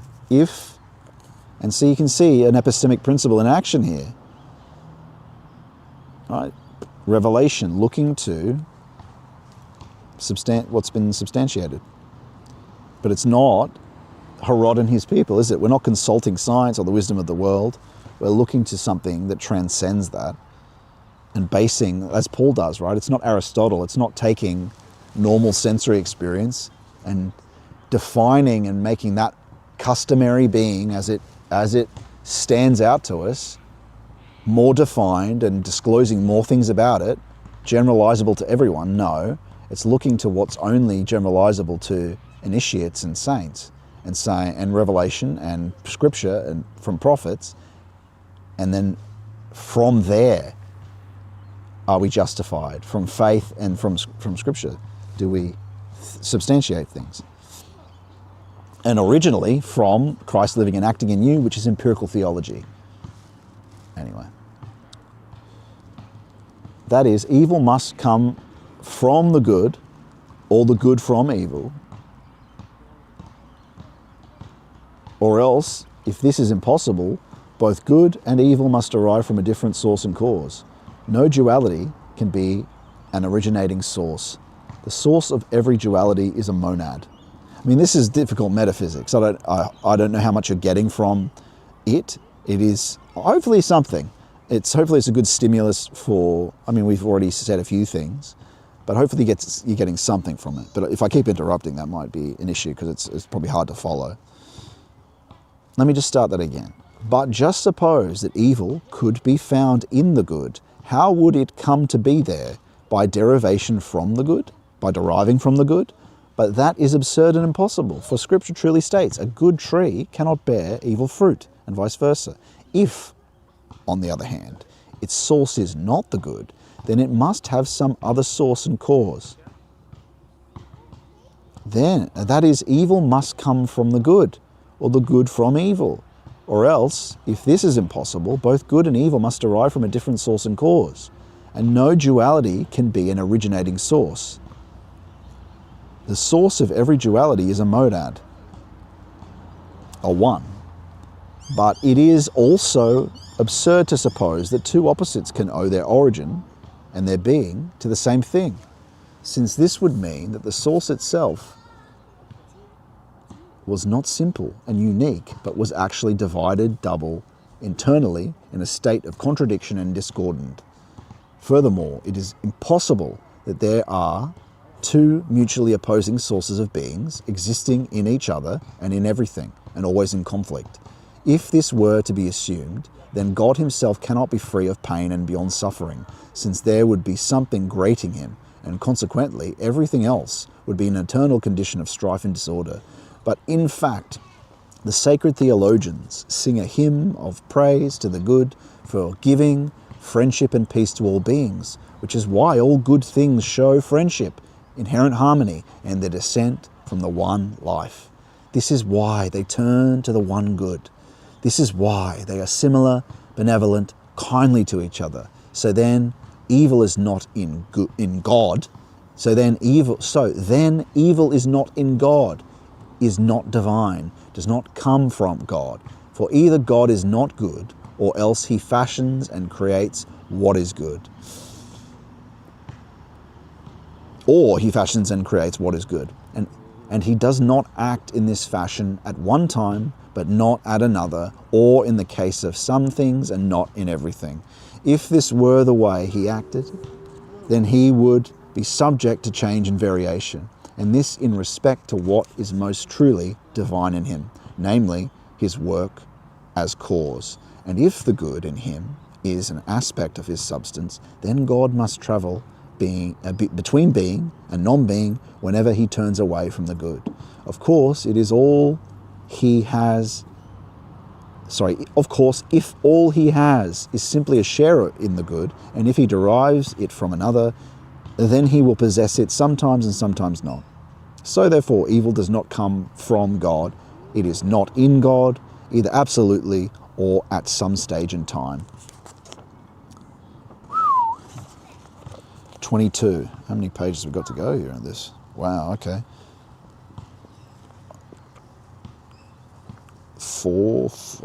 8 pages. 1, 2, 3, 4, 5, 6, 7. Let's see what the time is. Might finish this chapter, depending on what the time is. Where did I put that phone? What the devil? See the time. 4:42. Oh, okay. Let's see how we're doing there, and see if we read some of the chats. So much richness in the reading today, Scott. I appreciate it. Appreciate you, brother. You too, my friend John. Great to have you here, as always. Looks like a fine evening, Scott. God bless, Aniran. God bless you, my friend Aniran. Always great to see you. Great member of the fellowship there, Aniran. He's a perfect example of how all the things we talk about can be experienced. He is now discerning divine will and progressing towards being guided by Christ himself. He is being guided by Christ himself. But applying the epistemic principle, right? So, being careful. All right. So we'll go for another little bit, and then I don't think there'll be anyone in the Discord. Let me have a look. Turn that on. All right. Don't see anyone in there, so I don't think we would have been able to do it anyway. 22. Evil is not to be found in the angels either. For if the good angel brings tidings of the divine goodness, he is himself participating in and only at one remove from the primary caused goodness which he is announcing. The angel is an image of God. He is a manifestation of the hidden light. He is a mirror, pure, bright, untarnished, unspotted, received receiving, if one may say so, the full loveliness of the divine goodness and purely enlightening within itself, as far as possible, the goodness of the silence in the inner sanctuaries. Incredible. The goodness of the silence in the inner sanctuaries, the tabernacle. So then, there is no evil in angels. They are evil only because of the punishment they deal out to the sinners.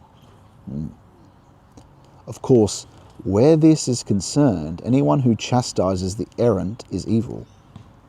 This is true also of the priests who drive the profane man away from the sacred mysteries. Still, it is not the act of being punished which is evil, but the fact of having deserved it. It is not the just exclusion from the sacred things which is evil, but the condition of being unclean and unworthy and unfit to be holy.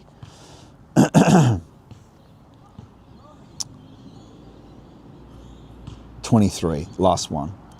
Not even the devils are evil by nature, since if they were, then they would not owe their origin to God. Maybe then by nature, by essence, you could say. Nor would they have a place among the things that are. They certainly would not have fallen from goodness if they had always been essentially evil. Then there is this problem. Are they totally evil with respect to themselves or with respect to others? If the former, they are self-destructive. If the latter, in what way do they bring about destruction? And what is it that they destroy? Do they obliterate being, power, activity? If it is being that they allegedly destroy, then first they cannot really obliterate something in defiance of what it happens to be by nature. They can do away not with what is naturally indestructible, but what is actually capable of being destroyed. Secondly, and this seems to align with the image and likeness, that what they destroy in us is the likeness. They can singe, but they can't ultimately burn the image of God in us. Secondly, the fact of being destroyed is not evil in every case and in all circumstances. However, no one of these things which have been can be destroyed in the domain of its being and nature, meaning in the domain of its essence and ground, the image. It's kind of what I just said. The destruction is actually some failure of its order in nature. It is a weakening of the expression of harmony and symmetry. Yet it is not a total weakness, for if it were total, then it would necessarily have obliterated both the actual process of destruction and the being which endures that destruction. And this in turn would be the equivalent of self-destruction. So what is here is not evil itself, but rather a falling short of goodness. That which has no share at all of the goodwill, that which has no share at all of the good, will not be found among the things which have being. This same principle applies regarding the destruction of the capacity or of the activity. And furthermore, devils cannot be evil since they owe their origin to God. The good is the creator and the preserver of good things. If they are called evil, it is not in respect to their being, since they owe their origin to God, the good, and were the recipients of a good being, but rather because being is lacking to them by virtue of their inability, as Scripture puts it, to hold on to their original source. For I ask you, in what way are the demons evil, except in the fact that they have put an end to the habit and the activity of divine good things? If this is not so, then the devils are naturally evil, and they must ever remain evil. But evil is impermanent, and if the devils are always in the same condition, they cannot be evil. Permanence is a property of the good, and if the devils are not permanently evil, then they are not evil by nature, by essence. Their evil consists in the lack of angelic virtues. Therefore, they do not totally lack a share of the good, for they certainly exist and live and exercise their intelligence and have within them some stirrings of desire. If they are declared to be evil, the reason lies in their weakness regarding their natural activity, their essential activity. Their deviation is the evil in them. Their move away from what befits them. It is a privation in them, an imperfection, a powerlessness. It is a weakness, a lapse, an abandonment of the capacity they have to be perfect. Or again, what is this evil in them? It is an unreasoning anger, a mindless desire, headlong fancy, yet qualities of this sort, even if they are to be found among demons, are not totally, completely, and innately evil. For in other living beings, it is not the possession of such qualities, but rather the loss of them, which brings ruin to a creature and is therefore evil. Possession of them can actually ensure life, can form the nature of the living being which has them. So, therefore, the tribe of demons is evil, not because of what it is in its nature, but on account of what it is not. And that complete goodness bestowed on them has not been altered. No.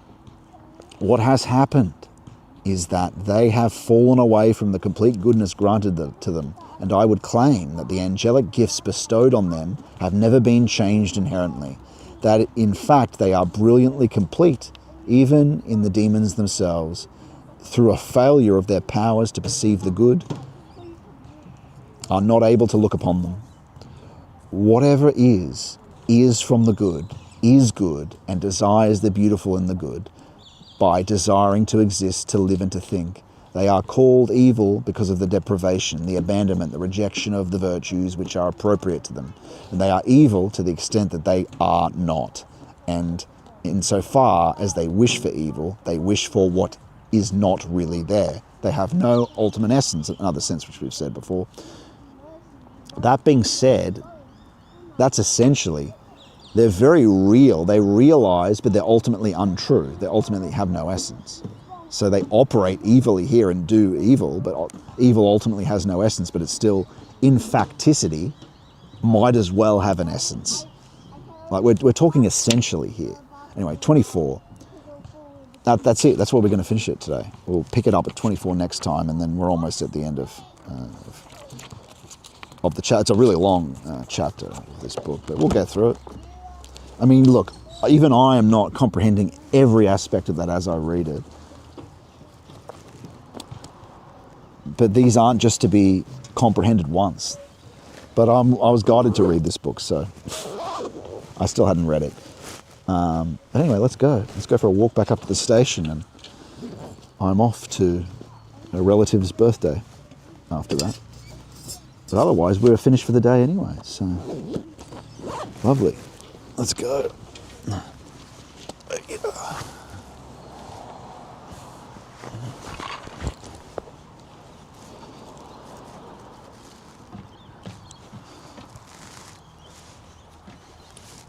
What a day it's been. As you've joined me in this rather simple place. We don't have to come to the grandest of beaches and cliffs. It was nice to start in the forest, make our way to this coastal lake, talking about a truth criterion to help us be careful while we're courageous. Careful, not whimsical. Clear, yet the depths of divine feeling, thought, and will. Concrete spiritual experience, not whimsical. True. A higher truth than the science of the surface senses presents. A higher certainty is what it leads to, ultimately. Is what it leads to. If you want that certainty, this is the road to it. Following that epistemic principle. Not just embracing tradition for its own sake, because not everything that is retained as a habit from the past is good, true, and beautiful, is way, truth, and life. So you must apply this, because we desire personal certainty. We want a direct relationship with Christ, to know Him as a fact of experience, and to know it's Him. We have to apply something. Some of these principles, well, you see them unfold in what the saints talk about in the Philokalia. That principle one of the principles is from Christ Himself. Well, it is actually from Christ Himself, all of it anyway, but one of the principles is from Christ Himself. And so you can look at the lecture I have on that, and you can see the lecture slides, or if you want the written principles, are in the Discord. But you can also read them on the lecture, a Spiritual Truth Criterion lecture, and also in the upcoming book, which will be done at the start of next year. Here we are, as we come to the end, as the sun sets in the hills. The sun in the sun. Thanks for joining me today. Dear friends, I will see you next week. What do we have? Do we want to finish on the sun, or do we want to finish on the water? I think we'll finish on the sun. I'll just check the chats and then we'll bring it to an end.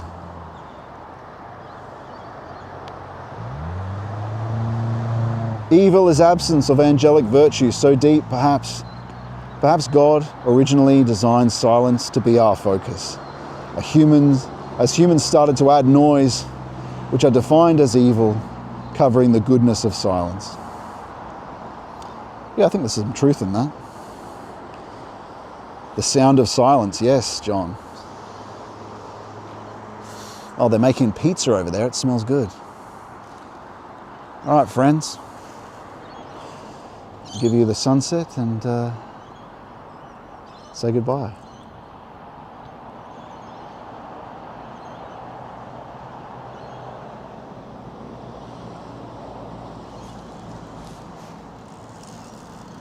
See you next week. God bless you. Start the practices. Experience these things, not as a mere knowing, not just hearing propositions from me, but experience personal certainty yourself. Find out for yourself. That's what this epistemic principle is all about. You have to. I mean, ultimately we're called to. You've got to. Don't take my word for it. Find out for yourself. I hope you enjoyed today. God bless you. I'll see you next time.